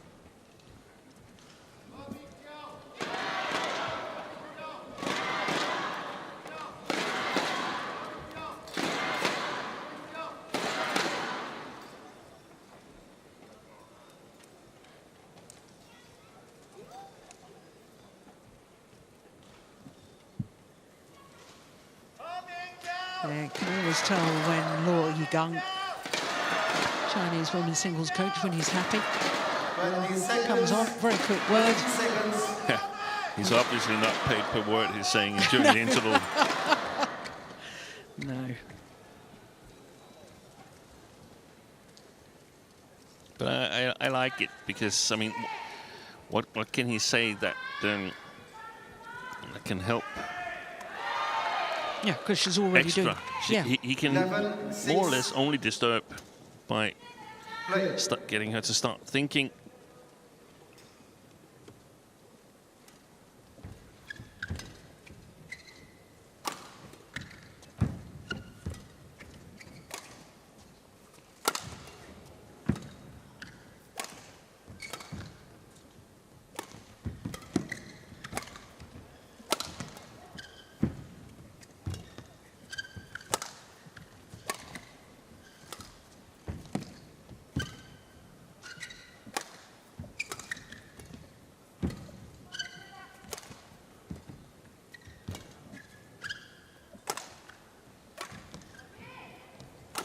Oh, my goodness.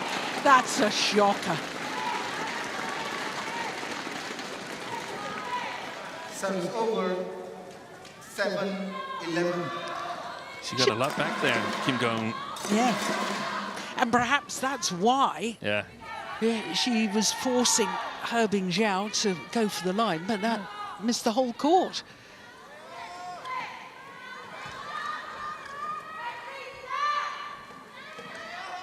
So she started the climb, just like first women's doubles. Down 6-11. And she stopped it again.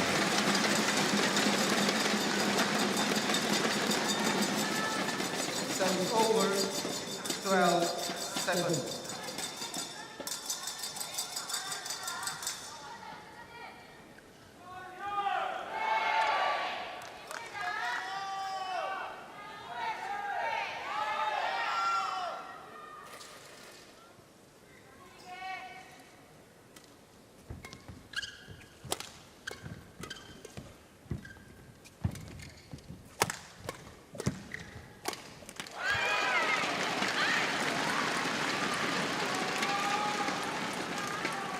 Service over.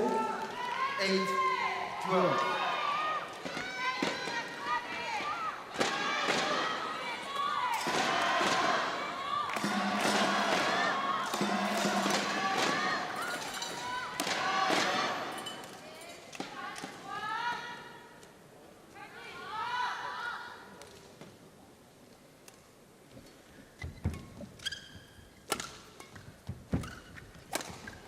Yeah. Well, I just sense there could be a change in momentum. But Kim Go-eun is going to have to keep this very tight indeed.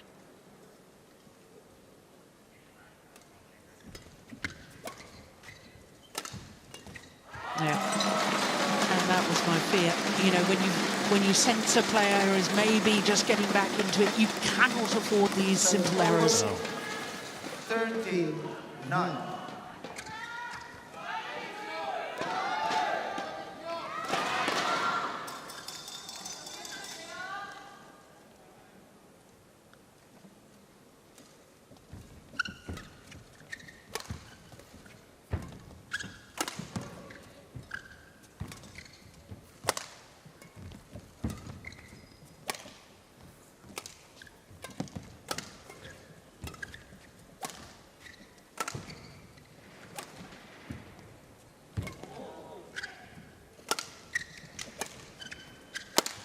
Oh, she's missed another one on the side of the court, but missed by a country mile. Over. 10-13.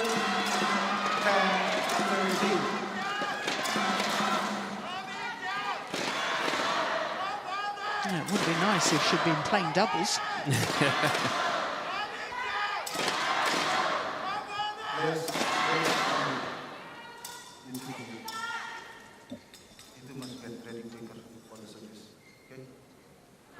Well, umpire Robertustomi Oscariano from Indonesia not happy that they're wasting so much time in between rallies.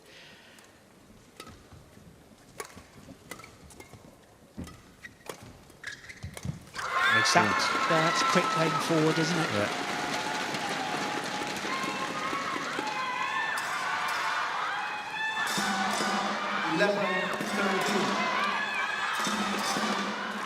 She's been inaccurate as of late with the lifts there from mid-court area, from below the tape. He Bingjiao and Kim Go-eun has been excellent at exploiting it when she's got these short lifts. That one, if she's trying to play a different shot than that, trying to play the back court, stays in. Nope. No, as long as the back line.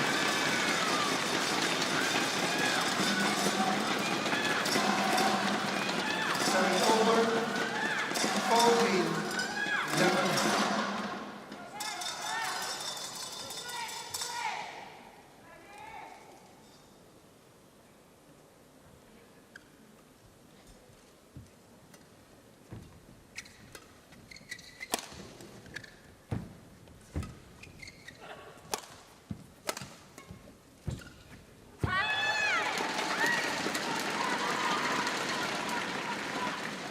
Service over.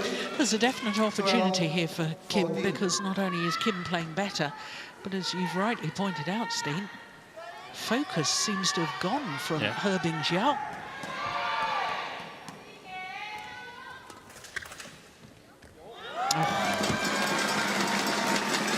Yeah, not thinking about the drift, Kim. Service over. 15-12.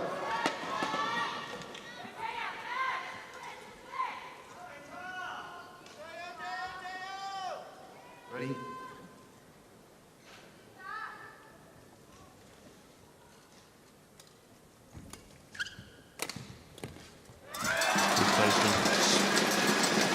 Not at all a full power smash from her. 16-12. Did the trick.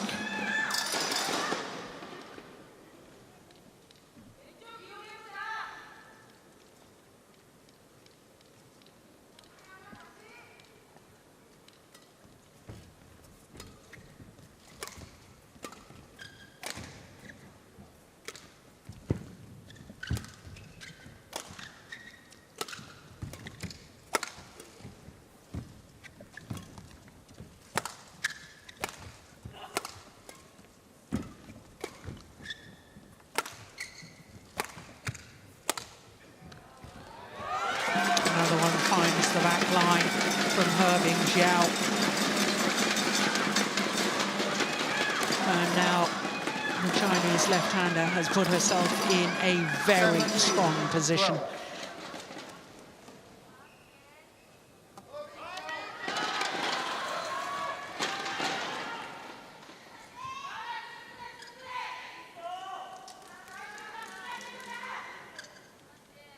Play.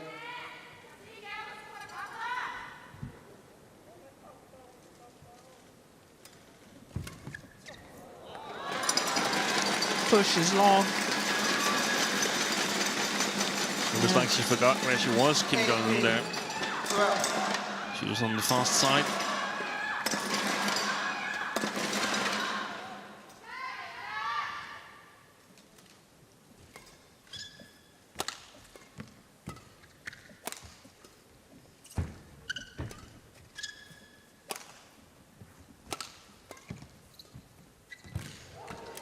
Yeah, well played.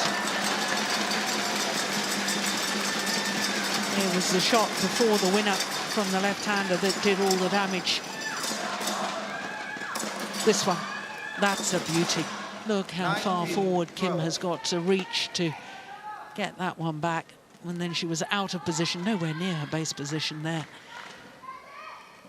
So 2 points away from victory and 2 points away from giving China a 2-1 lead in this Uber Cup final.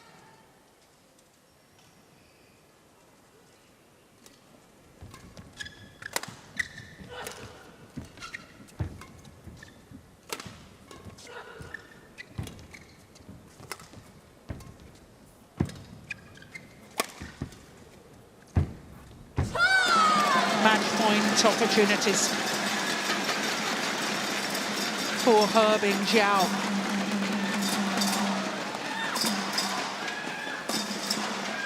6 straight points. 20, match point 12. And 8 match point opportunities.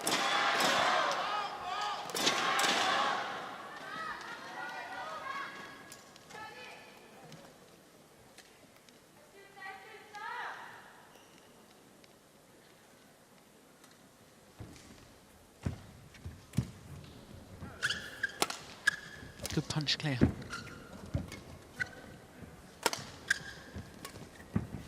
Oh, that's a beauty. Well, too little, too late, one suspects from Kim Kang. But you just never know.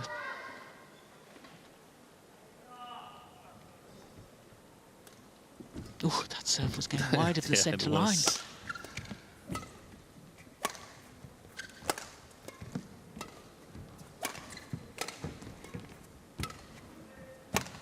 That's definitely gone wide, and He Bingjiao has won the second women's singles to give China a 2-1 lead in the Uber Cup final.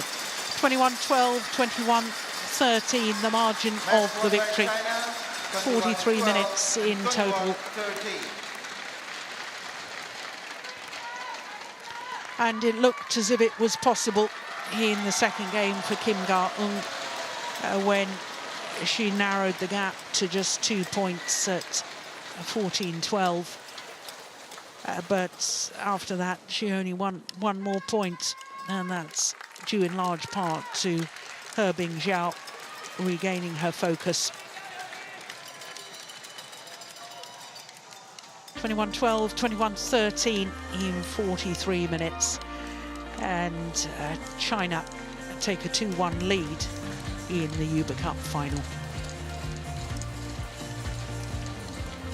Well, coming up next is the second women's doubles in a scratch pair for Korea, Kim Hae-jeong and the Olympic bronze medalist Kong Hee-young up against Hwang Dong-ping and Lee Wen-mei.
So that's the scene outside the Impact Arena. Seats more than 11,000 this arena we're in. And there is confirmation that China lead this final, the 29th final of the Uber Cup, by 2-1.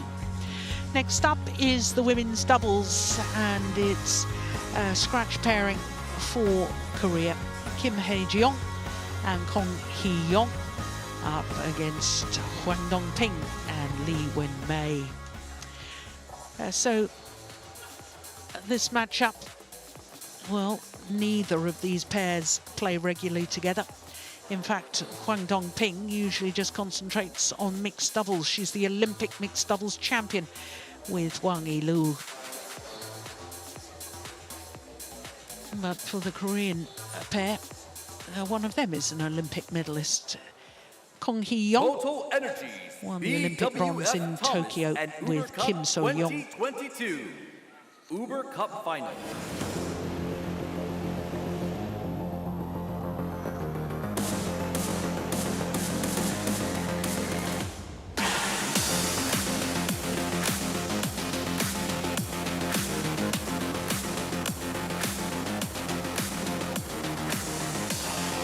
Uber Cup final, the second double. Korea, represented by Kim Hae-jong and Kong Hee-yoon.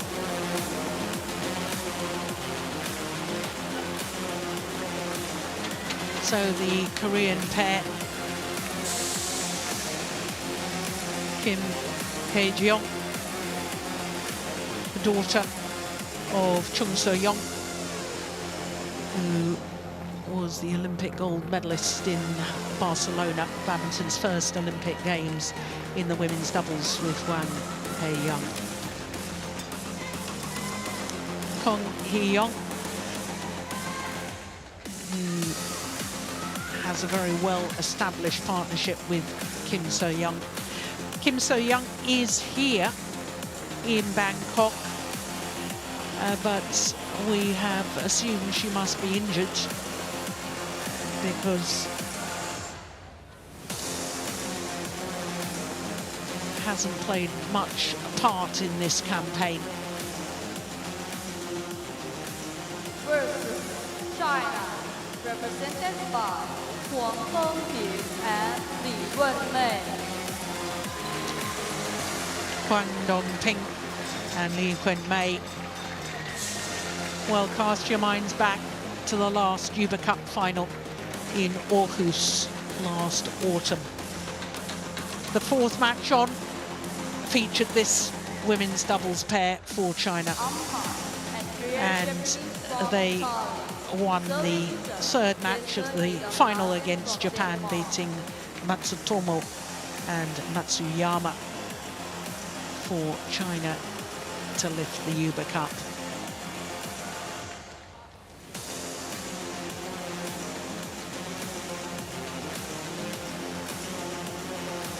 But neither pair on show today are regulars on the World Tour within these partnerships, and therefore that statistic is not surprising. A first meeting between these two pairs.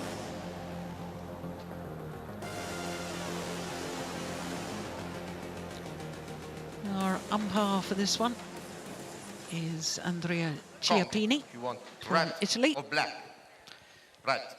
Black for you. Right. Side. So the Koreans You're going to winning serve, the okay? toss of the coin Team and leadership. choosing ends.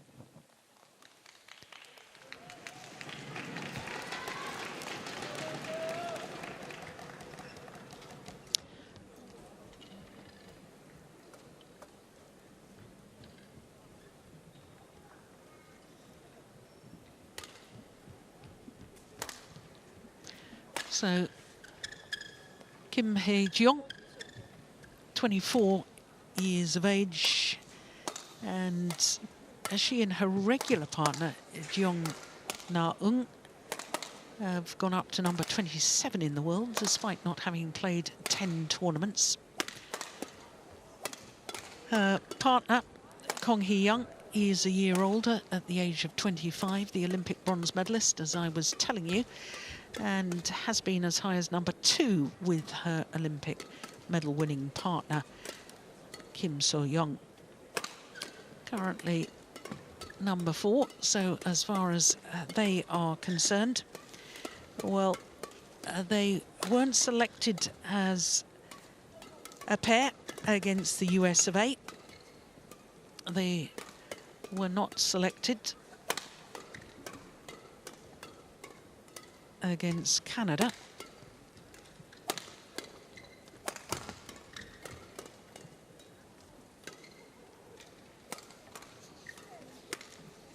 And against Denmark and Japan in the quarterfinal and the semi-final, the matches weren't contested because the tie was already over. Any dead matches in the best of 5 match tie in the knockout stage, that once one team has won 3 matches, any remaining matches are not contested. Li Wenmei, as you saw, 22 years of age, from Hubei province.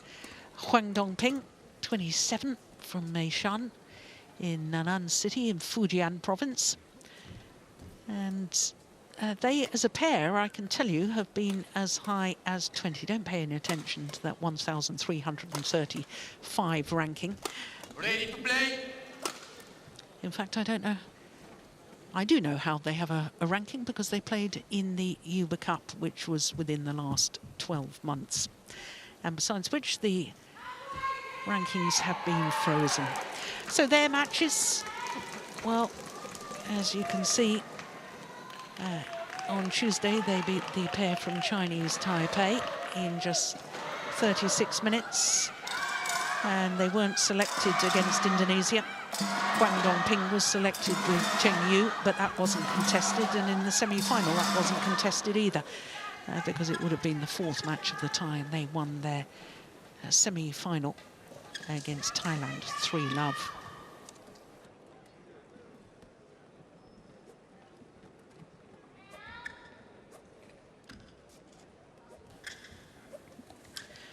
So, as I was telling you, our umpire for this one, Andrea Chiappini of Italy, Jesper Larsen of Denmark is the service judge.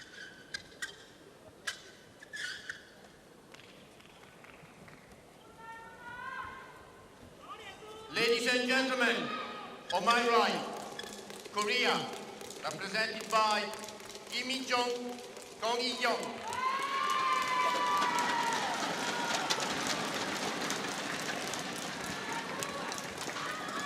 And on my left, China, represented by Li Wenmei, Wang Dongping.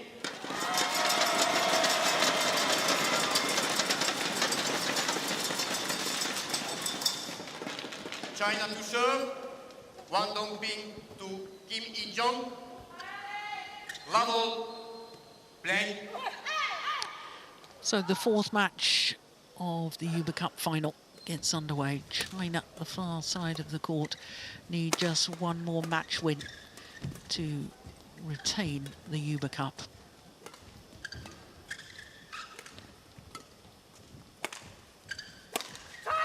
Well, if Korea are to lift the trophy for a second time, 12 years after their only win, which was in Kuala Lumpur, they're going to have to do what no other team has done in the history of the Uber Cup since we've had the 5-match format, and that is to come from 1-2 down in the tie to then finish as winners.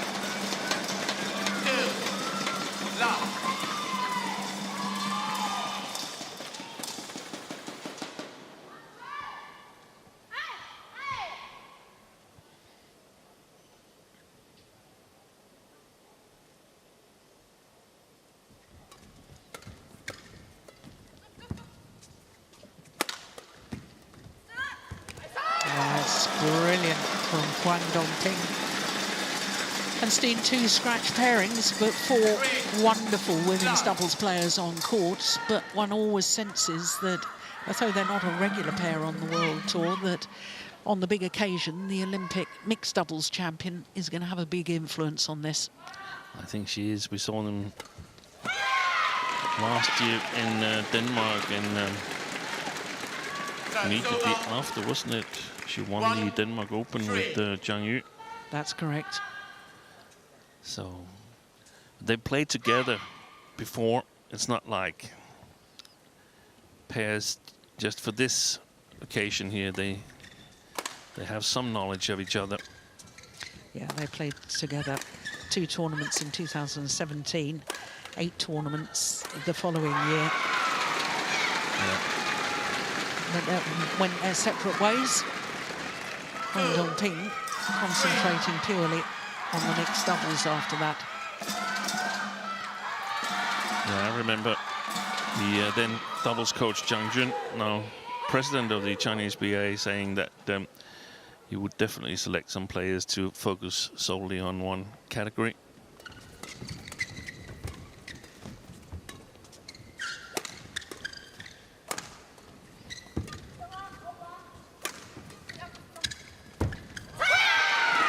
Those mixed doubles players can come in very useful in these team competitions. We saw it in the Thomas Cup semi-final yesterday with Matthias Christiansen, who only plays mixed doubles now, and he playing men's doubles throughout the campaign.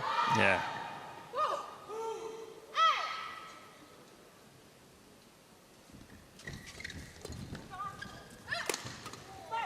Gives a little bit of an X factor into a team that you have a player that's versatile. Oh, that's a great shot. My word. Inspirational play from Kwang Dong-ping.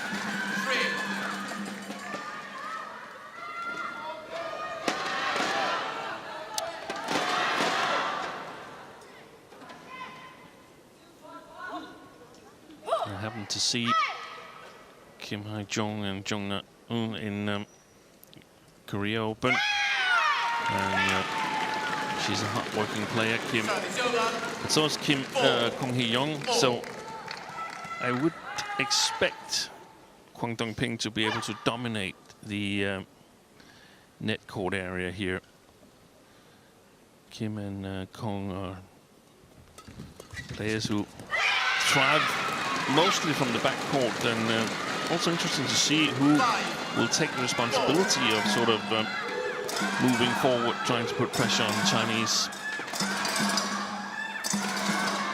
Yes, because when Kong Hee-young usually plays with Kim So-young, it's Kim So-young that goes forward to the front of the court the majority of the time.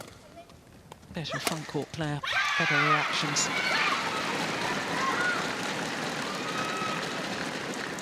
6-4.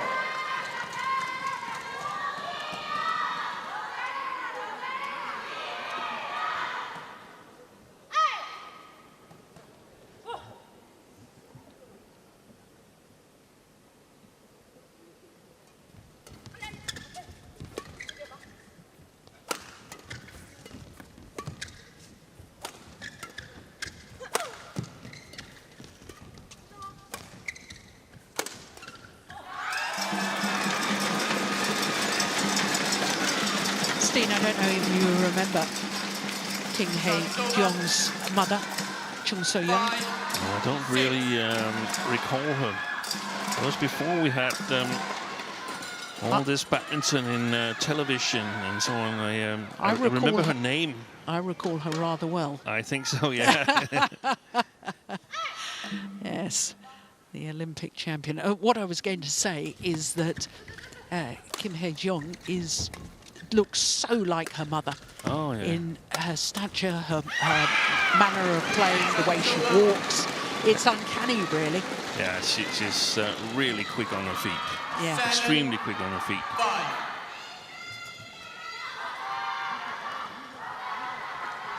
And so far, a good start.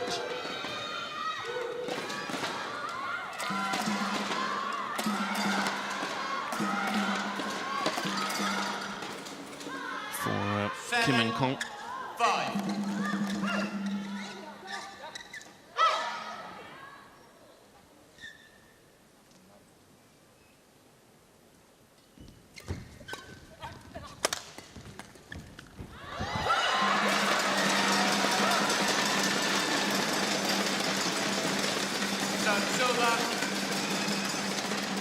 Well, we haven't had a 2-all scenario in a Uber Cup final since 1994 in Jakarta.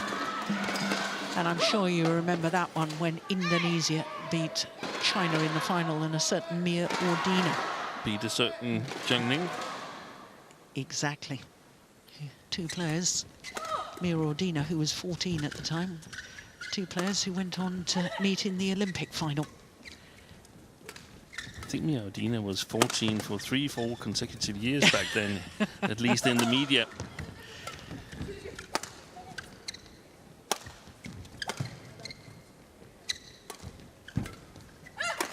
Wasn't it India's women's team who fielded a player in this tournament that was only 14? That's correct. Unati Huda. That's it. Didn't she win the Odisha? I think so. 100 event, yeah. So a lot of good talent from India. Yeah.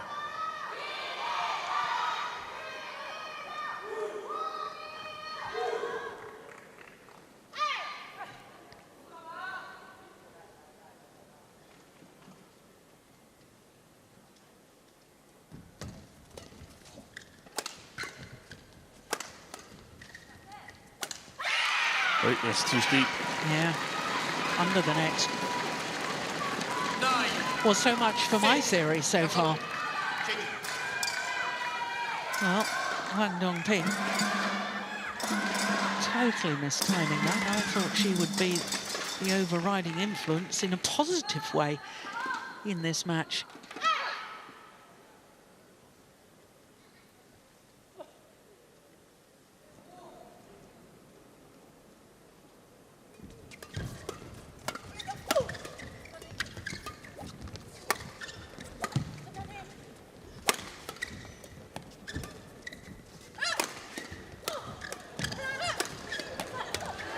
Yeah, well worked. Well, in all honesty, this is looking like a very exciting women's doubles pair from Korea. And long term, you've got to wonder how long Kim So-young is going to continue playing. She's already 29 years of age and in April last month got married. So how much longer she's going to play for, one doesn't know. Oh, service error from Kim. Silva, 7-10.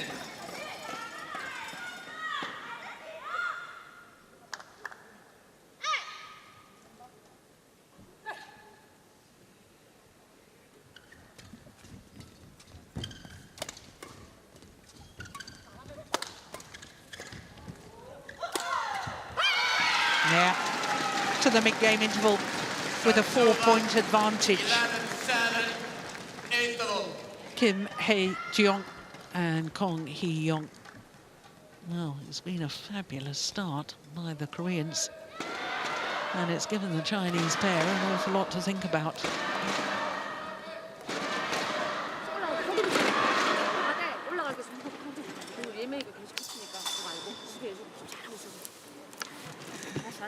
Lee Kyung-won, their coach.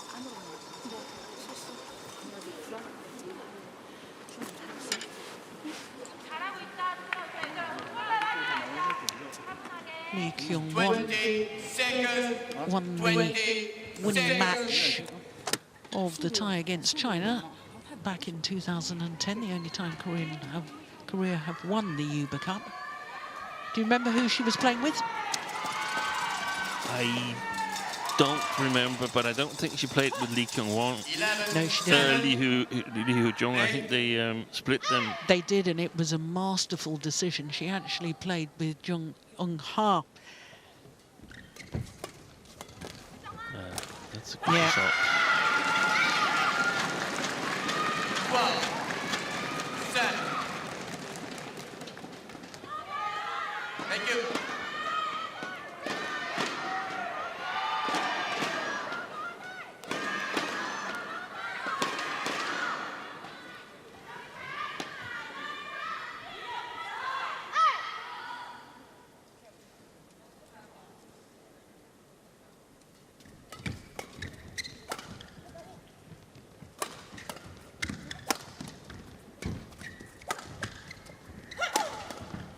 Gone wide. Well, this is extraordinary. Very interesting. Yeah. And no one really has taken the role as a front court player in the Korean pair, because there is no front court play. Just leaving it open and either playing defensive or flat game or firing smashes. And I think Lee Wen-mei is a little bit stirred by the situation. 13.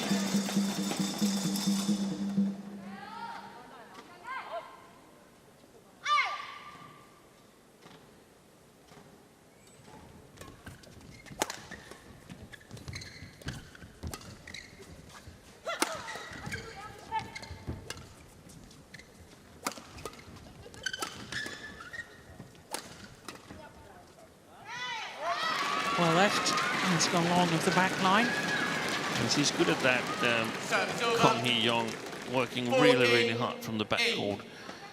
I'm curious to see what happens when they change ends.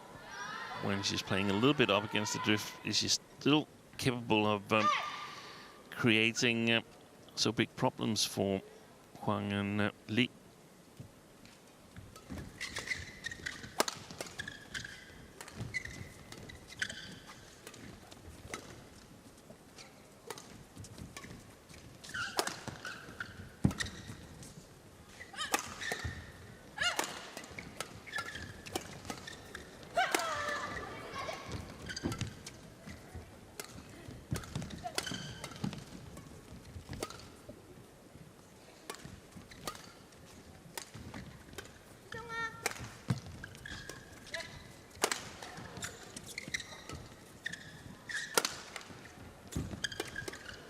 Rally.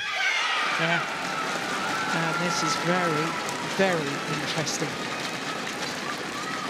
15-8. Have you ever seen this Korean pair together before? I haven't seen them play before, no. So you called none of their matches this week? No. No, me neither.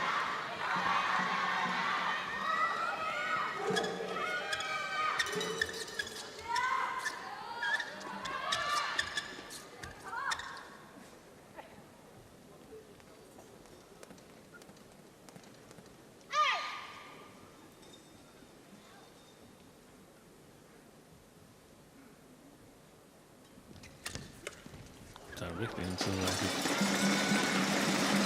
Miss. Service over.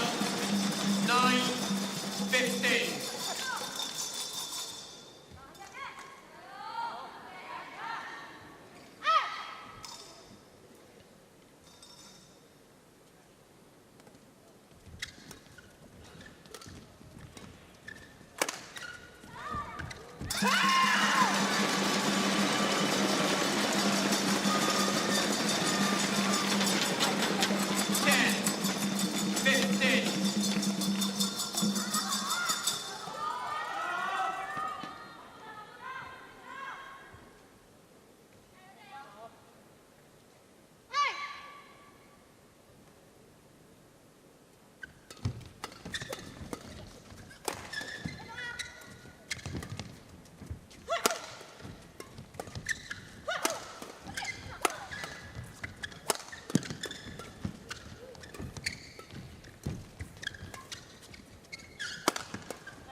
Good pace to the rally. Yeah. That's gone long. 11-15.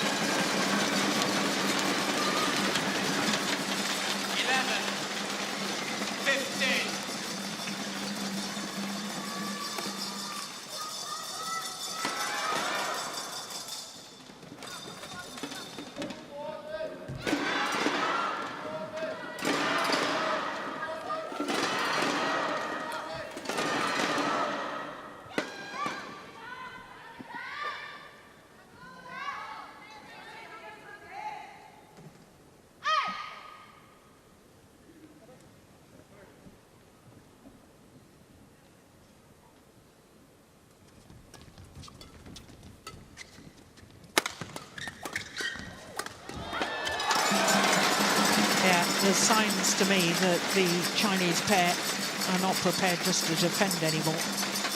12-15. Well, whichever pair has been on the attack so far in this women's doubles has been winning the rallies. I think they also established that it's going to be mainly Li Wenmei at the backcourt when they attack. That's the plan, to have her as the backcourt player and Huang Dongping at the net. That is a magnificent brush off the top of the tape from Kim Hye-jeong. 16-12. That's super.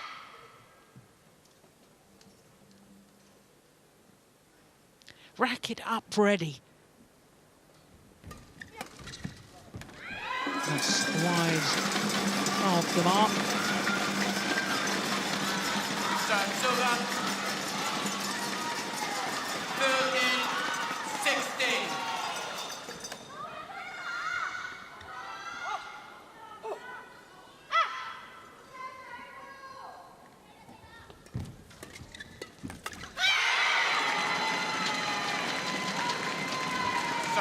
As long as she didn't sort of like miss-hit that one, Kim Hae-jung. So it passed to Kong.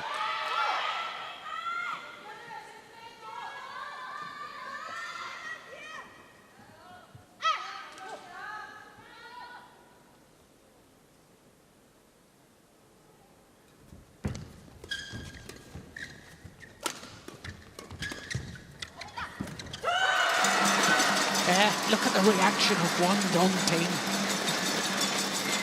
She was pleased with that. Koreans both encroaching forward. And Kong Hee-young getting caught at the back on her backhand side.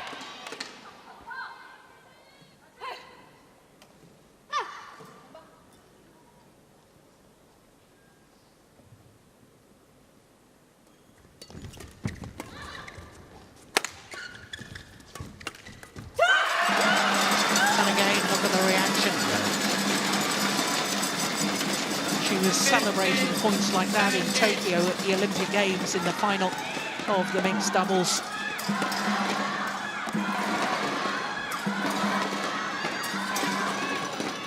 I think they've been a little bit surprised by their opponents so far, Chinese pair. 15-17.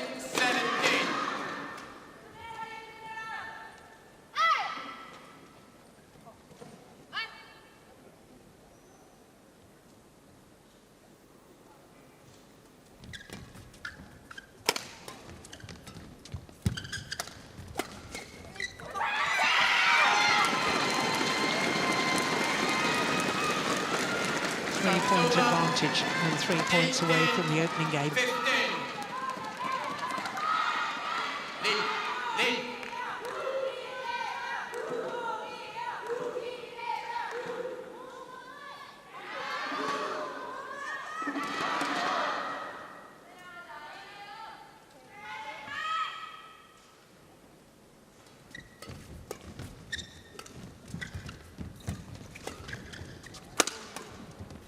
Defense. Oh, that was going wide.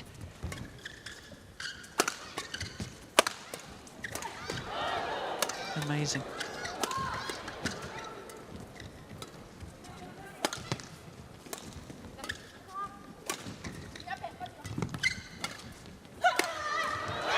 That's a wonderful final smash from Kong Hee-young across the body of the Olympic mixed doubles champion. That's a great spot. Trying the round the back defensive shot, Wang Dongting. She was too committed to the forehand defense, wasn't covering her backhand at all.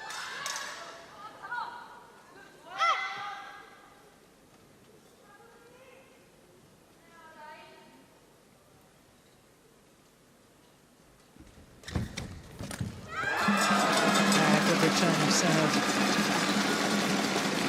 I think it got a little bit too loose above the tape. The low serve there from was it Kong?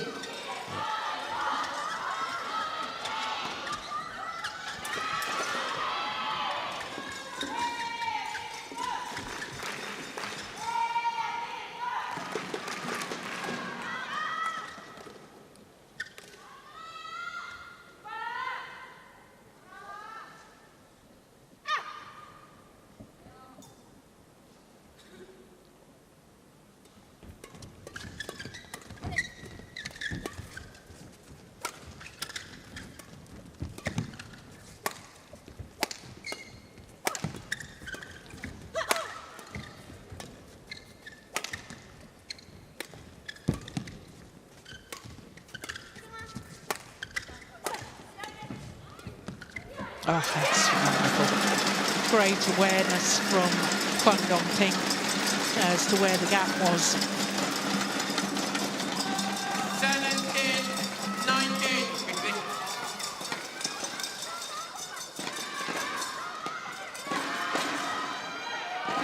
Yeah, Kim really had to cover the straight one, but Kong was off balance.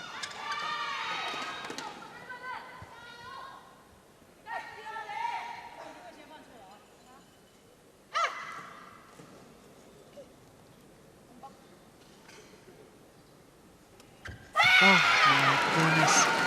Service error from Lee Wen-mei. And that gives 3 game point opportunities to the Koreans. 17.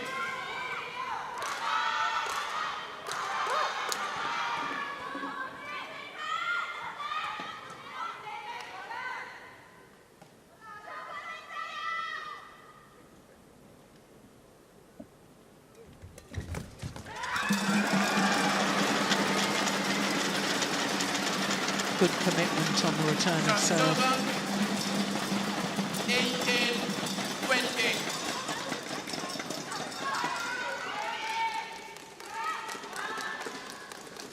One game point well saved.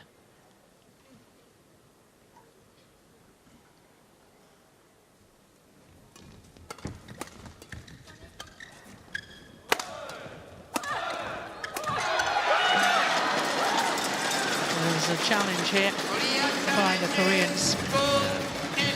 And I think they might win that challenge.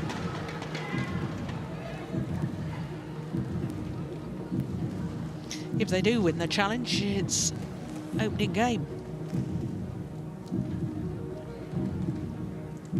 Here we go. Oh no, it's way in. Challenge unsuccessful.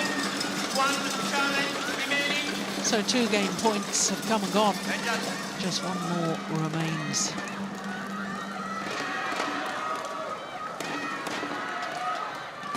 Thank you. 19, 20. Ready.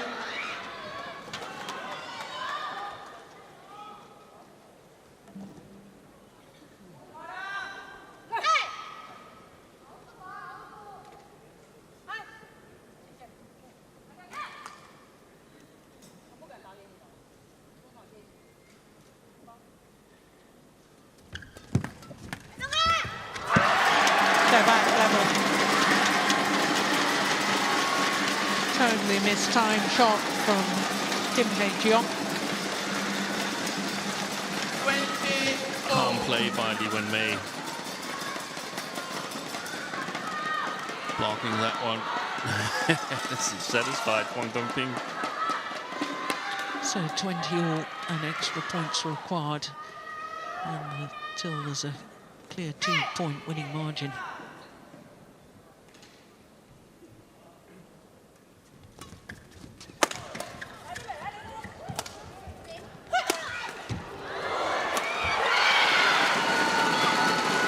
Fourth game point opportunity for Korea. 21. Yeah, not the moment to try a trick shot.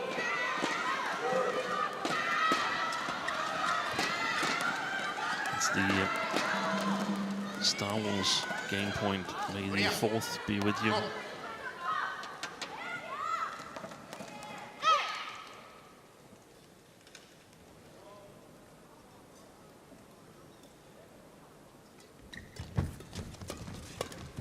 Oh, lucky net cord from Kim Hae-jeong. And the Koreans have taken the opening game 22-20. 27 minutes, yeah, a little bit fortunate, but they did play exceptionally well in that opening game. Quality badminton from all 4 players on court.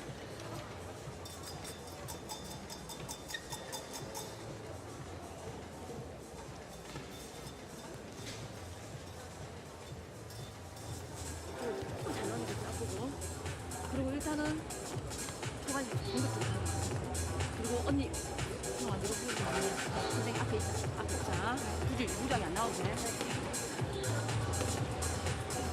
오케이, 뭘?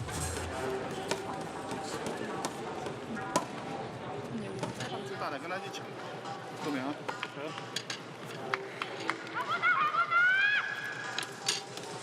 速度要起来，速度老起不来，对我感觉慢一点就有点难受，是不是？就感觉我加速你老脱节一点，或者是我放下来，他其实质量也不怕我们这球员，他一开始打得多慢，他们家根本不怕，你也不攻，也不抢，也不第三拍也不进，都是放外拍全是软的，没有用，没办法，对不对？打到这个份上就是你打他们，能怎么样呢？他们能被他们打死了，打死了，顶他们嘛，对不对？他们打不过他们还是怎么样？对不对？就是有那个魄力，又有气势，你要敢打。或者说，对，不要释放出来，没关系。 20 seconds. 20 seconds.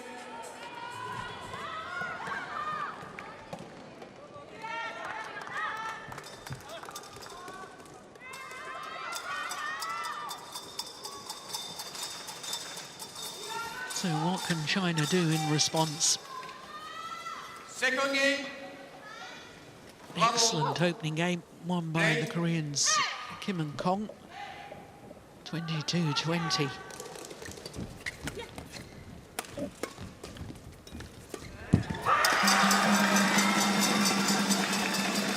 Well, that's where she's so good, Kwang Dong-ping.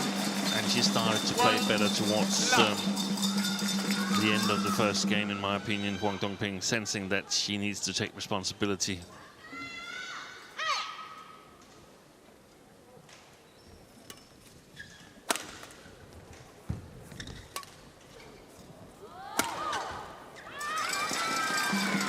There's good placement of the smash from Lee Wen-mei in between the two Korean players, and that's the problem. If you're not a regular partnership, they both left it for the other. Oof, that was mighty close to the back line.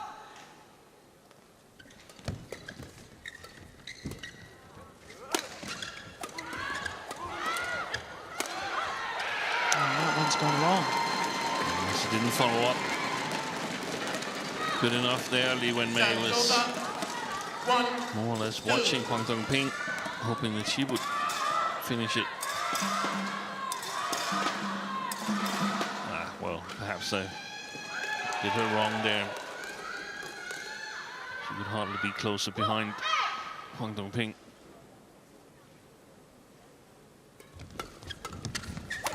Oh, goodness. Another mistimed shot from Kwang Dong-ping.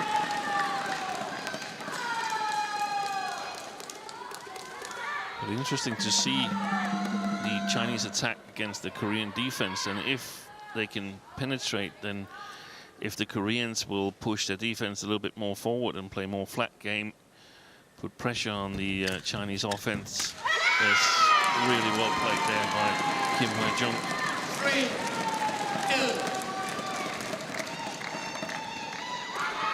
Thank you.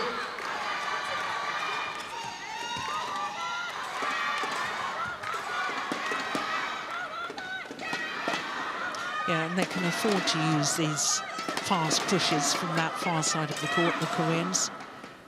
Yeah, exactly.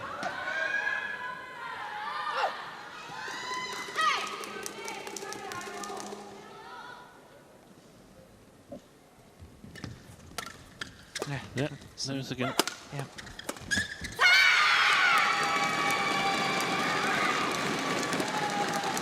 And then you can say that, oh yeah, but the Koreans, they are attacking against the drift and stuff like that. But if Kwang and Lee doesn't have the correct length on their lift when they're lifting and needs to be careful not to lift too long, then there's possibilities.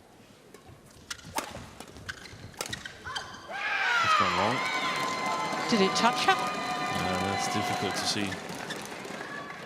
China challenges goal out. Well, no, Kwang Dong-ping thinks that it touched her before it landed out. I don't think she was questioning the back line, was she? Well, she's got a challenge now.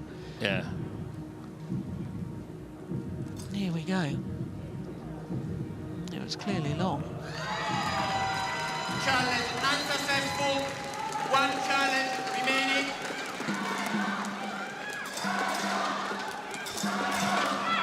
Five, two. Play.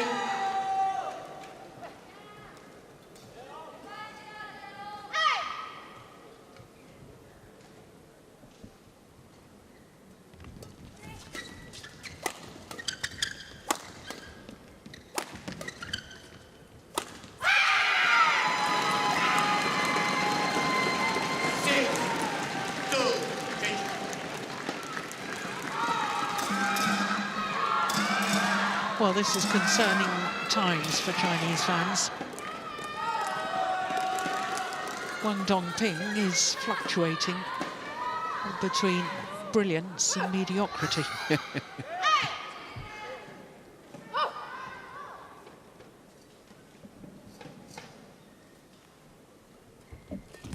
Good serve. Yeah. A great third shot again from Kim Hye-jeong. And she's so fast on her feet in that service situation. So the third shot, unless the Chinese gets it well below the tape, she plays it back fast, flat, and takes the initiative there. From love 2 down to 7-2 up. Chinese need to stop this run of points.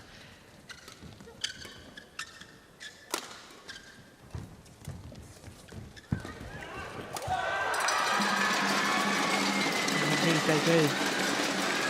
Service over. 3-7.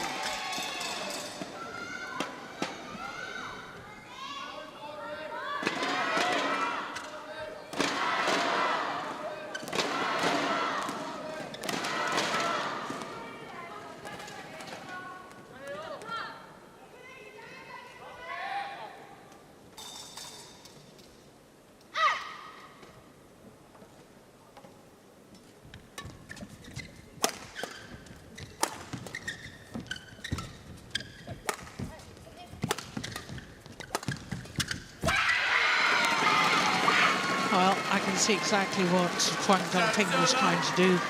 The block defence, and she wanted to follow forward to the net, which is where she's so good. There's the block.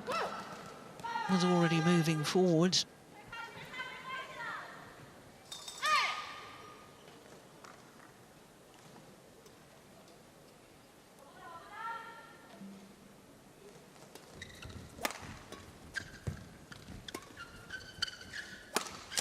Oh, clash of rackets.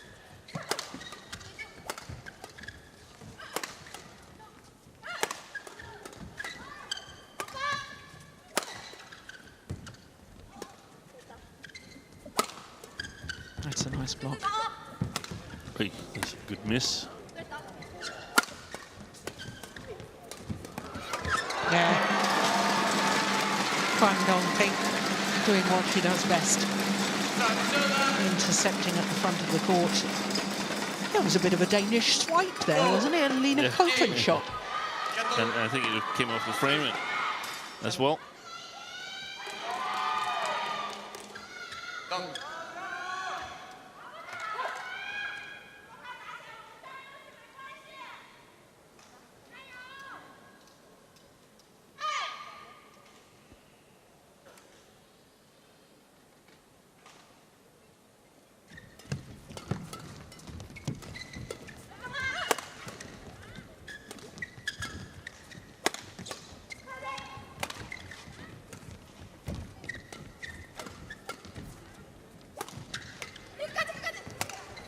There's another.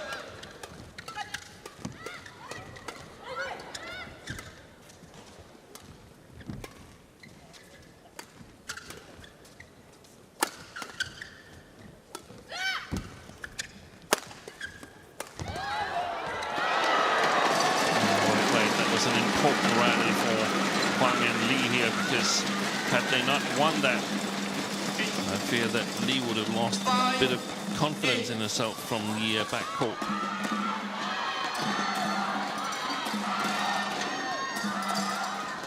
That's the formation that should sort of bring China back in this second game.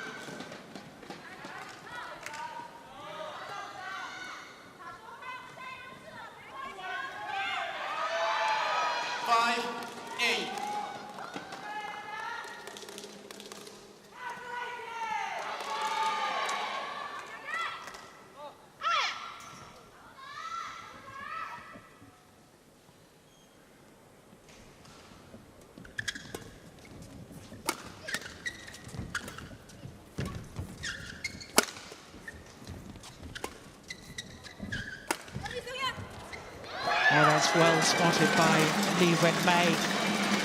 Kim had gone forward looking for the drop shots. And neither of the Koreans were covering. There she is, covering that deep backhand corner.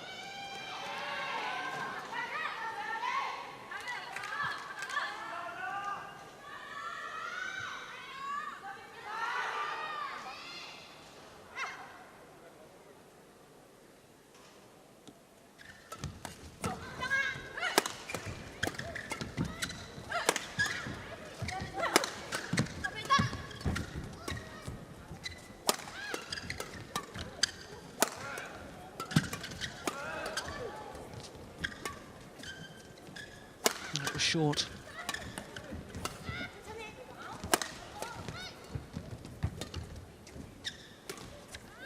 Good angle. There. It was the acute angle from the back of the court from Kim that did the damage.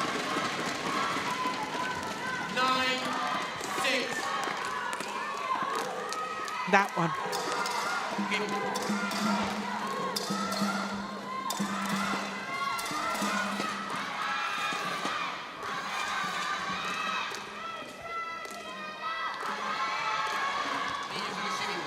Well, every time I'm watching Kim Hae-jeong play, I'm getting more and more impressed with her.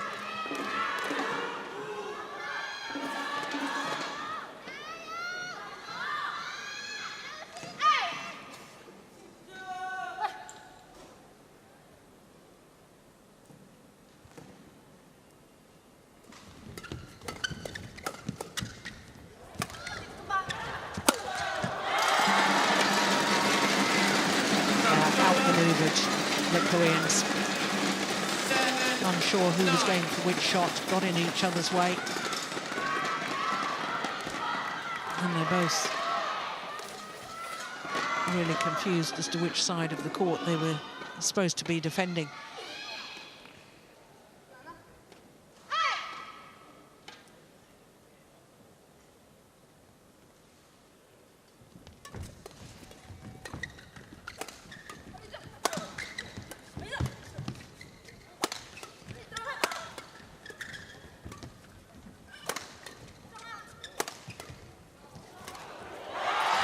Good defence from Lee Wen-mei. Flicked it across court. 8-9. Here it comes. That's a beauty.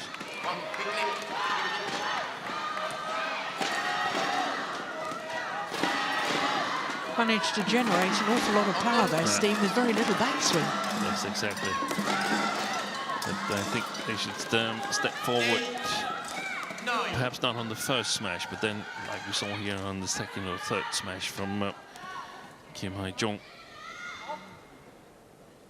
She's not the tallest of athletes, and they are rather flat, so there's possibilities.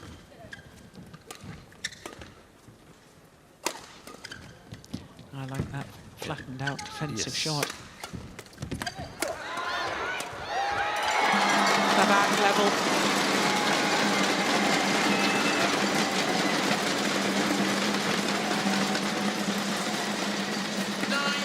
Six of the last 7 points to the Chinese pair.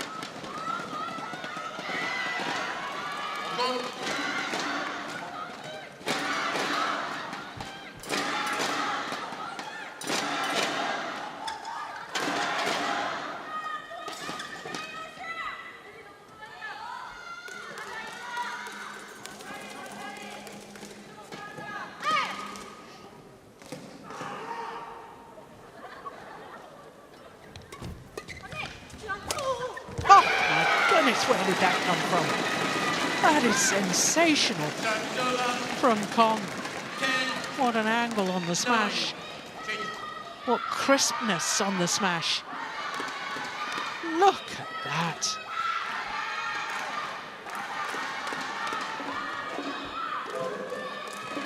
And look where it lands, how far in front of Lee Wen-mei.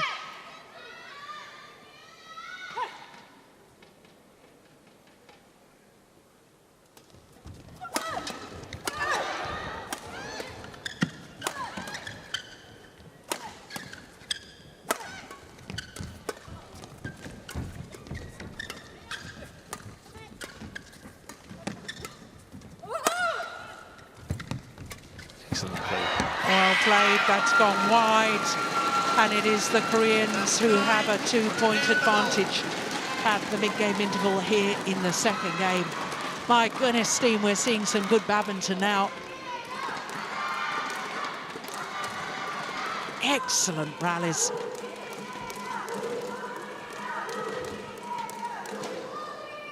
The whole of this women's doubles, the whole way through, has been good quality. It has, and I think Koreans, they were getting their strategy adjusted a little bit in the defense here, putting more pressure on, sort of like teasing the Chinese to attack, but from a worse position, so the opportunities for counter-attacking becomes bigger for the Koreans.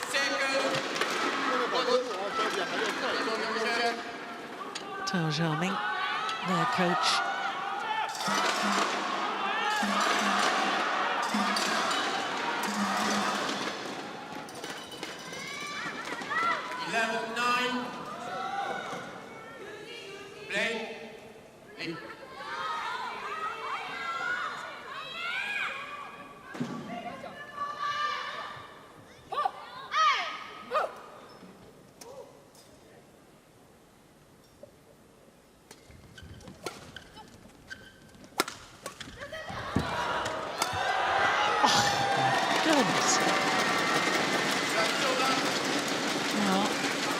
Very nearly got it back, but nearly isn't good enough. Now that's the drive defence that turns defensive play into attacking play.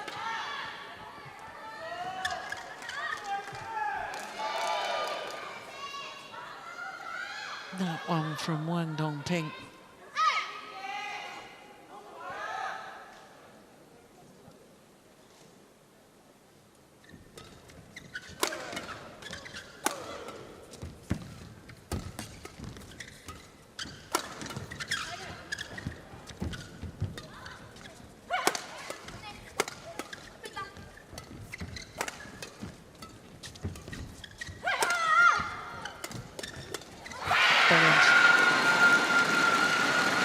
Tell you what else I like about Kim Steen is on her defence. She seems very capable most of the time of defending either backhand or forehand. Yeah.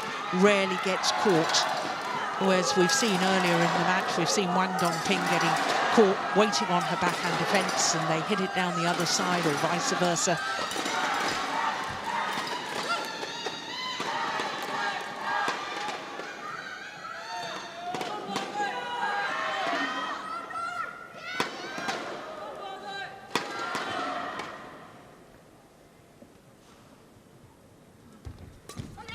Oh, good return.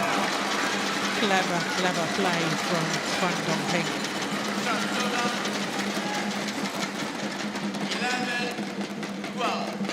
Turned that racket head at the last moment, and both the Koreans left stranded.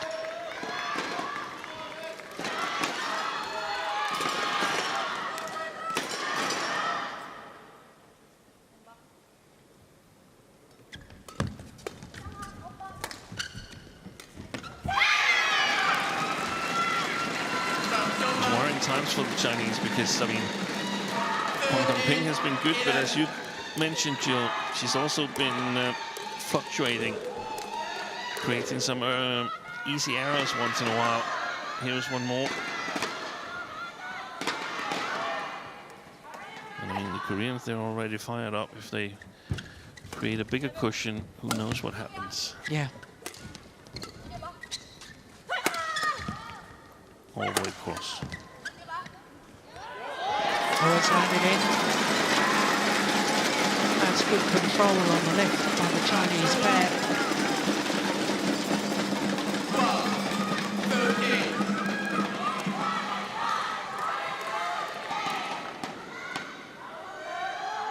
I'm surprised Kong is not exploring the cross-court, cross-body options there.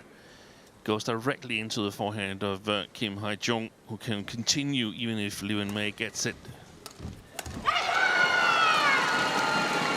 I think we can safely say that Kim read that one.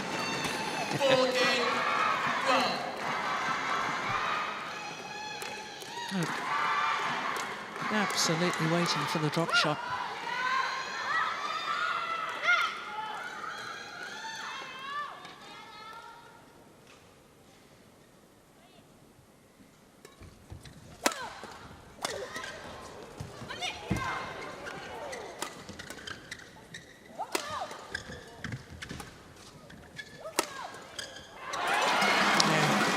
flatter smash that time from Dunking. 13-14. It's going about chest height. It's not just variation in power that you look for, it's variation in angle.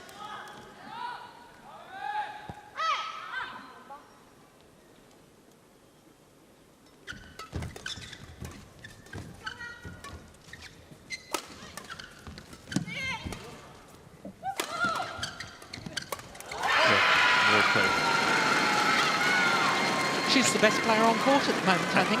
I think her speed of movement is intimidating because she's always there. I mean, not always, but most of the time she's there, following up again. And it's difficult to get out of that situation for Huang Li.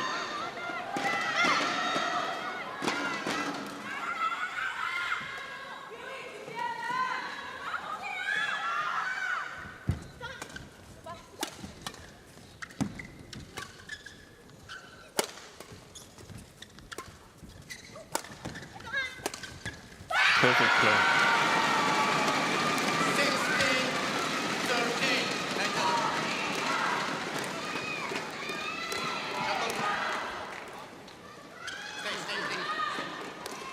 Thank you.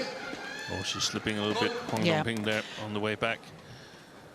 But Li Wenmei decides to play the clear, and Kim attacks the player on the way back. That's worked for years for the Indonesian men's doubles.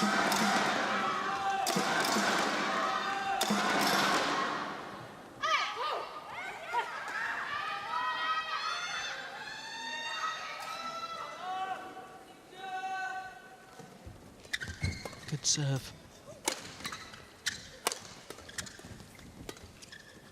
Oh, that may have been going wide.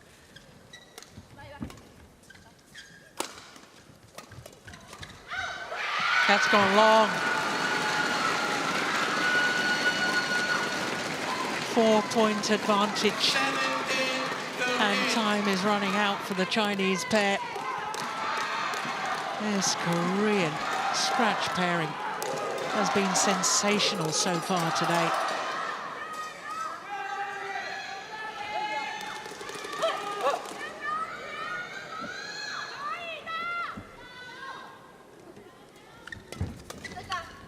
Oh, in each other's way.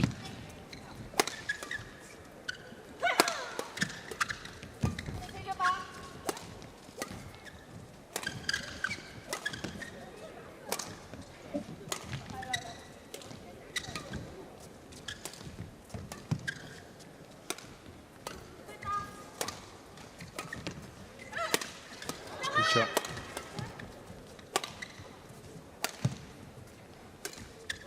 Yeah, she's doing a lot of work at the back of the court, Kim.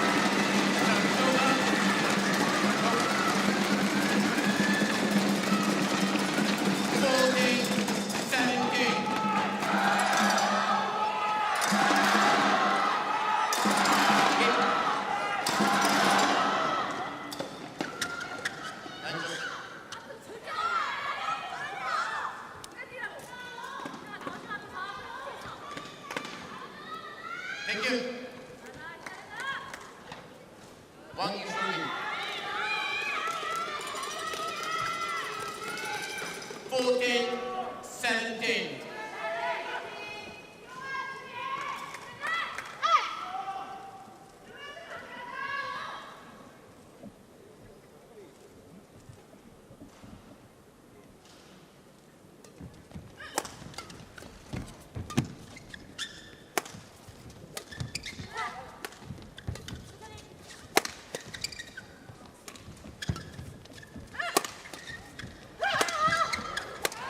Yeah, well, good combination play for the challenge in that. They won't win that challenge, surely. That was a marlin.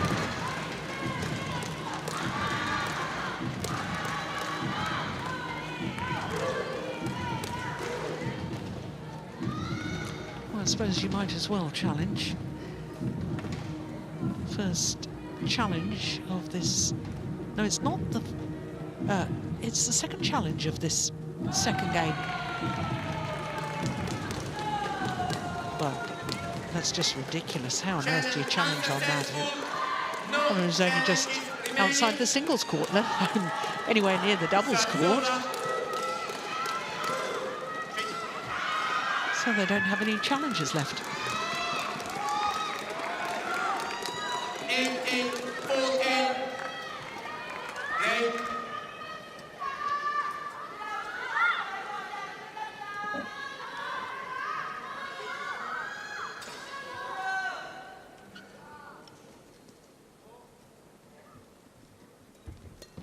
Good serve again.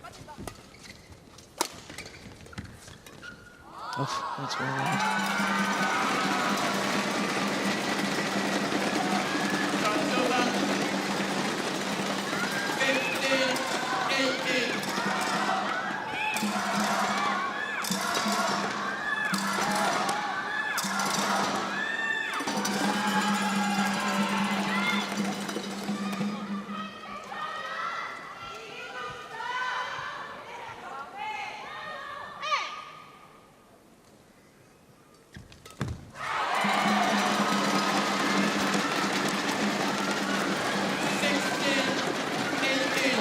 From a Korean perspective, they have to hold their nerve.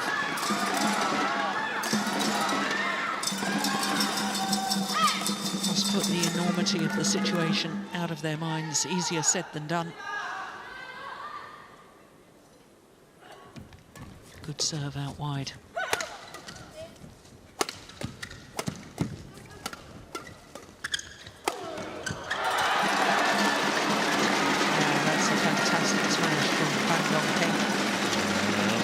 Kong got a little carried away. She was also the one who netted the service return.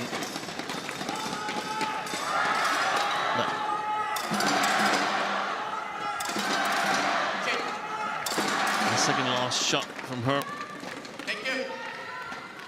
Yeah, it wasn't the best, was it? No. So 1 point in it.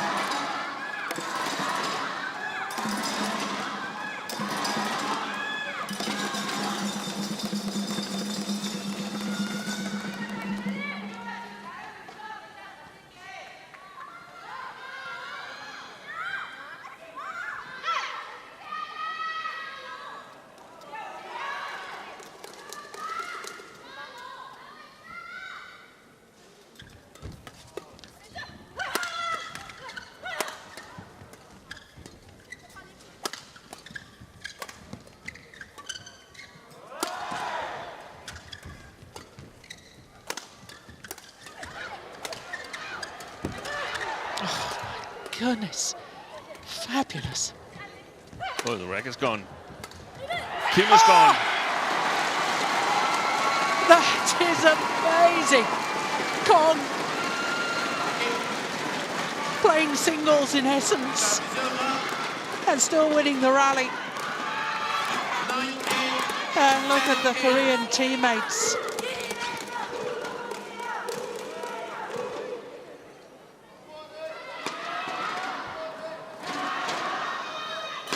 This is when the string went. Off she goes. And what great play from Kong Hee-yong. 2 points away from levelling this Uber Cup final at 2 matches apiece. Oh, that was going out, you know. It's match point opportunities for Kim and Kong.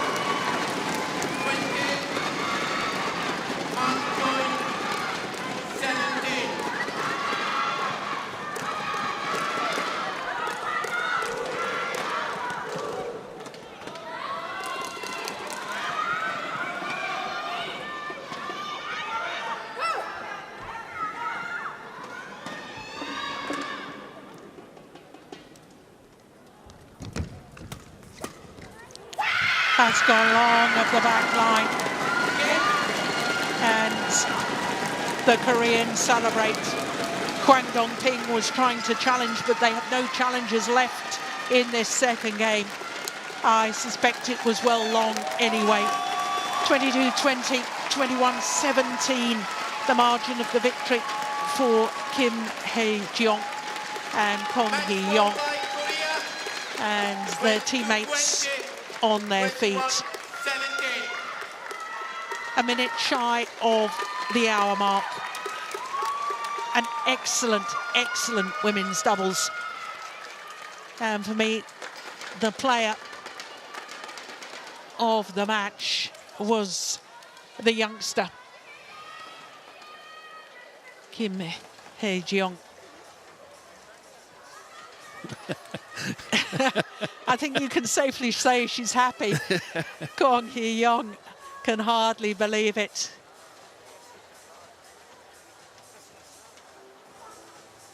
So for the first time in 28 years, a Uber Cup final will go to the 5th and final match. 22-20, 21-17 in 59 minutes. And it will all come down to this. Sim Yoo-jin and Wang Shi-yi will do battle for which team lifts the Uber Cup trophy this year.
So welcome back to the Impact Arena here in Nonthaburi in the northern suburbs of Bangkok.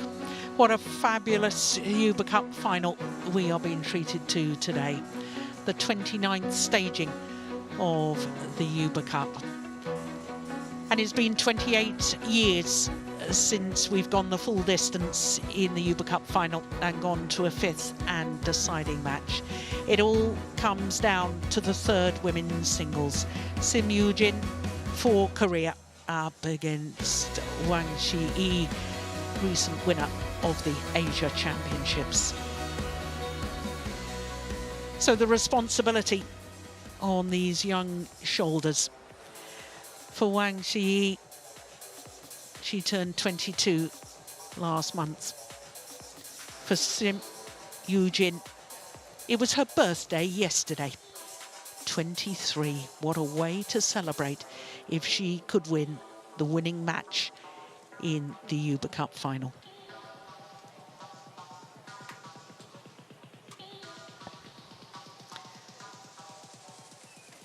So I am pretty certain the nerves will be jangling with both players behind the scenes right now. Uber Cup final.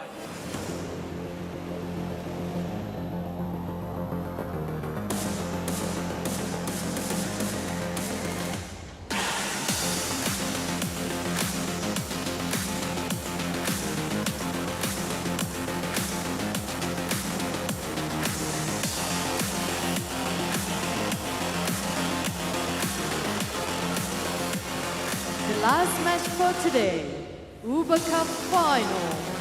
The third single, Korea, represented by Sim Yoo-jin.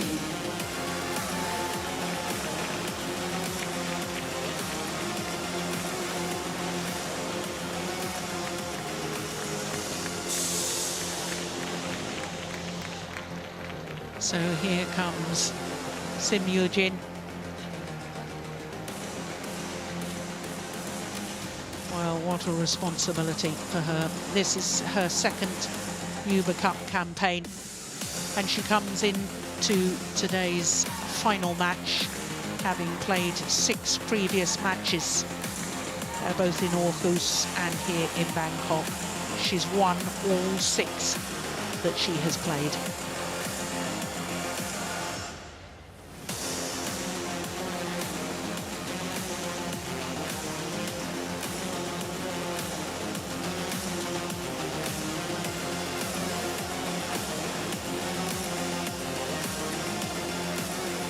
Versus China, represented by Wang Zhiyi.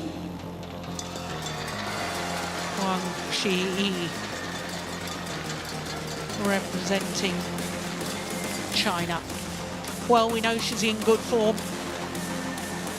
2 weeks ago, she won the Badminton Asia Championships, beating the world champion Akane Yamaguchi in the final, having beaten the #1 Korean player Eun Se-yeon in the semi-final stage. But this is the last match in the Uber Cup final, and I am certain that nerves will play a part in this match. Which player can handle it better? This is just the second meeting between the two players, and as you can see, the only previous encounter was won by Wang Zhiyi, and that was in 2 straight games. That was the first round of the recent Korea Masters 300 event. China to choose, black or red? Red. Black for you. Iris Red. Mitsbalu. You will choose. Decide. So Receive. You will Wang say. Zhiyi won the toss of the coin and has chosen ends.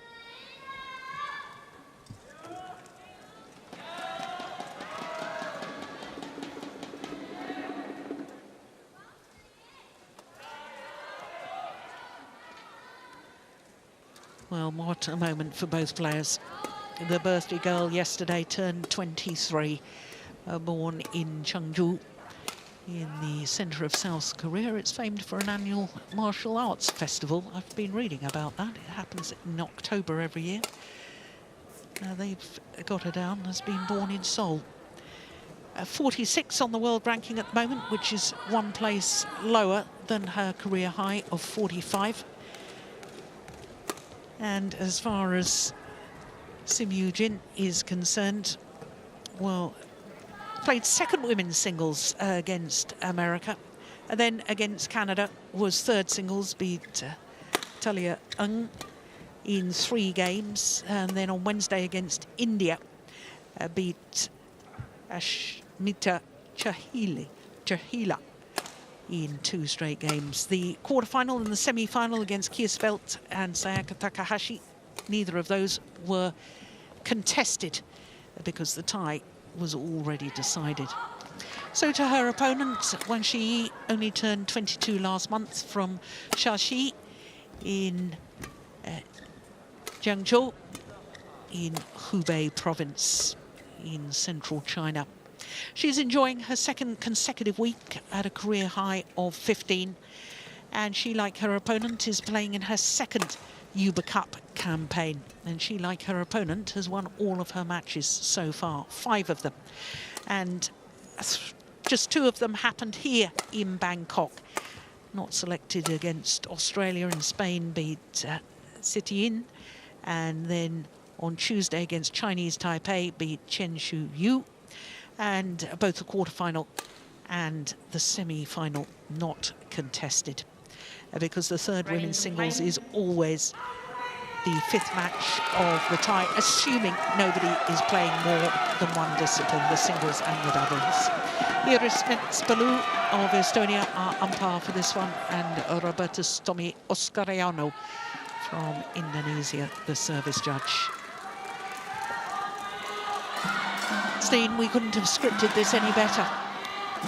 This has been a fantastic final so far. And who knows what's going to happen in this women's single.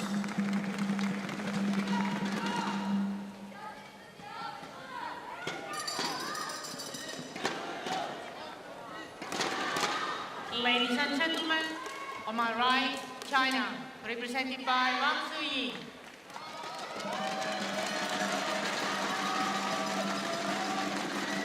And on my left, Korea, represented by Sim Yoo-jin.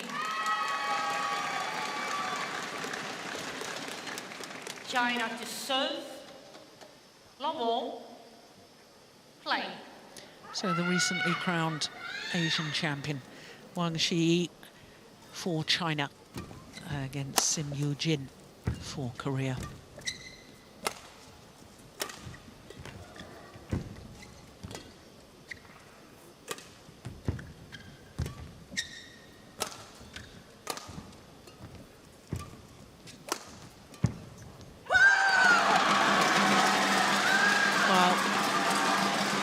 I was saying earlier that no team in the Uber Cup since the best of 5 match format has ever come from 1-2 down to win the Uber Cup. So Korea are trying to make history here. They were 2-1 down after the first 3 matches.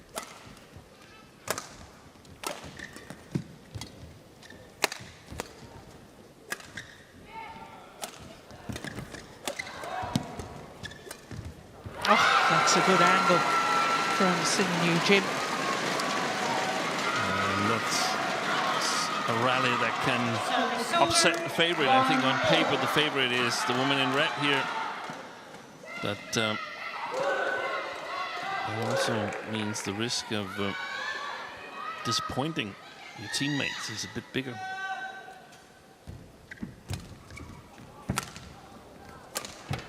Oh, she read that. That's a delightful shot. And of course, I was mentioning that Wang Shi has already won a title this year. That was a couple of weeks ago.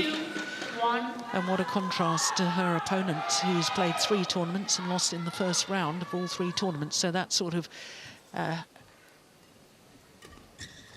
highlights your point that Wang is the favourite for this.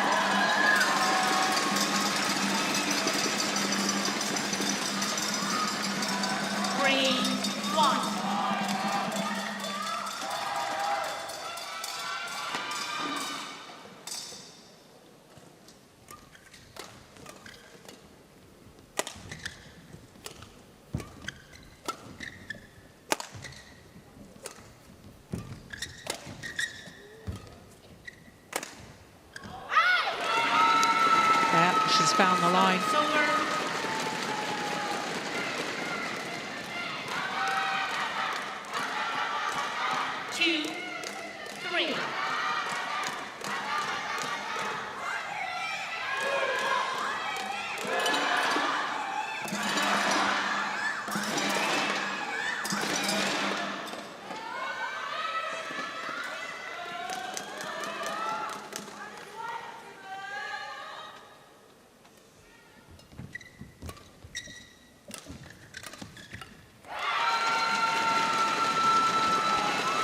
Do you know much about Sim Yoo-jin?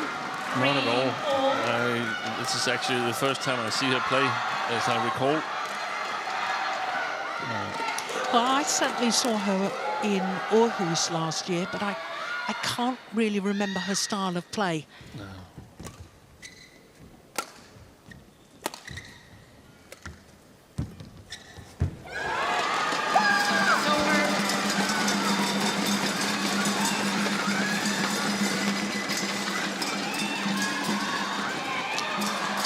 Quite an elegant player to me. and good height and so on. So she definitely should have attacking options. But I mean, I've seen Wang Ji a couple of times. Until recently, she played with a knee bandage on and was limited in her movement. But it doesn't seem like that is bothering her at all anymore. And that's good. It has a style that's very similar to Chen Yufei. A little bit better in the attacking game than Chen Yufei, and then probably a little after on other areas.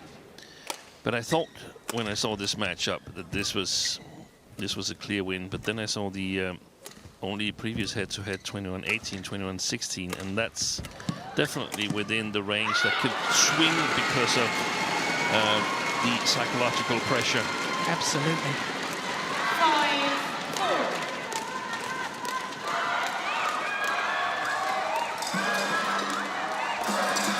Yeah, I like the follow-up. I like the thought process to hit directly at her opponent.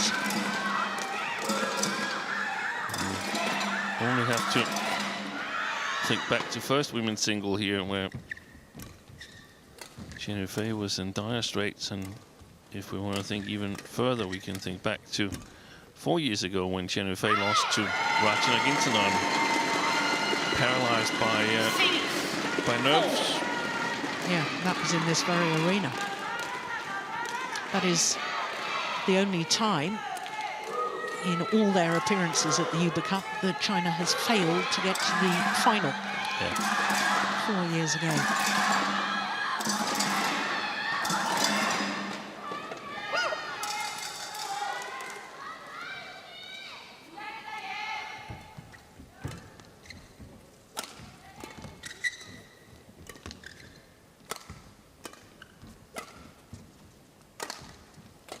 Good clear. I thought for a moment she was considering playing that. Yeah, but it was reasonable enough, because, I mean, she must have been told that there's a sideways drift that way. It was just way wide. Yeah. But it's good that she gets in position anyway, in case she wants to change her mind.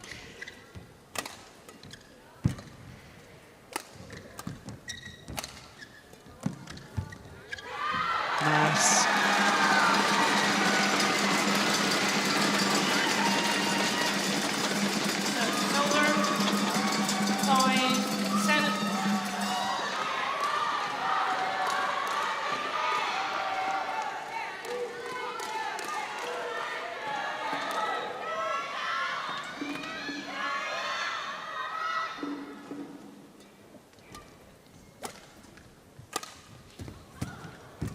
Oh my goodness, that's a little wild. Nerves jangling all round, I suspect.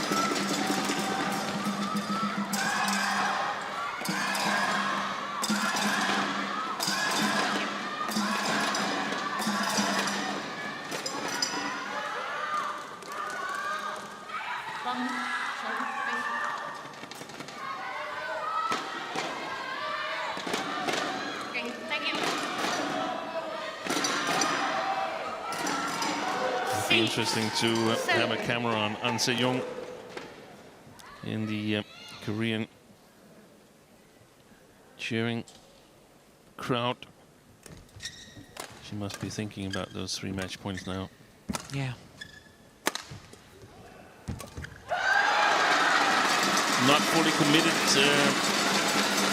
to the last 2 follow-ups in the backhand corner. Simi Jin. 7-all.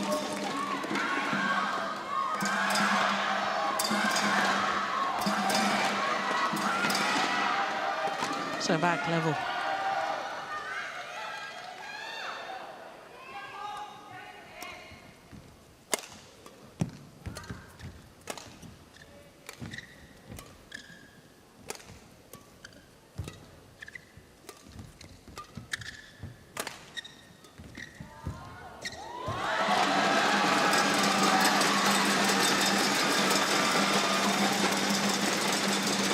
Well, 4 straight points go into the lead.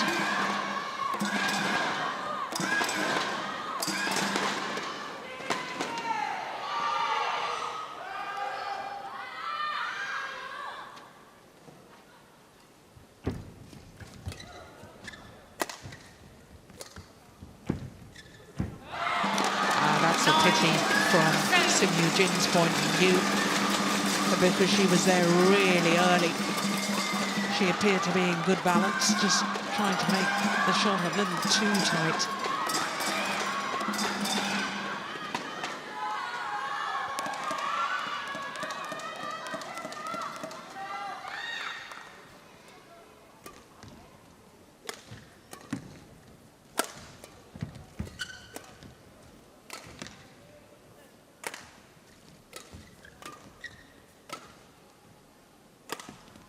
Yeah, super angle.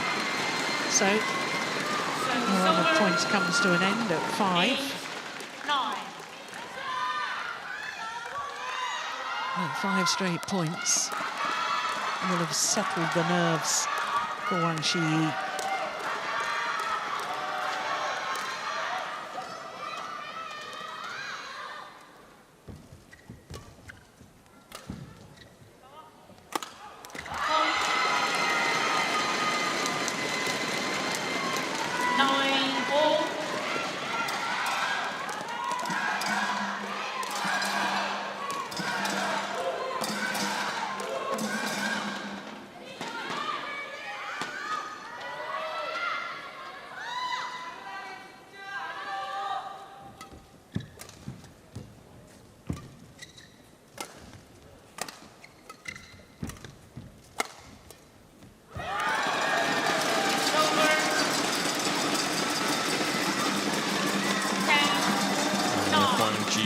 Get some angle on her attacking shots, and it becomes difficult for Sim to get the right quality on the reply.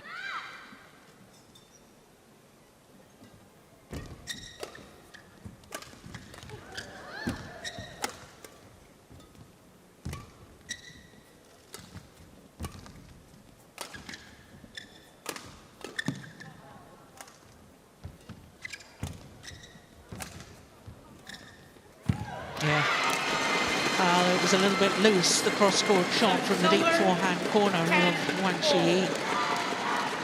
And it deserved to be punished, in all honesty, that one.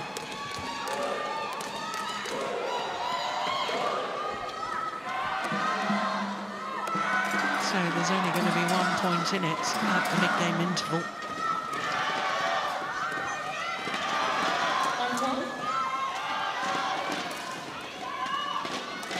There's Kim Go-eun playing the second women's singles.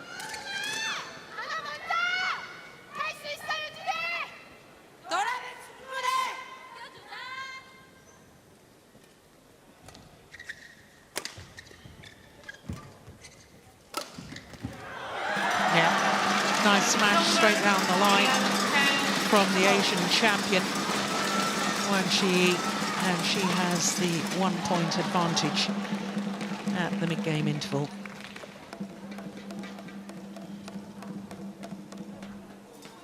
"12 minutes.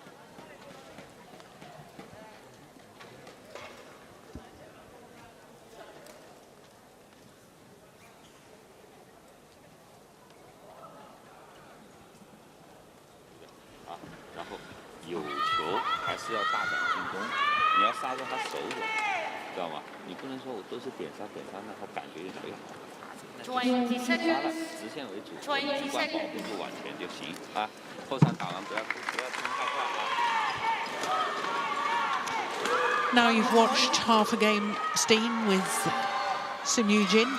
Yeah. Any further ideas about what she should try to do? Or? Yeah, I think she's got nice attacking potential. She's got good variations. The shots are aimed nicely. She's got to win this first game here, where she can play more freely and punch her lifts and her clears to the backcourt. That's great play. In order to see a Korean victory, there's several scenarios. If she wins the first game, that she just continues attacking when she plays with the drift, or that Wang Shiyi gets back, forces a decider, and then the attacking game sort of sees Sim off to a really good start. But that's getting ahead of ourselves. Yeah. She needs to win this first game. I think if Wang Ji wins this, she becomes a little bit more calm. Yeah. I was just checking her opponents at the Asia Championships, and it's not strong attackers, any of the ones that she's beaten. But there's some notabilities amongst An Se-young and Akane Yamaguchi, as you mentioned, Jill, in the semi-final and the final. That's really good victories. Yeah.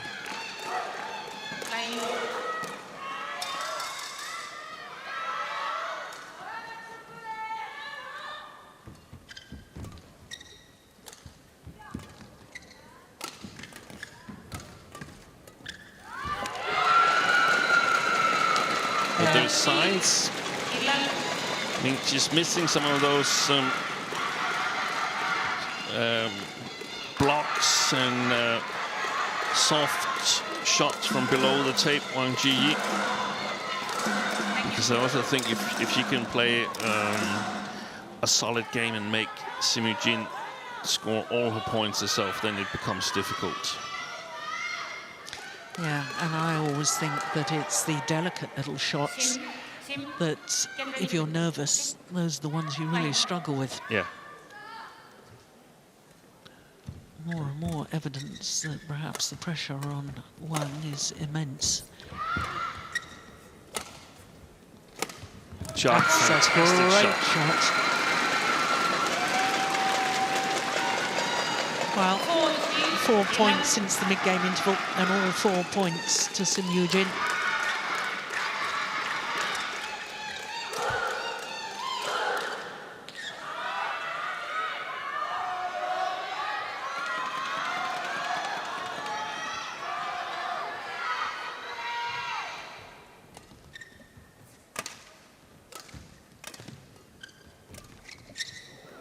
Oh, it's just long. Yeah, and that's an area where she hasn't been strong, Sim Yoo-jin, when she's sort of like played herself to an opportunity on the, not the front court, but on the net court area. She hasn't been able to convert it. She had that's the third option where I see her missing it and giving a point away. So that's worrying if you're a Korean fan.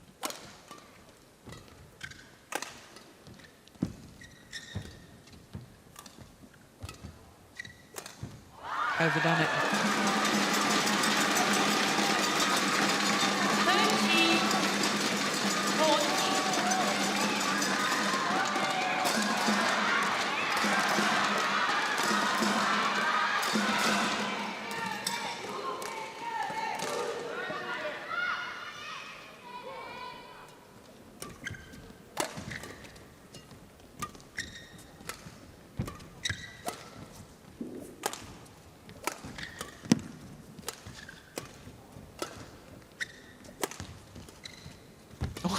Wide, wasn't it, Steen? You had the chance. Oh, that's magnificent. Well, it didn't matter in the end because she still won the rally. The disguise on that little block to the net was superb. That one, I think she could have left. But look at that, she has a bit of a backswing of the racket to look as if she's going to lift it high. Yeah. Checks the shot at the last moment to play the block.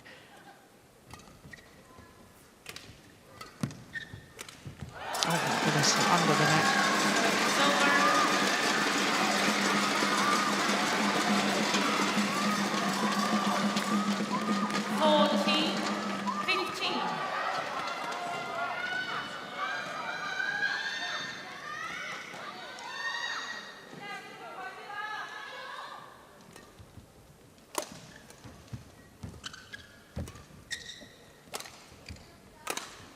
Wow.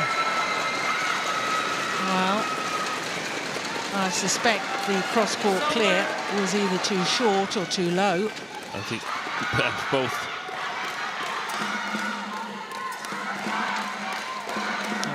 too short, definitely. That's still a wonderful smash straight down the line from Sim Yoo-jin. Thank you.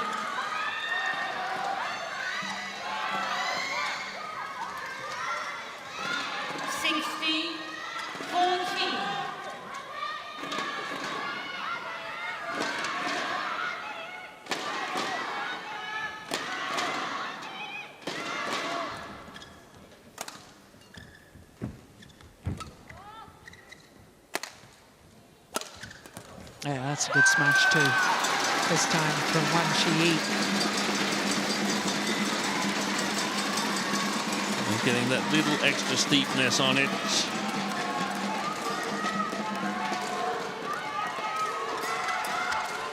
Just around knee level, she gets to it, Sim Yoo-jin.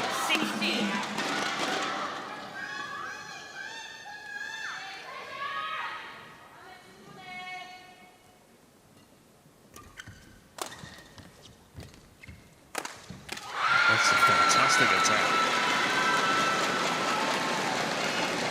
Service over.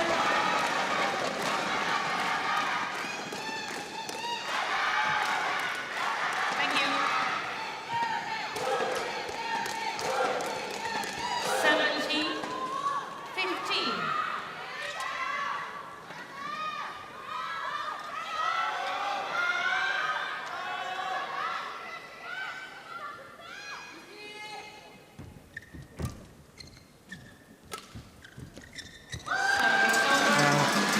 That emphasises the point you made just now. I think it does.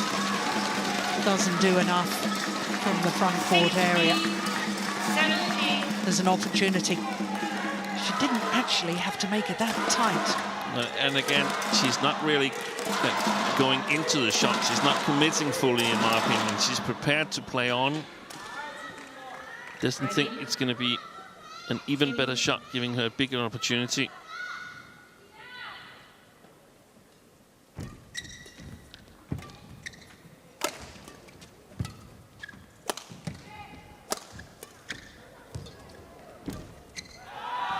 That's right. And Wang Shi is back level. 17-all.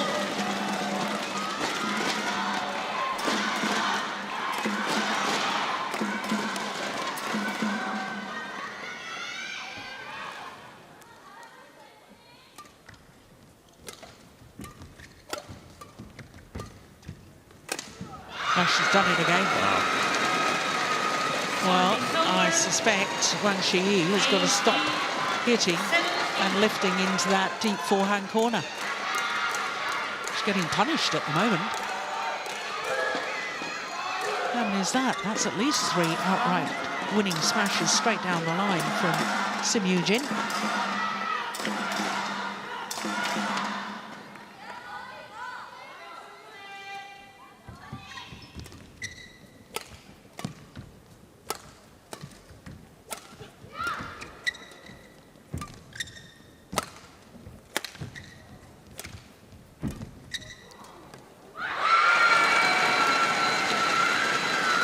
She's got a lovely disguise from the front of the courts. 17. Sim Yoo-jin. That little hold and flick. This one here really got Wang Shi out of position.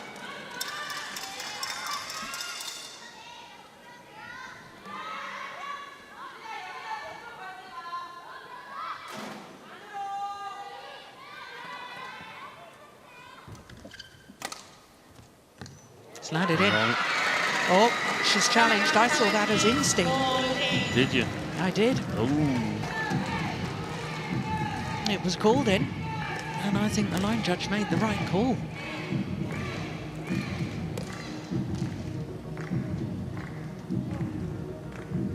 We're waiting for the instant review.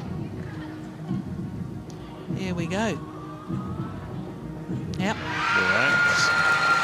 So it is game point opportunities for Sim Yoo-jin and Korea. 20, game point 17.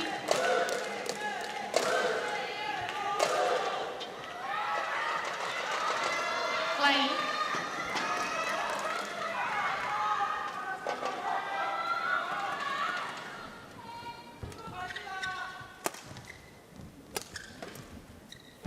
Net court.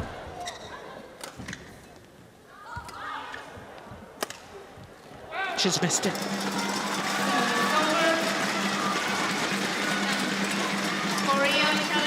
Well, she's challenging. No, I don't think she'll win that, do you? No, but I think it's a good idea because a tactical challenge. One out of 5, she might win. When you have the challenge, why not use it? Yeah. She's got 2 left, right? Yeah. If she's only got 1, then I think it's the wrong position.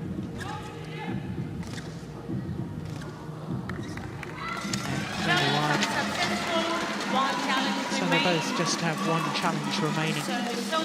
But it's still game point opportunities, 2 of them for Sim Yoo-jin.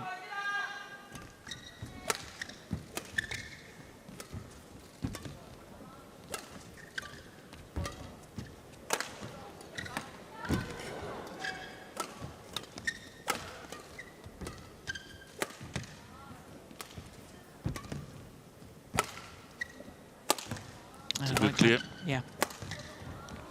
That's gone wide as well. And I'm having little flashbacks, Steen, to that 2017 scoreline in favour of Korea. That was the scoreline in the first women's singles. They're not friends with that. Match point opportunities for Eun Young where she couldn't convert.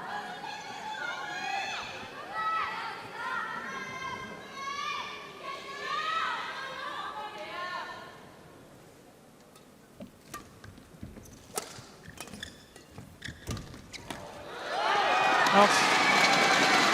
Well, that would have been a better one to challenge, in my opinion.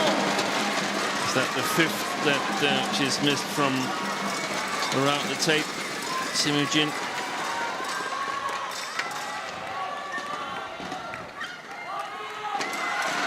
Yeah, it was long. So 20 all and extra points required.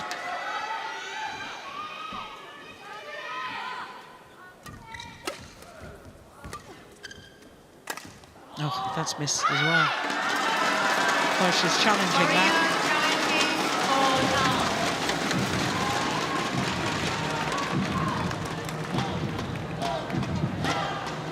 Well, if Sim Yoo-jin doesn't win this opening game, having had 3 game point opportunities, I fear, psychologically, it may have a big impact. Yeah, I thought it was wide. So no challenges left, and having survived 3 game points, now Won Shi has a game point opportunity herself.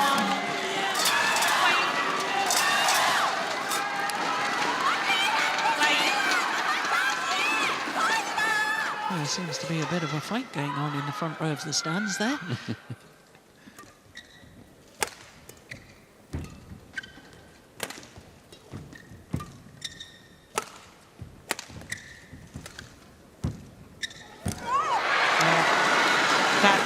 She made certain.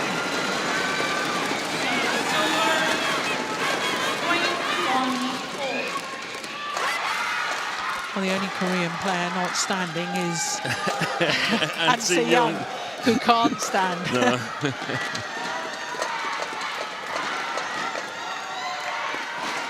21 all.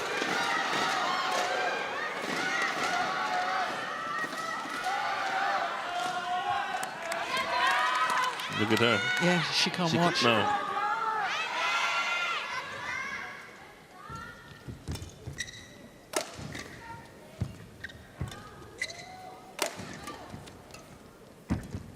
Good deception. Nice. Yeah. The last 2 rallies from the front board area. Sim Yoo-jin has made certain with those little blocks. That's delightful, isn't it? So it's now a 4th game point opportunity for Sim Yoo-jin and Korea.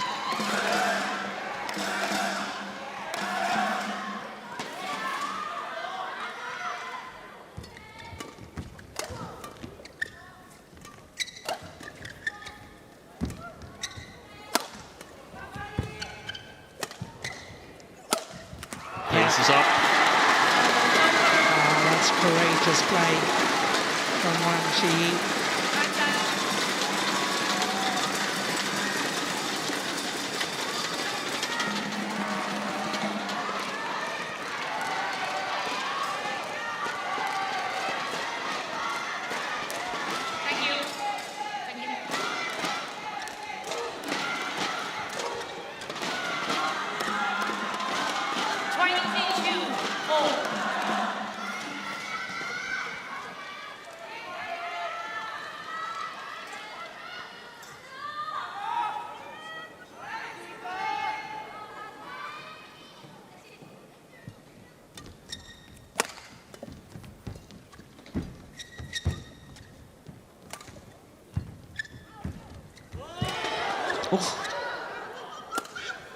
Yeah, lovely angle, but it was all set up with that net shot.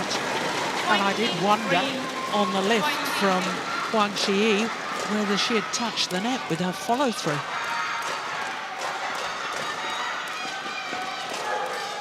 Difficult to tell from there, but that's a marvellous shot, isn't it, from Sim Yoo-jin.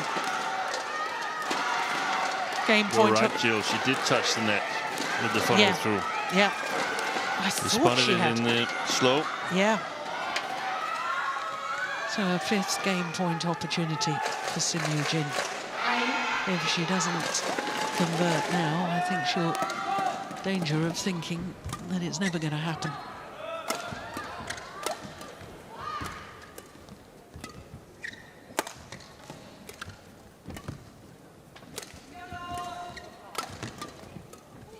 Well played.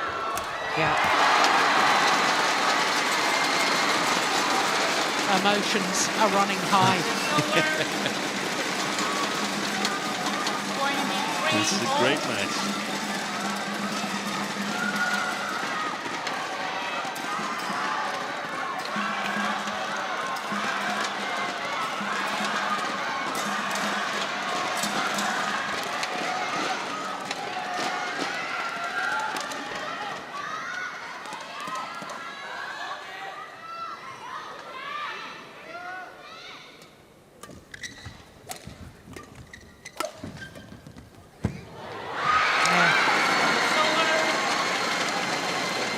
Felt she was trying to force it a little too much there. Wang Qi playing the attempted cross-court smash, this one, and it wasn't really much of a smash. It wasn't going really in a steep enough downward direction. So sixth game point opportunity for Korea.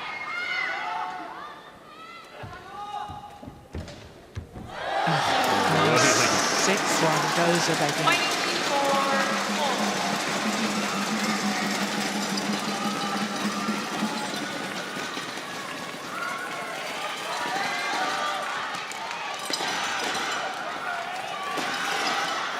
About trying something else, serve to the sideline or a flicker. Oh. Oh goodness me, that drop shot didn't even reach the net.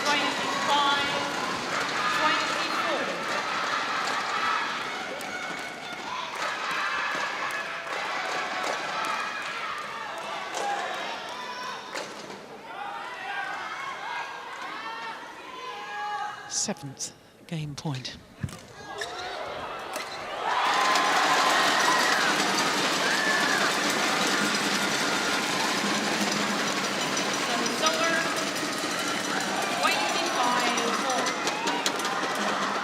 Well, of course, if we get to 29 all, then it's sudden death. First one to 30.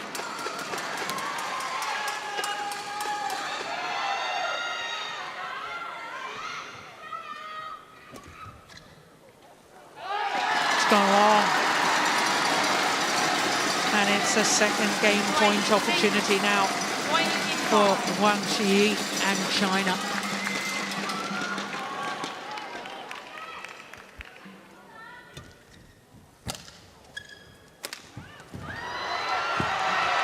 Unbelievable. Oi. Oh, that is fantastic.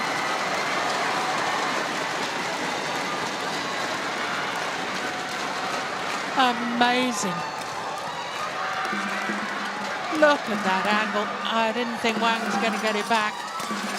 Shin having to scamper the full diagonal of the court and then plays the perfect drop shot.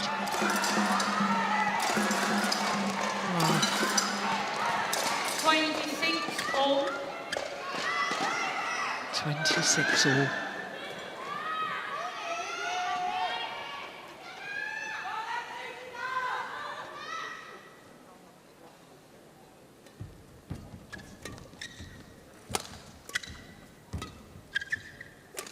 Good shot. Brilliant shot.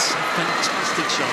She's got really good attacking shots from both the backhand corners, the backcourt corners. Simu Jin.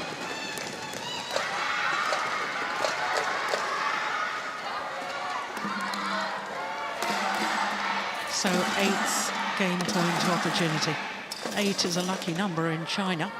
I'm not sure about Korea. Can she convert this time? And the answer is yes, she can. 28-26, the opening game to Simu Jin and Korea. And Si Young has managed to stand on her feet. What an opening game. 35 minutes. Converts on her 8th game point opportunity. And now the pressure is really going to be on Wang Shi. What an opening game. 28-26 in 35 minutes.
So here we go, second game.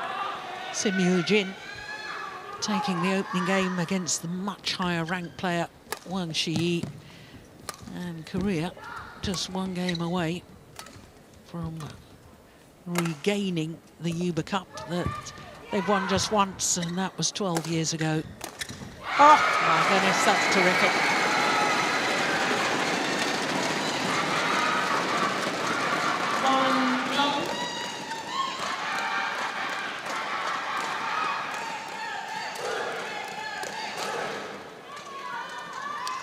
I would suggest that Wang Ji continues to search for the attack, because if she plays a little bit loose, then she definitely can attack herself.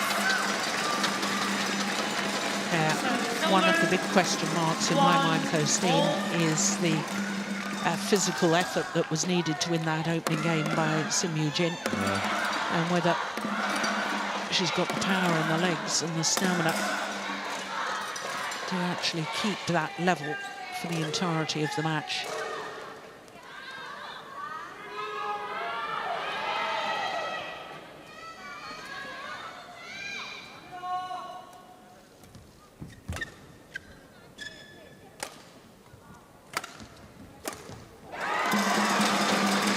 see, that was a tired-looking shot to me.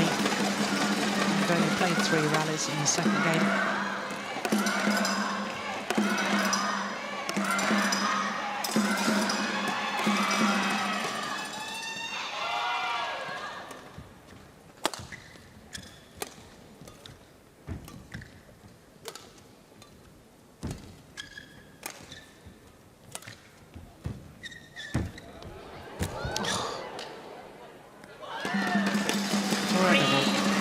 Lovely play from Wang Jiyi.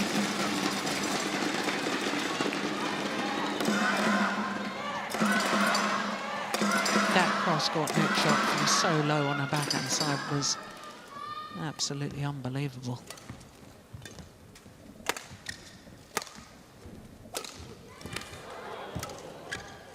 Oh! What? Talking of unbelievable. That was with the back towards the shot direction almost.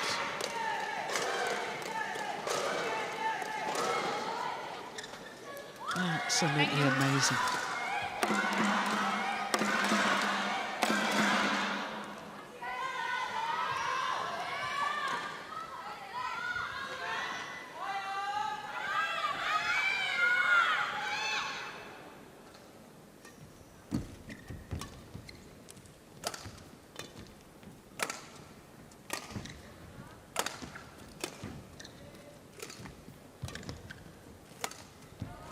Yeah, that's a lovely angle from Wang Jiyi. And of course, Wang, from that far side of the court, is able to use all 4 corners more effectively than when you're playing with the drift. And I think she's doing a great job at the moment of making her opponent move from corner to corner.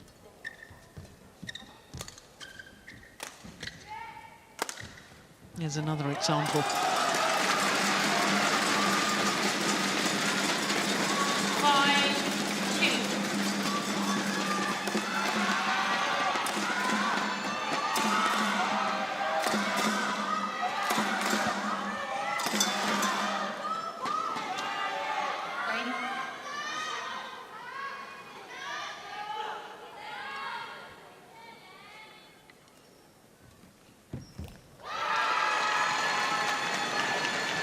Yeah, nice return.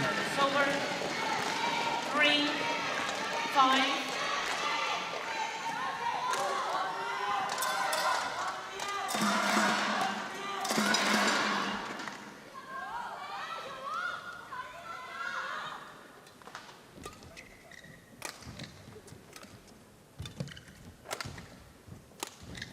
Oh, you're right, Steen, about this capability of hitting angled winners from either deep corner from Sim Yoo-jin. I think it's amongst the 5 best that I've seen in this tournament.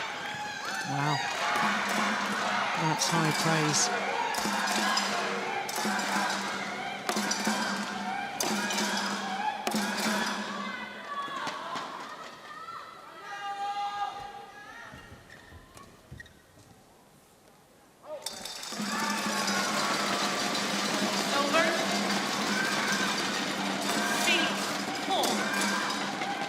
I think she did a good job not to challenge that one, Sim Yoo-jin. I think she wanted to.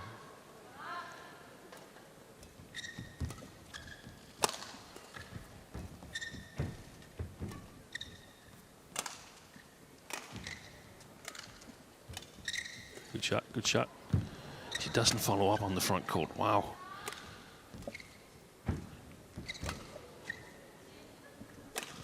Missed it. Yeah.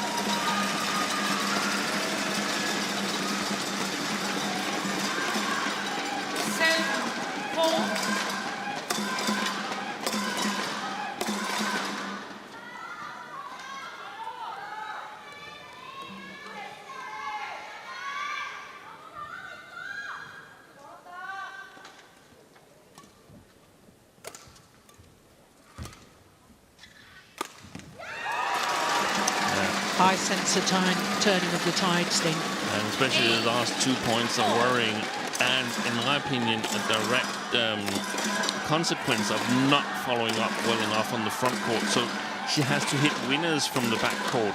Eventually, throughout a whole match, that becomes increasingly difficult.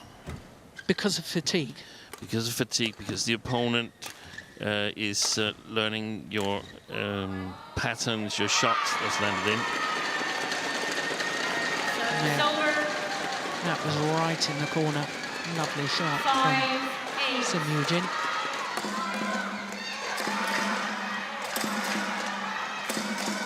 And every time Sim tries to hit a winner, Wang Ji will be there trying to get it back, follow it all the way, throw herself at it, and eventually the psychological pressure of having to score from the backcourt will provoke errors. Again, not committing, staying back the middle of the court. But if she, that's not one of the hardest things to teach a player.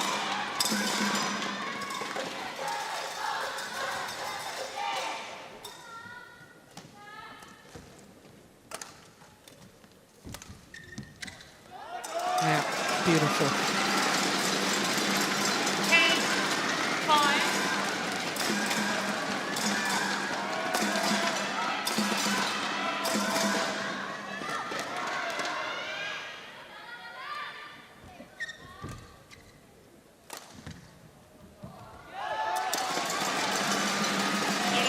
So to the mid-game interval, and it's a handsome lead for Wang Shiyi. 6-point advantage.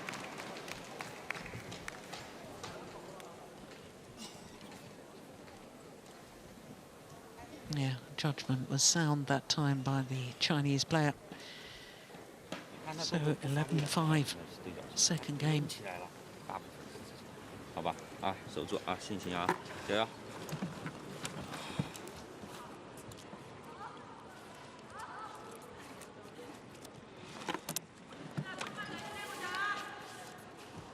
20 seconds. 20 seconds.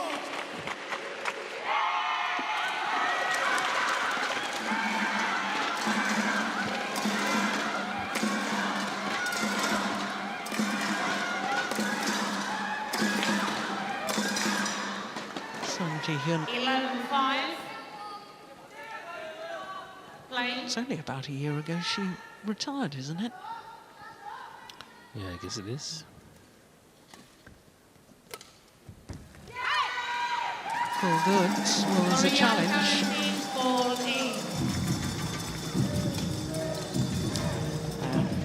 I think the line judge got it right.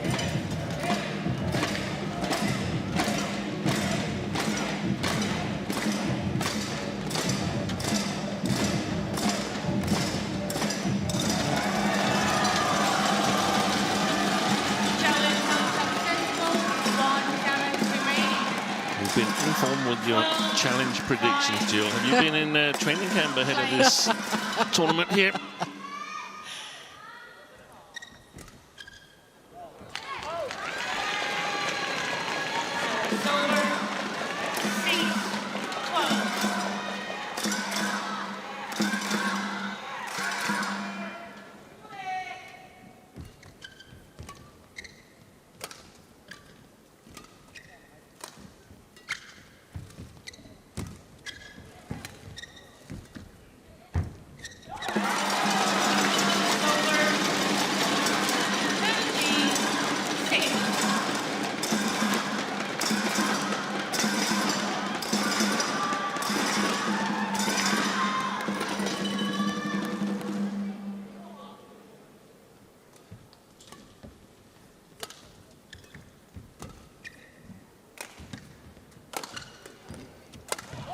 Yeah. Now that's the way to follow up the front of the court. Yeah.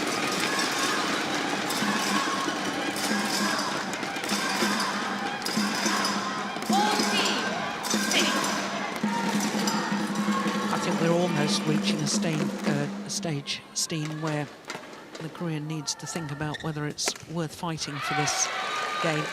Yeah. We're not quite there yet. I think we are. Do you? Yeah. I think the worst thing that can happen for Sim now is that she gets on a roll of 4 points to 14-11 and keeps on trailing 2-3 points, ending up losing this game. It's much more beneficial for her to lose it convincingly, I think. So that she's got more energy for the decider. Yeah. Not using a lot of psychological energy.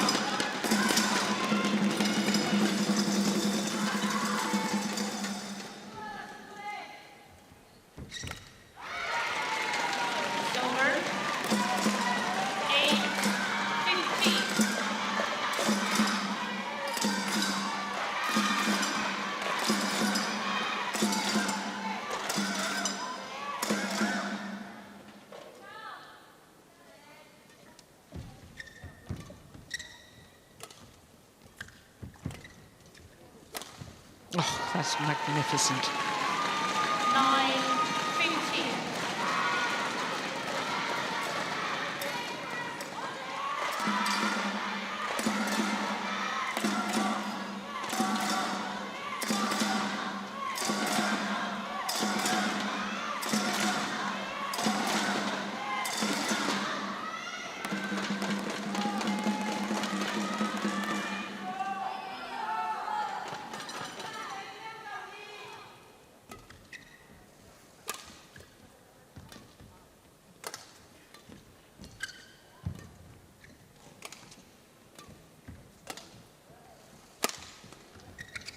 Yeah. Oof. Well, I was just about to say that was more commitment going forward, but it wasn't total commitment. 10,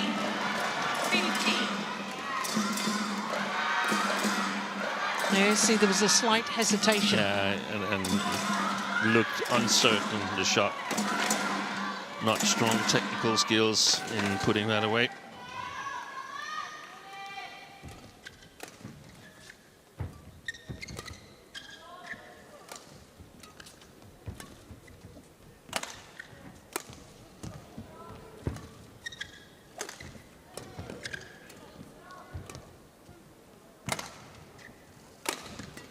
Nice smash.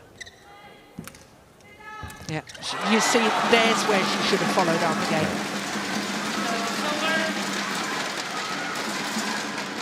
She should have got Wang Shi deep into the forehand corner here. There's only one thing she can do, and that's play back to the net.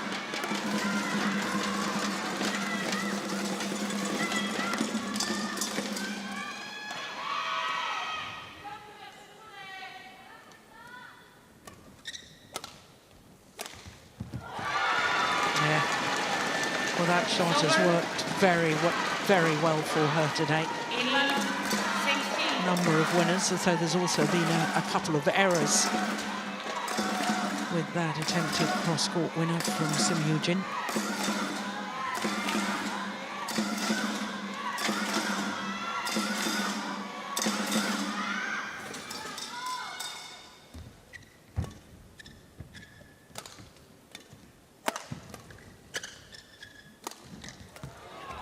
Oh my goodness, that's good retrieving.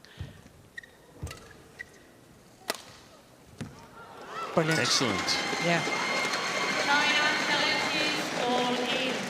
Well, I think that's a strange challenge.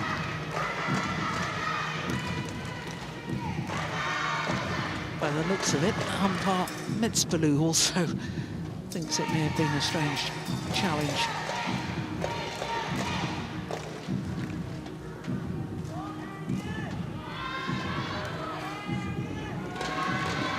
Plum on the line.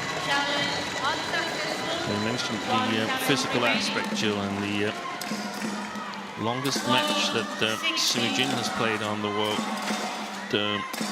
circuit is 72 minutes against Asuka Takahashi, and the longest she's won is 63 minutes. Well, we're already at 54 minutes. Yeah, good stats, Steen.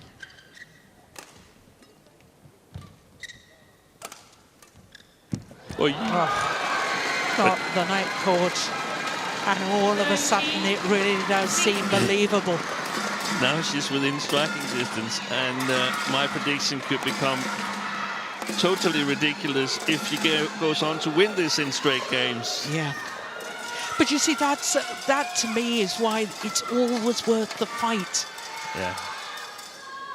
You just never know. And how will it affect Wang Jiyi? Yeah. Good shot.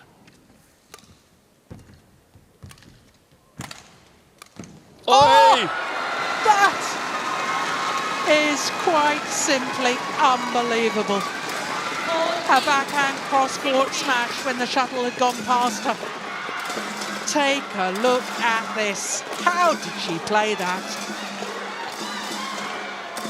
Shot of the match so far.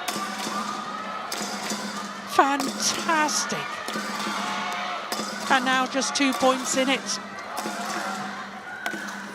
Well, well, well. Psychology of sport. Is Wang about to get a little nervous? No, she keeps it in. It was a bit long, that one, to my taste. I don't think Louis Gang, Chinese coach, was sitting easy on his chair there.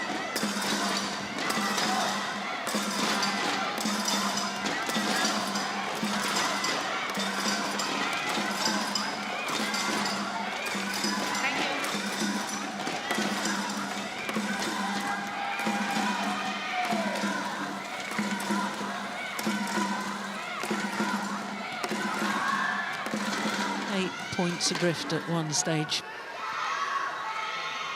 Shin Yu-jin in this second game.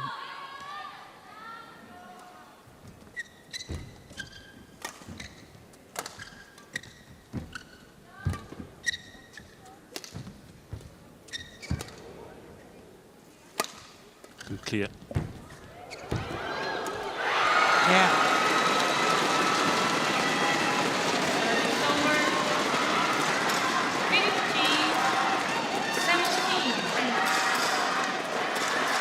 She's doing that really well, playing that attacking clear in the forehand side. I seem to recall seeing her coach, Sung Ji-hyun, having done something similar on some occasions. 9 of the last 12 points and just 2 points in it.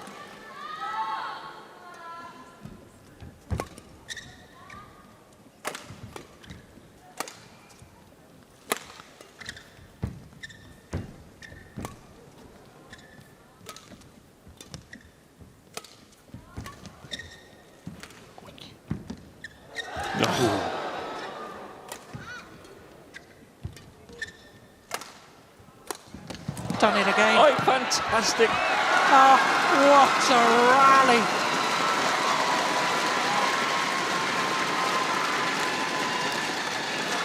Well, what a spectacle this has been. 16-17. Wang did awfully well to defend that cross-court shot, but then she was left stranded.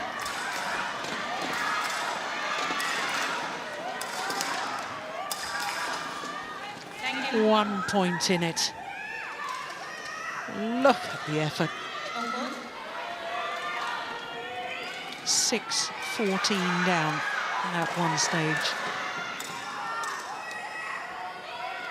And Wang Jiyi jumping up and down, trying to loosen up. 10 of the last 13 points.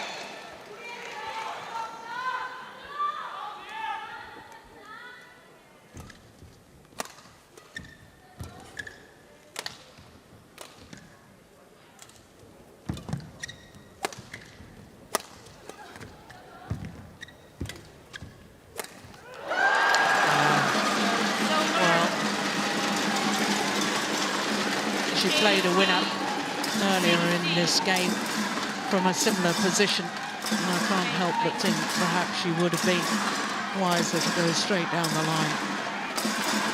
But we can all be wise after the event.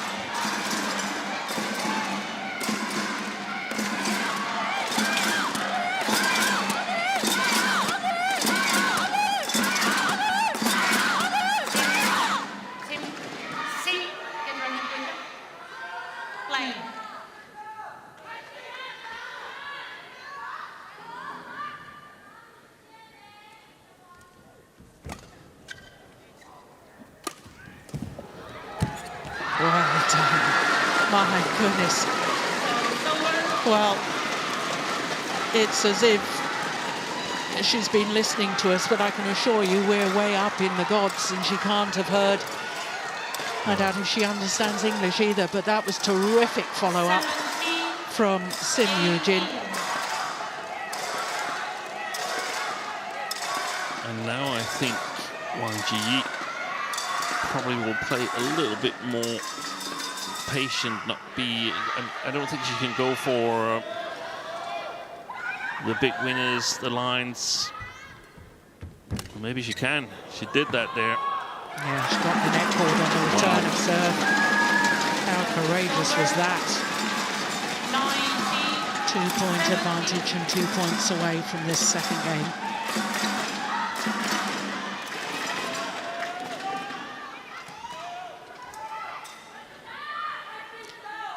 One hour this match has been in progress. An error on the return of serve, and that's an absolute gift. And it's game point opportunities for Wang Shiyi and China.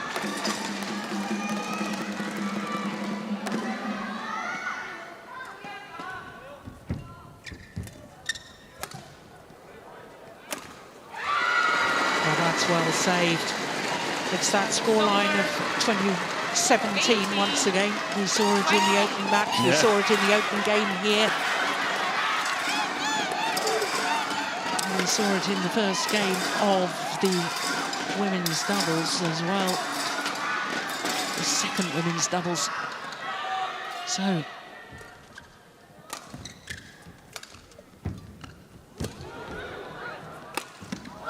it's one game all. 21-18, the second game in favour of China's Wang Shiyi. And it's only fitting that this wonderful Uber Cup final is going to go to a third game in the fifth and final match of the tie.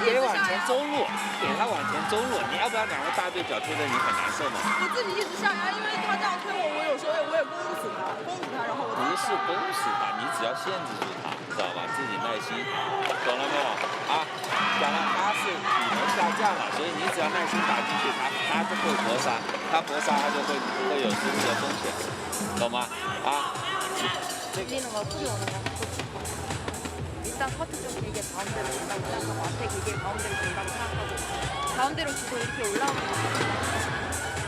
이제 하나씩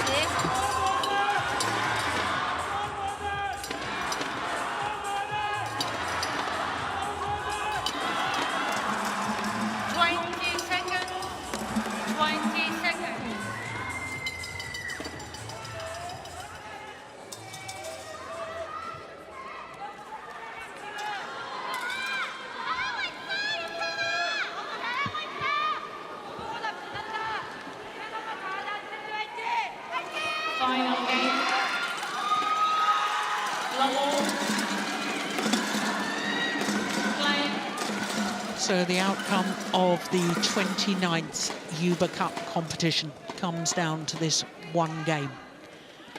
Winner takes all.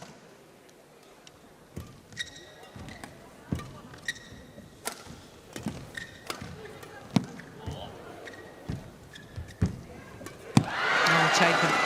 Interesting, Steen, that Luo Yigang was saying to Wang Shiyi that she must play more patiently. Yeah. You agree with that? Not necessarily. Yeah, I think the attack where she stays in balance and tries to get angle on the shots is preferable.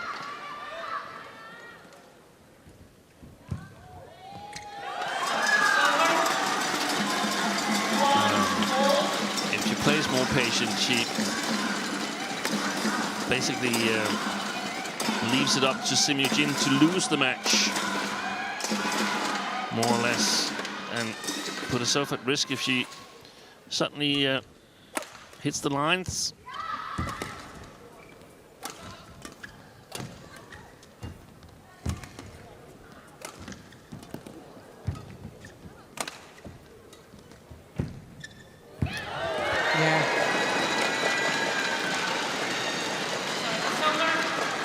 I can't help but wonder whether Sung Ji-hyun, Korean coach, has spotted exactly what we've spotted, because I think she stepped into that more, that net shot. Sim Yoo-jin.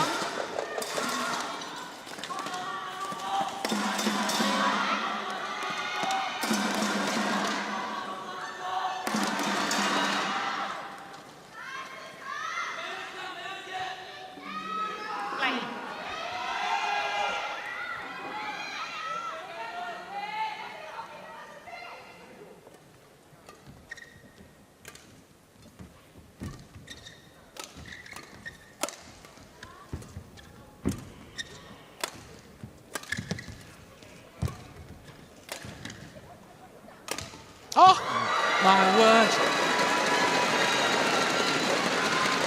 Clever, clever play from Sim Yoo-jin.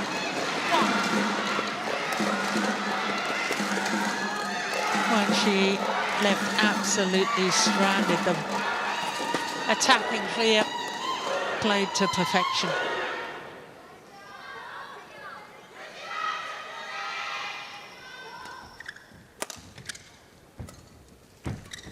Oi. And again, using her deception. I think you're right, Jill. I thought I saw a sign from Sung Ji-hyun. Let's move forward.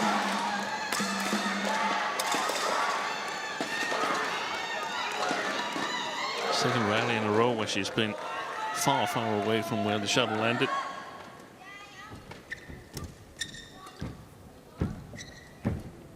Whoa! Wow. Pounced on that net shot. That is a challenging situation for Wang Ji-yi now. That's well taken off the top of the tape.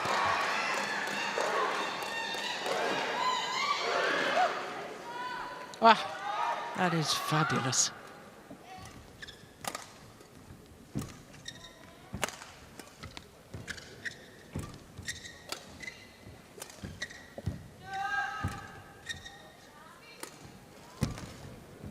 Good shot.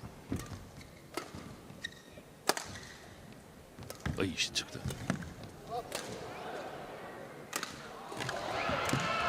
Brilliant. Now the follow-up is starting to happen with Sim Yoo-jin. Did something happen to her?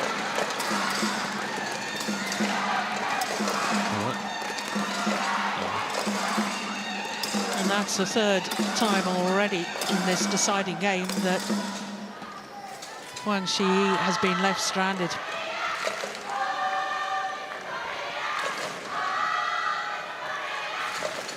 Oh, she's called for the doctor, has Wang Shi-yi.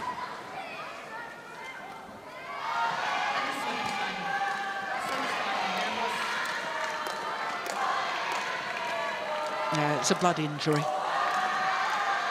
And blood injuries, the rules of international sport, blood injuries must be treated immediately. And interesting that the tournament referee just having a look at the court surface to see if any blood had been left there, because that would have to be mopped up as well. It's not going to stop her playing, it's simply the rules of sport. Blood injuries must be treated straight away.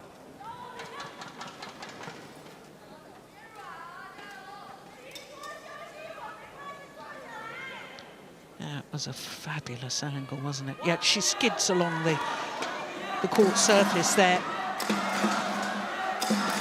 Grazes her little finger right. Yeah.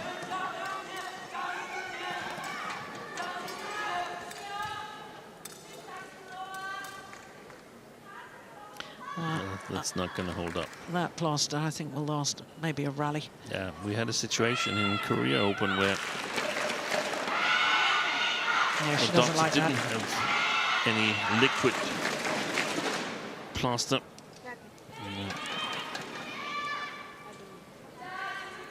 The umpire said, then you can't play. That was a tough message. Yeah. Eventually, we got the play continued, but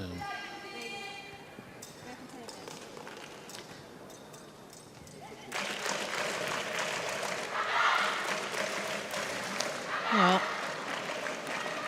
it's unfortunate for Sim Yoo-jin that her opponent has had this blood injury, because Sim was on a real roll.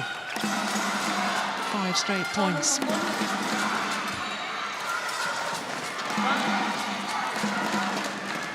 Yeah, she's been a little bit naughty here as Wang Shi.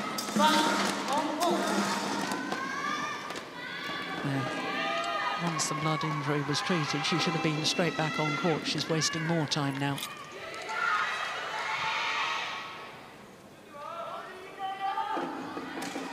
Now she wants to change the shuttle. Well, I wish I'd had a clock on it since the last shuttle was struck. So 6-1 deciding game to Korea.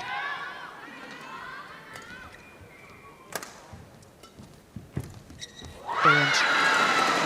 What a difference when she takes it early at the front of the court. 7-1.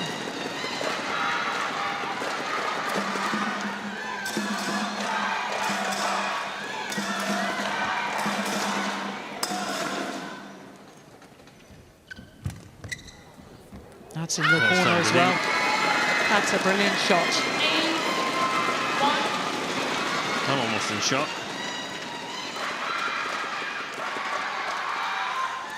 Well, the way she's played so far in this deciding game, Sim Yoo-jin. You should know it's her birthday today. It was definitely yesterday. But she looks, to me, the way she's playing at the moment, like she's definitely a top 15 player, if not a top 10 player. Yeah.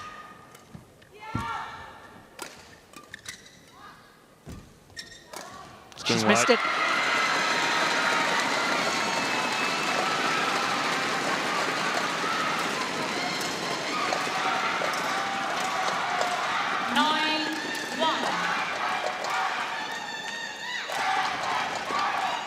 I think Wang Shi is in a bit of shock as well, Steen. I don't think it's just you. I think this was what was needed for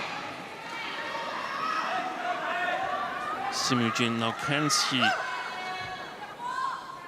go to the change of ends with a healthy lead?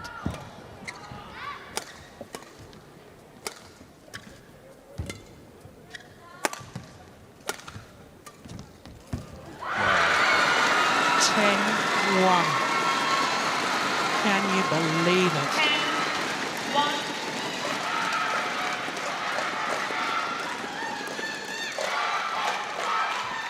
10-1 in the decider against the recently crowned Asian champion. This is remarkable.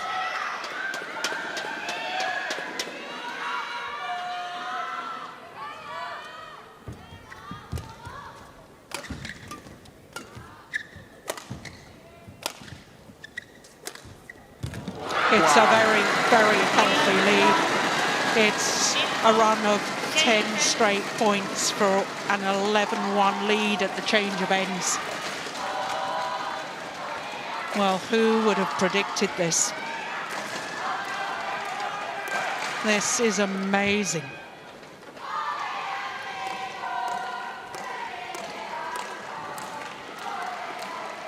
Look at that delightful angle.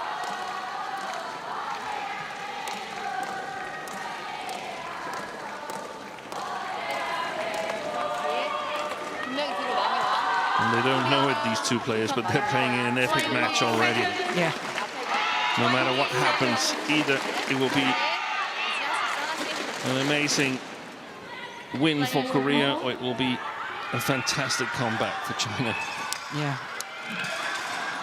And you and I discussing this final tie at breakfast, and we both agreed that we thought the first women's singles, Sun Se-young needed to win that. She lost that. And how wrong we were. Isn't that the beauty of sport? It is. It's still not over yet, but it's a very, very healthy lead for Korea.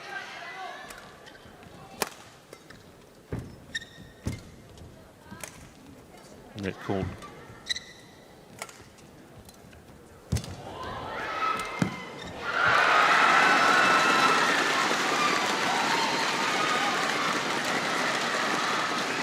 Well, Korean teammates on their feet. Chinese team rather silent. 12-1.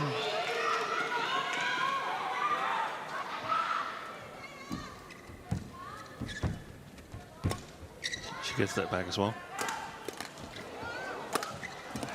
And another. No. And she's missed it. She's won the rally. It's like watching a movie.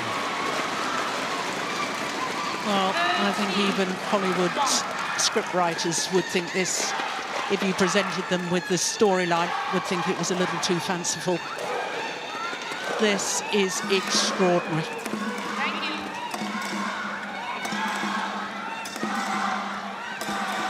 Amazing retrieving. And she extends her lead.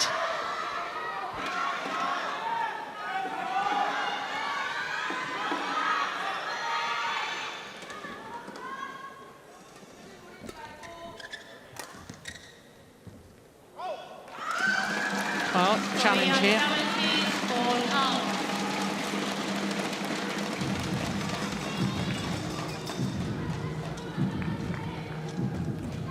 I'm not sure tactically whether I would have challenged when such a big lead. No. A bit risky, because it's clearly long. Challenge unsuccessful. One challenge remaining. Service over.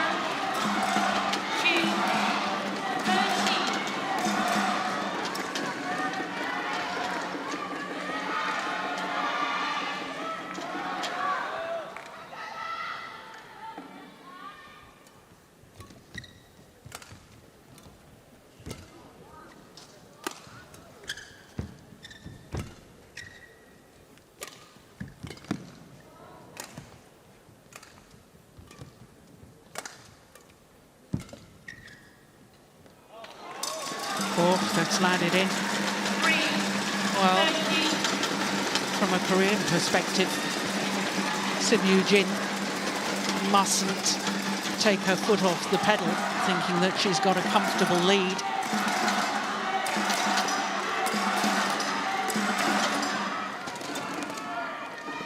That was mighty close.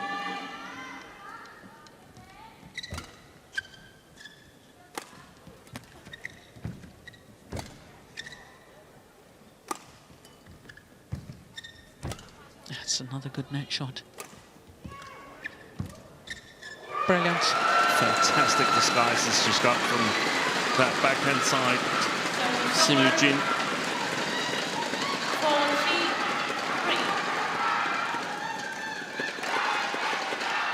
Well, throughout the entirety of the match, I think her front court play has gone from really suspect to incredibly good.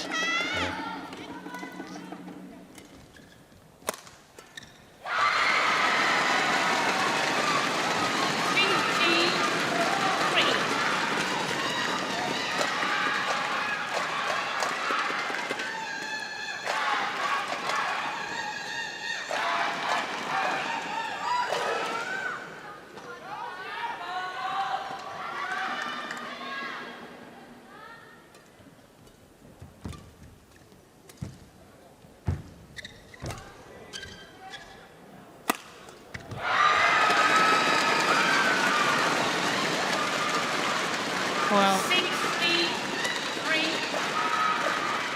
never before had a team in a Uber Cup final since the 5-match format come from 2-1 down to win the Uber Cup title. It looks as if Korea might become the first country to do so. She doesn't want the cameraman there. She can't see anything. Kim So-young. Nice net shot. Short. Oh, she long. smashed. Oh, it's called in, but I'm sure it was long, like Houston Steen. Ball in. The problem for Wang Jiyi is that she's so far behind.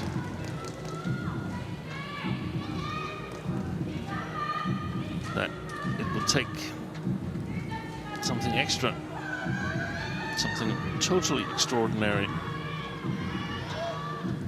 Here we to go. make Sun Jin nervous. Yeah. It's a ridiculous challenge. Correct. Out. So the solar.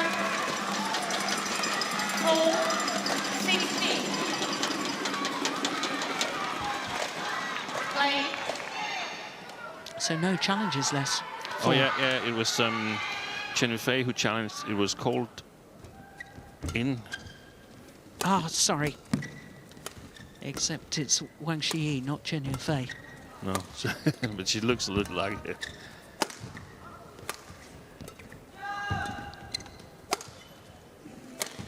Yeah. Overdone it. Good pace from Wang Jiyi.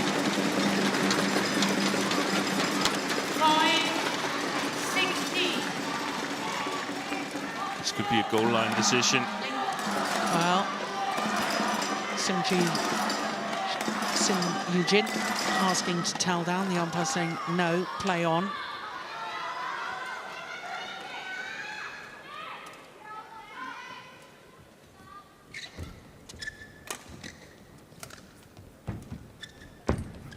Oh, well taken again, my goodness me. 75. Oh, we didn't see any hunting of the shuttle at the nets in the opening game, despite the fact that she won it. Gosh, she did well to control that. That net shot was still in its tumble.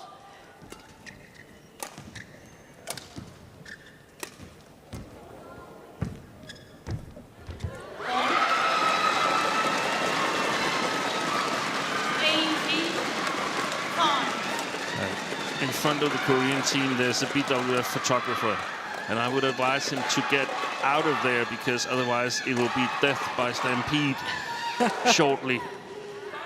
3 points away from the Uber Cup title. 2 points required. And this has been the most extraordinary final tie, topped by the most extraordinary final game of this third women's singles.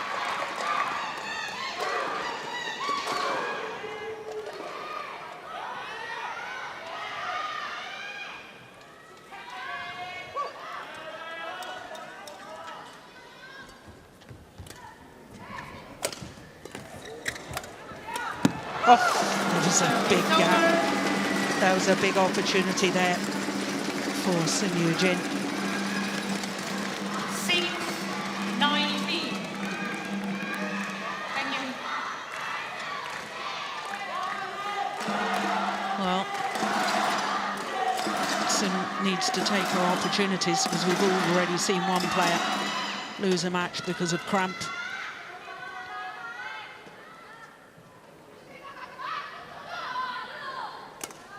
Big high serve.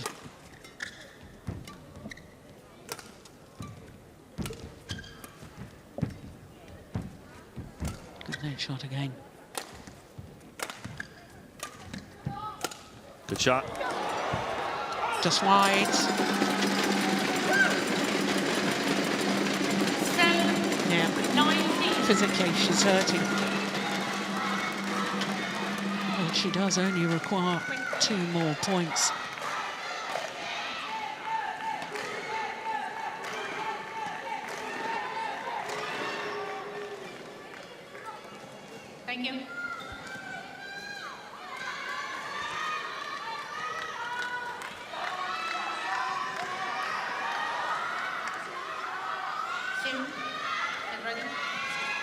Oi, oi, oi, oi, oi.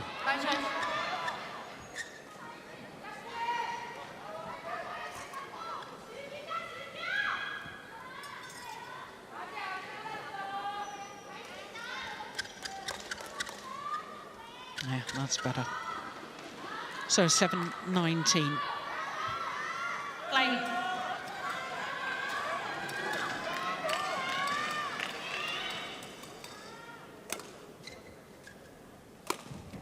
Brilliant angle. It is Yuba Cup points for Korea. 29.7.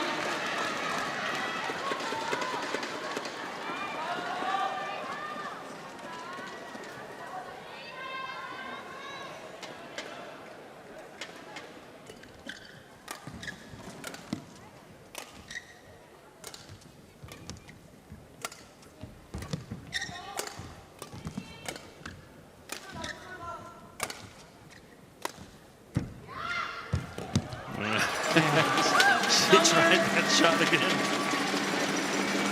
8-20. Well, surely one of the next 12 points. Surely. Ready?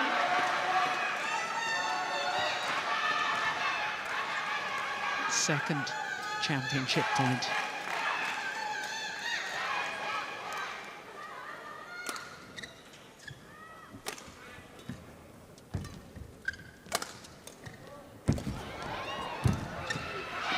They've done it. After 12 years, Korea regained the Yuba Cup, their second Yuba Cup title. Teammates rush on to celebrate. It has been an extraordinary tie. First time in 28 years that the Yuba Cup final has gone to a fifth and final match, and the first time ever since the best of 5 match formats that a team has come from 1-2 down in the Yuba Cup final to take the title. And my goodness, they did it in style. What an extraordinary performance by Sim Yoo-jin.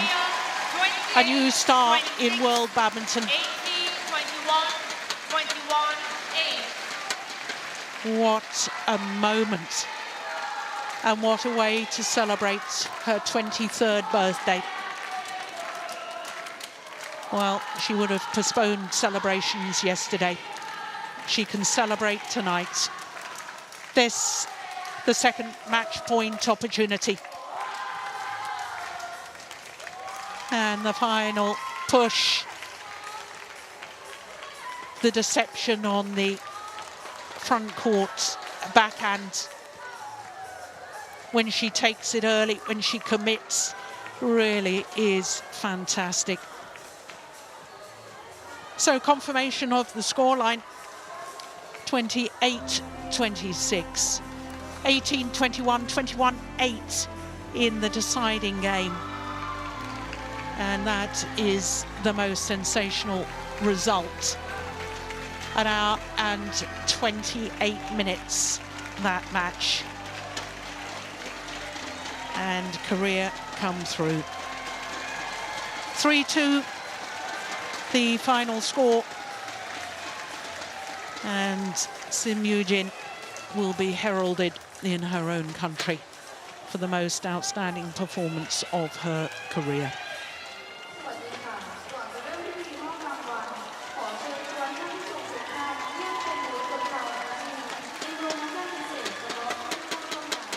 Confirmation of how Korea have regained the Yuba Cup. It all started with An Se-young getting cramped in the deciding game when she was 2017 up. But Chen Yufei, the Olympic champion, stood her ground and came back so well in an hour and 31 minutes. Then it was the first women's doubles, and we had the #1 against the #2 pair in the world. It was a repeat of the World Championship final, and for the first time, Li So-hee and Xin Xiang-chan recorded a victory over Chen Qingcheng and Jia Yifan. They came from a game and 6-11 down before winning the second 21-18 and the same scoreline in the decider. Then it was Hebing Zhao for China, the left-hander, who got the better of Kim Ga-eun in 2 straight games.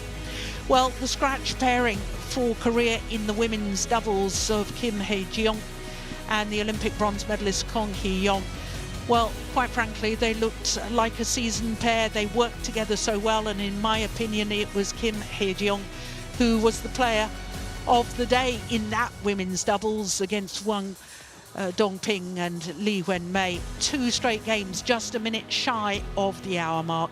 And then it went the full distance with the third women's singles, and Sim Yoo-jin, who won the opening game on her 8th game point opportunity, 28-26. She made a real fight of the second game despite being 6-14 down. It was 21-18 in the end, but the deciding game was extraordinary. 21-8 in an hour and 28 minutes. Steen, I can hardly believe it. What a final match. I'm in shock. I'm in shock. I never saw this coming, but I also didn't know that Korea fielded a superhuman in the third women's single. Yeah. I mean, what a match. What a match. And where has she been? I mean, her only title to date was an international series event. That was in Norway back in 2018. She's been in the final of the Mongolia International Challenger event. She's never been beyond the quarterfinal of a World Tour event. And she looked like a top 10 player today. She came of age today. She definitely did. Well, played brilliantly. Created her own luck, her own opportunity. That was so important, I think, to put Wang Ji under pressure. Yeah, I agree. Well, I thought that Sim Yoo-jin, we're watching the final rally once again. The second match point duly converted. And Sim Yoo-jin, who celebrated her birthday yesterday, has become the talk of the town. Against Wang Shi, who just 2 weeks ago was crowned Asian champion. Well, this is why we love sport, because extraordinary things happen. Expect the unexpected. The celebrations begin for Korea.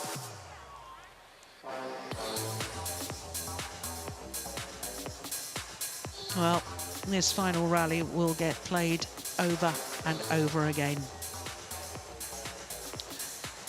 And there's so many rallies where she created her own luck, where she scored her own points. It was amazing badminton. Well, it's been an amazing final.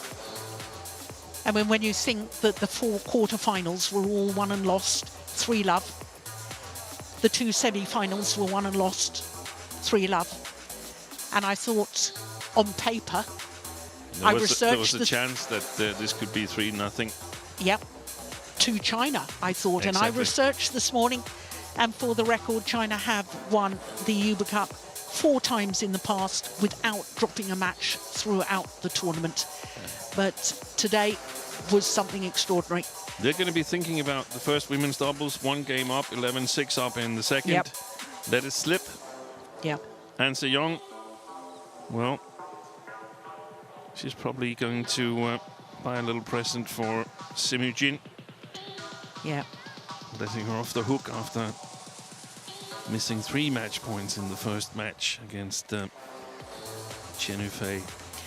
Well, I think this is one of the great ties, and we were talking earlier about that 1994 final in Jakarta when Indonesia beat China 3-2, and how the players involved in that match went on to achieve great things in the sport of badminton. What a thrilling encounter it was. I think this is up there with that classic.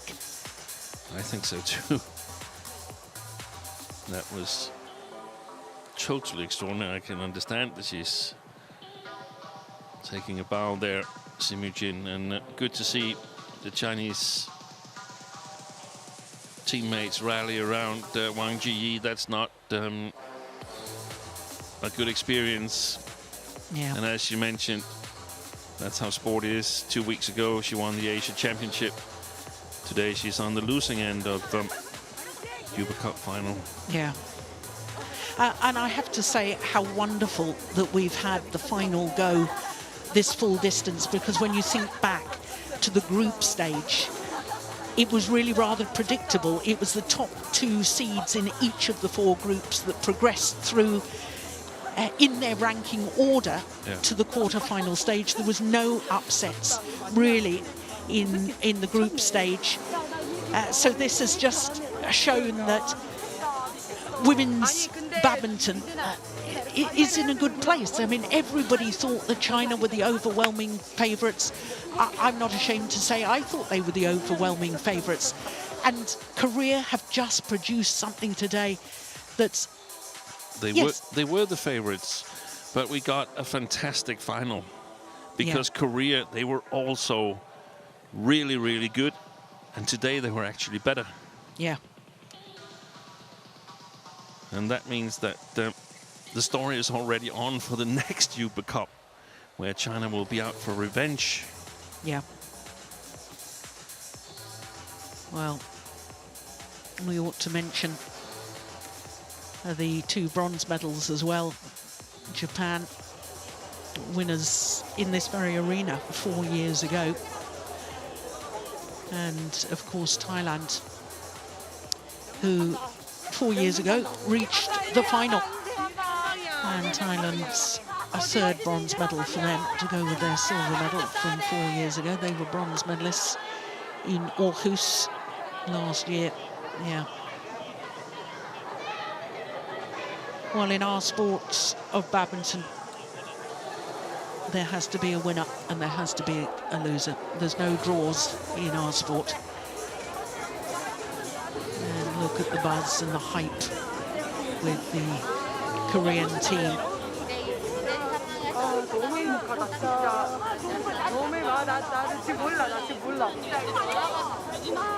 Well, I think some of the players can hardly believe it. I was surprised, I have to say, with Korea, the way they dispatched Japan in the semi-final. Were you a little bit surprised by that? Well, a little bit, but I knew that Japan has had injury problems. Couldn't, at least didn't really trust the first women's double, the normal first women's doubles, Fukushima, Hirota. But it was convincing the way they did it. Yeah. It was. Yes, it set up the tone for belief for today's final for Korea, because, of course, Japan were the #1 seeds and they had contested 3 finals in the last 4 competitions. So, Korea, who today were in their 9th Uber Cup final. And incidentally, the 9th time that they'd met China in a Uber Cup final. So every time they've been in a final, it's been against China. Because the only time China hasn't reached the final was the last time we were here when Thailand beat them in the semis. That's right. Yeah, what a great success also for Sung Ji-hyun as a rookie coach in a major event. He must be a proud dad sitting somewhere, presumably back in Korea. Han Kuk-sung, himself a former national coach in Korea. Yes, proud mum as well, who was an All England singles and doubles champion. Junya Kim. Yeah. But Sina, if we think back to the group stage a little bit more. Oh, I think we might be about to have the prize presentation, so I'll hold that thought.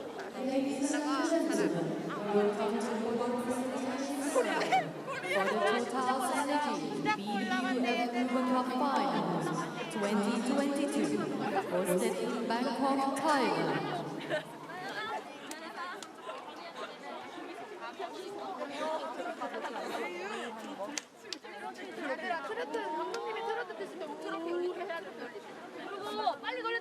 First semi-finalist team for the TotalEnergies BWF World Cup Finals 2022 is Japan.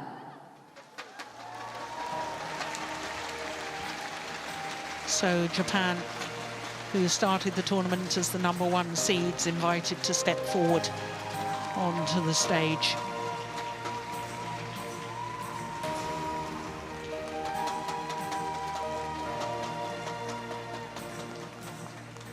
And because of COVID protocols,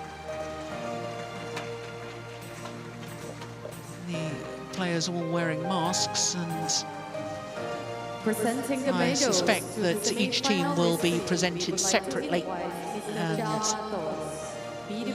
then depart from the stage.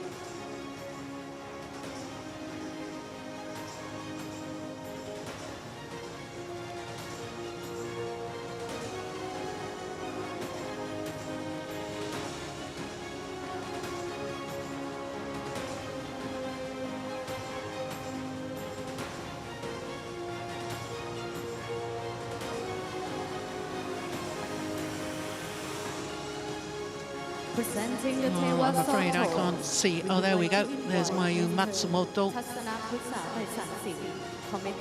two-time former world champion. Nozomi Okuhara, Nozaki Matsutomo.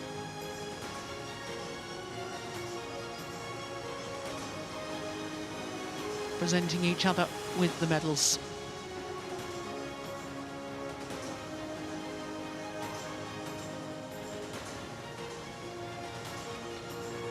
Yes, injury problems seen for Japan. The top women's doubles pair, in fact, both women's doubles pairs have one that's either coming back from injury. It's Hirota after knee surgery. Yeah, and Nakahara. Yeah. And Nozomi Okuhara. Her injury woes not over yet. Still put on a brave fight in the semi-final. Presenting the TotalEnergies scarf and trophy, we would like to invite Mr. Chan Min-ching, General Manager of Victor Thailand.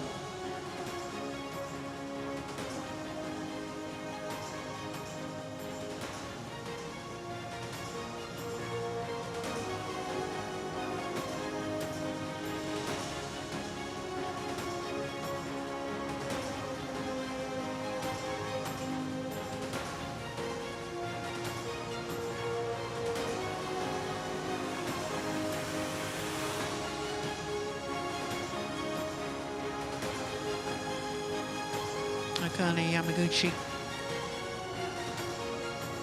who led from the fronts.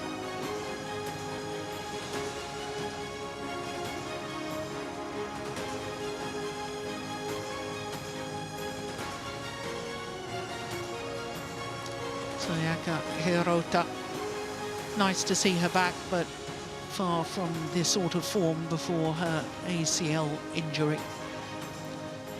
Yeah, and she's actually been quick to get back. Operated after the Olympics. Congratulations once again to Japan.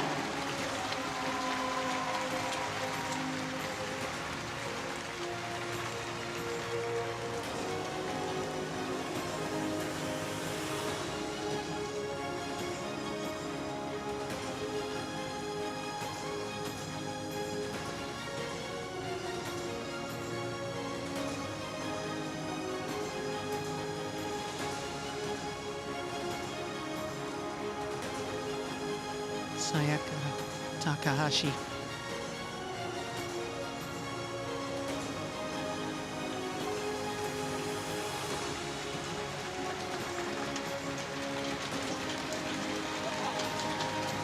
So now the other bronze medalists, Thailand, will come forward onto centre stage.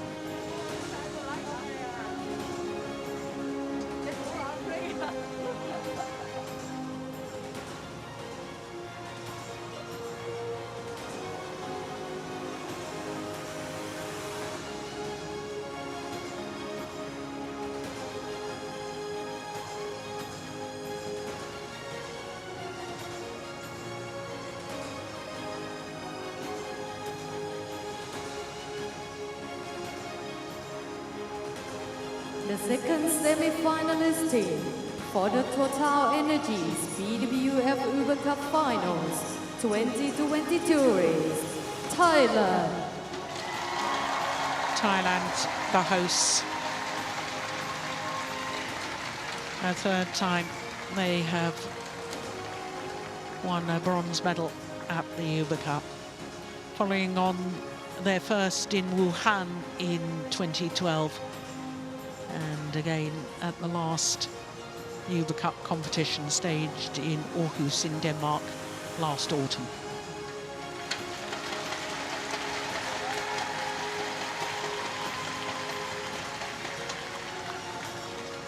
Presenting the medals, we would like to invite His Excellency Air Chief Marshal John Rumsawat, Honorary Advisor of the Badminton Association of Thailand, under the royal patronage of His Majesty the King.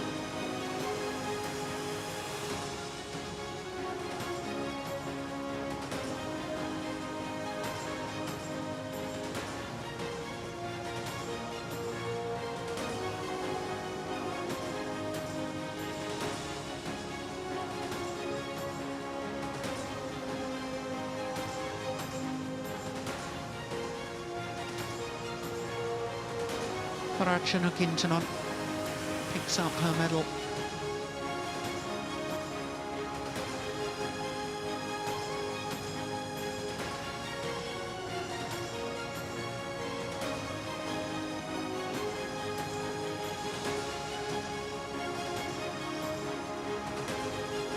Presenting the Tewa Soft Tours, we would like to invite Air Chief Marshal Thawon Sirisampan, Advisory of the Badminton Association of Thailand, under the royal patronage of His Majesty the King.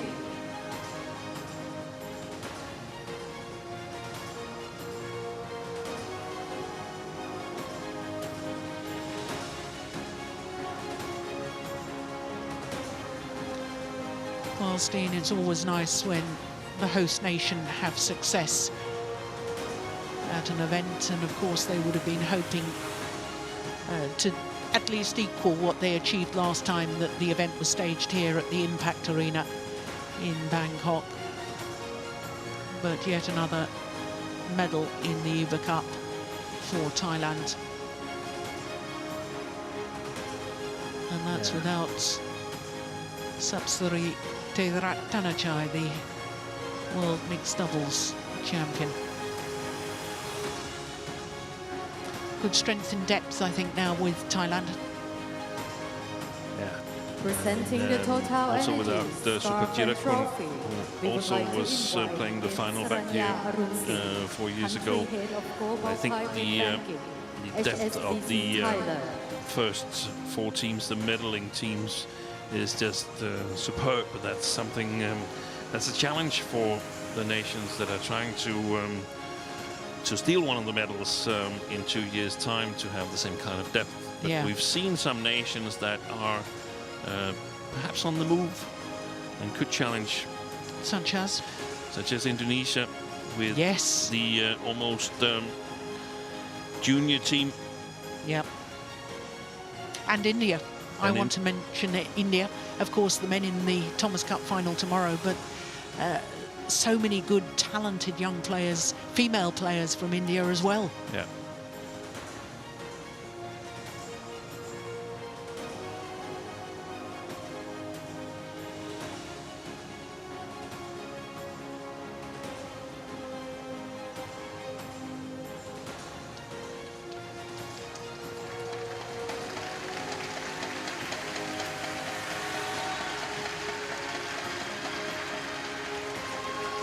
Players, please take off the face masks for group photos.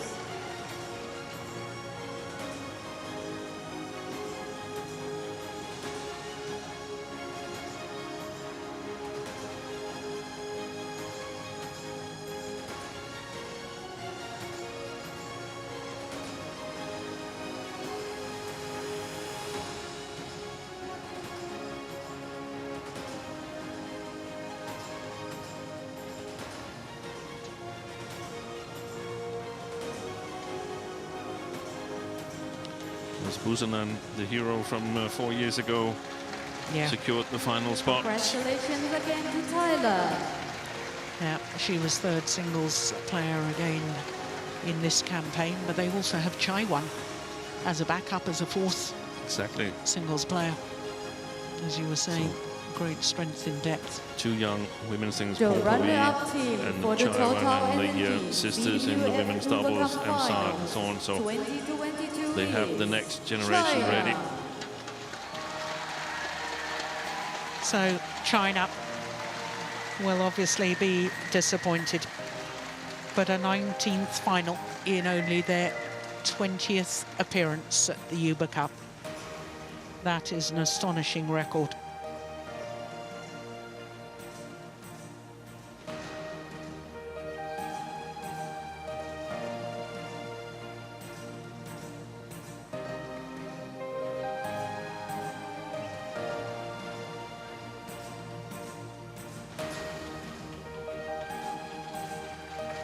Presenting the medals, we would like to invite His Excellency Air Chief Marshal Chalit Phupasuk, Honorary Chairperson of the Badminton Association of Thailand, under the royal patronage of His Majesty the King.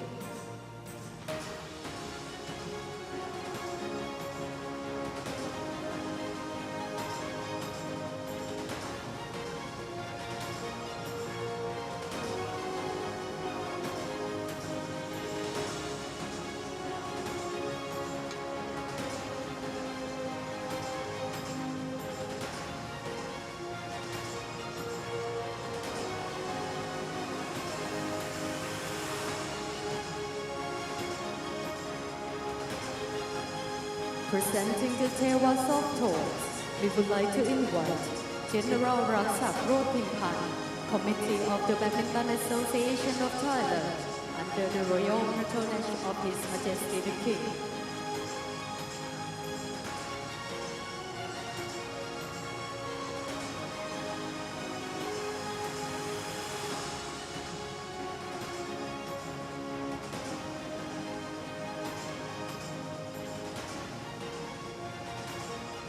Well, when you looked at the tournament results of the Chinese team coming into this Uber Cup, their women's singles players, the Olympic champion, Olympic semi-finalist, the Asian champion.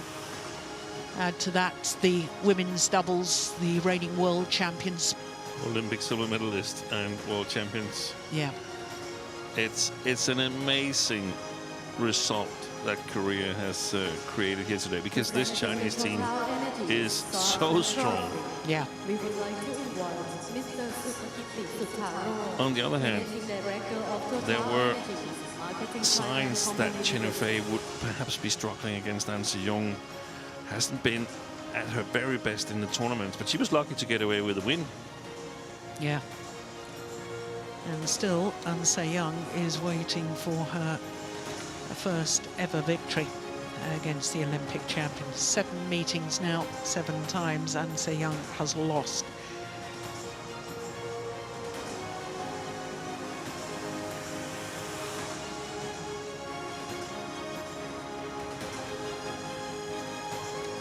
Well, also for Chen Qingcheng there, her 16th match in Uber Cup today, her first ever loss in her 4th campaign.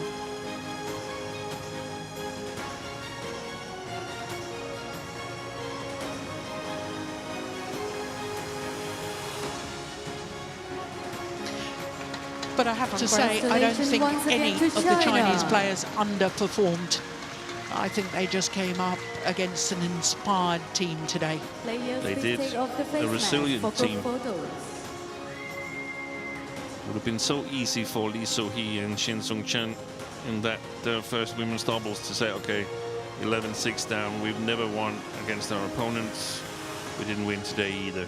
Yeah. They didn't. They kept on fighting. Yeah. That was amazing. And they changed their tactics. I felt that they were attacking more, and I thought that was far more proactive, and they got their just rewards for that. So China take leave of centre stage.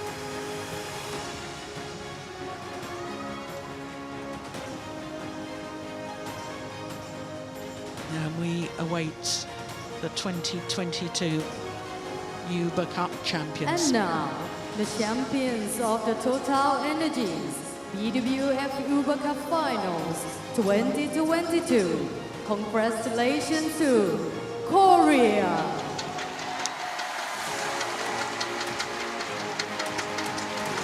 Korea for a second time are Uber Cup champions.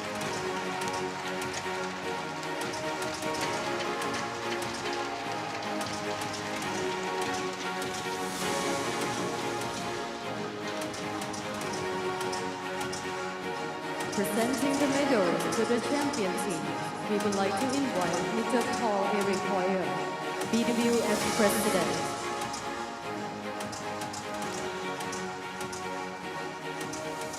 Coach Sun Ji-hyun's got the orange shoes on today.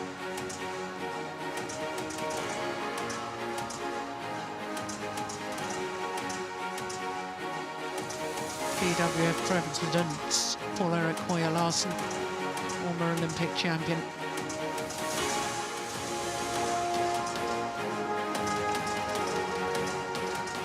Presenting the medals, and the players present them to each other.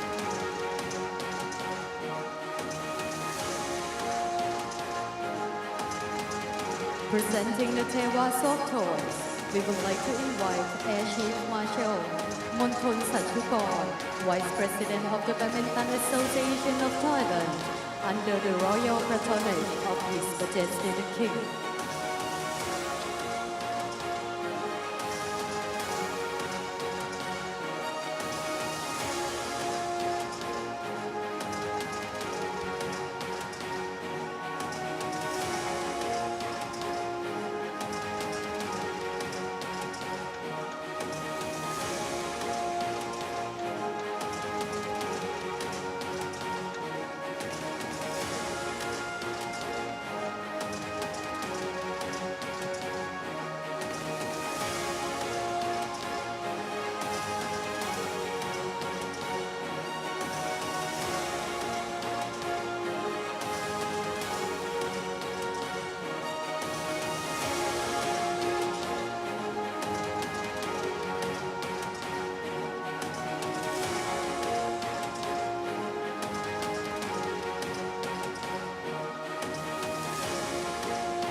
Presenting the TotalEnergies and scarf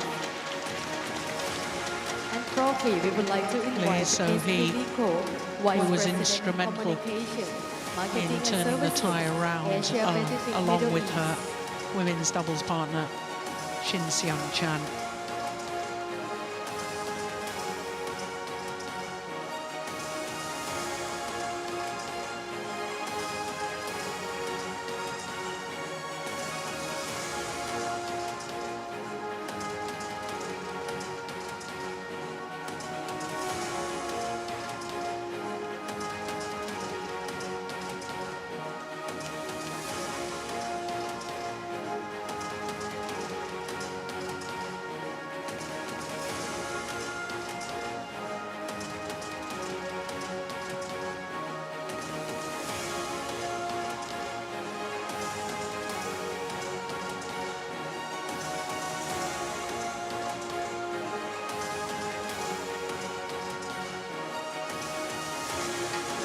Zhang Si-yong there. I was just looking for that 16. I'm not sure whether she is. It's very difficult to tell with the masks on, isn't it? BWF President Mr. Paul Eric Oil once again to present the Uber Cup to the champion team. So, the moment when the magnificent Uber Cup trophy, which was presented by former England player Mrs. Betty Uber in 1956, it has been taken off its plinth and it will be brought to centre stage. Magnificent trophy made by Martin and Webb. It is made of solid silver, a rotating globe on top of the plinth, and a female player standing on top of a shuttlecock. It's a wonderful trophy, and it is the Women's World Team Trophy.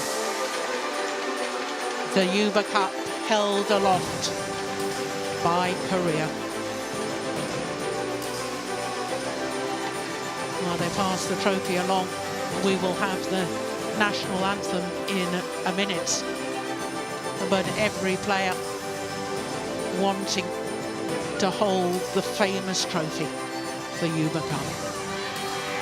There she was. Yeah.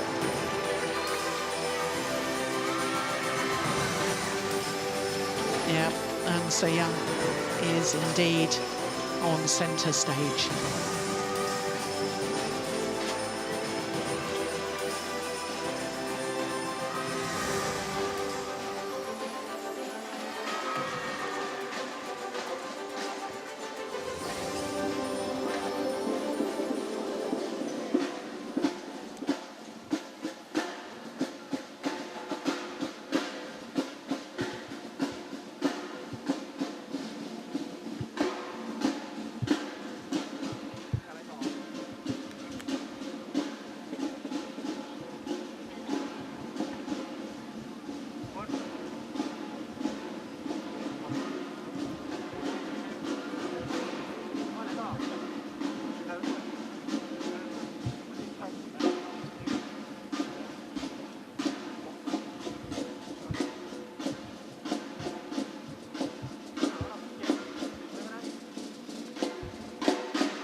We prepare for the national anthem of Korea.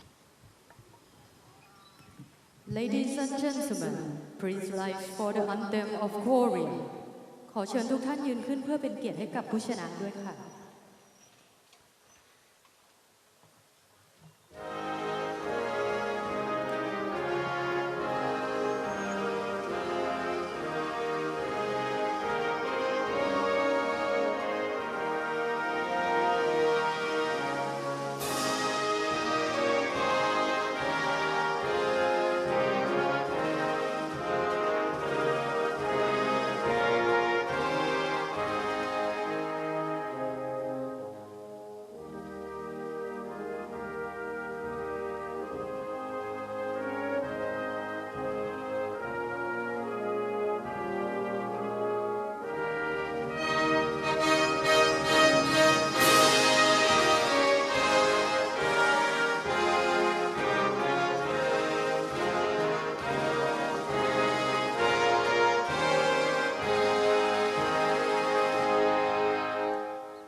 So the 29th Uber Cup competition won by Korea for a second time.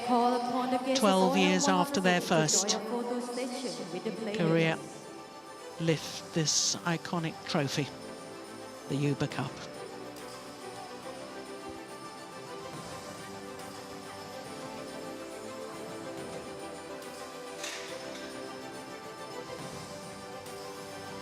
Well, the presentation party get into position for the photographers for the pictures that will be treasured.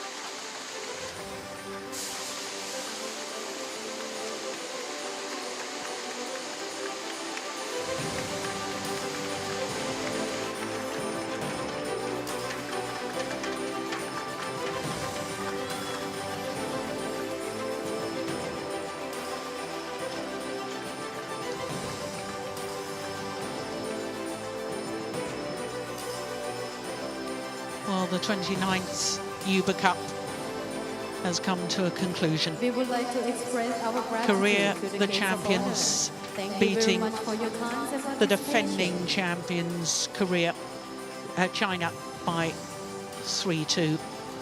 Coming from 1-2 down, the first time that that's happened since the 5-match format in the Uber Cup.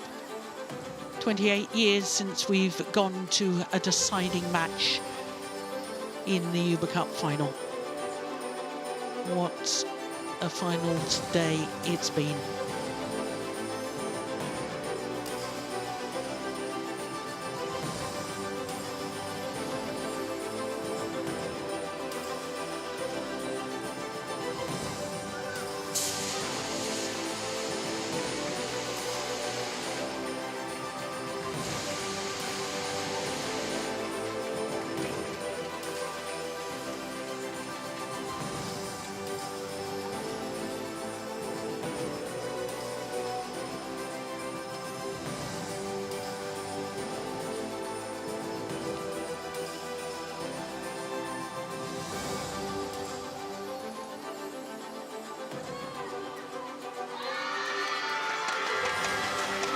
The celebrations begin.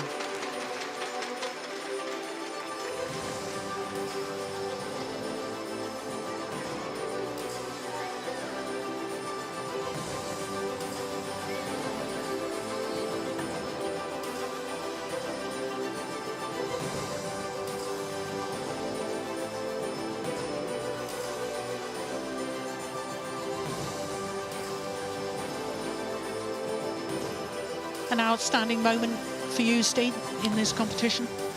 No doubt about it. Third women's singles in the final. Yep. The display of Simujin, absolutely amazing. Yeah. That deciding game, 1:21.8 in an hour and 28 minutes.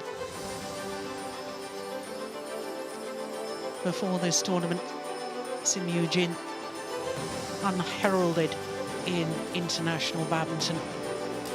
She's certainly made a name for herself now.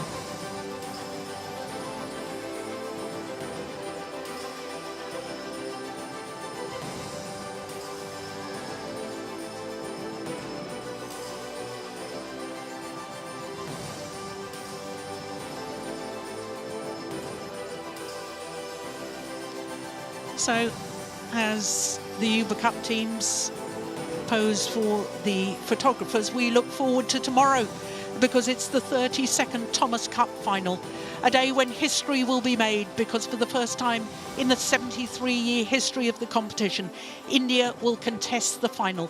They're up against the most successful team in the history of the Thomas Cup, the defending champions Indonesia, who are looking to lift the magnificent trophy for a record 15th time. Thomas Cup starts tomorrow at 1 o'clock in the afternoon local time, that's 0600 GMT. As we leave the Uber Cup champions to celebrate and savour the moment, do join us tomorrow for the Thomas Cup final. But in the meantime, from all of us here, especially from Steen Peterson and myself, Jill Clark, bye for now.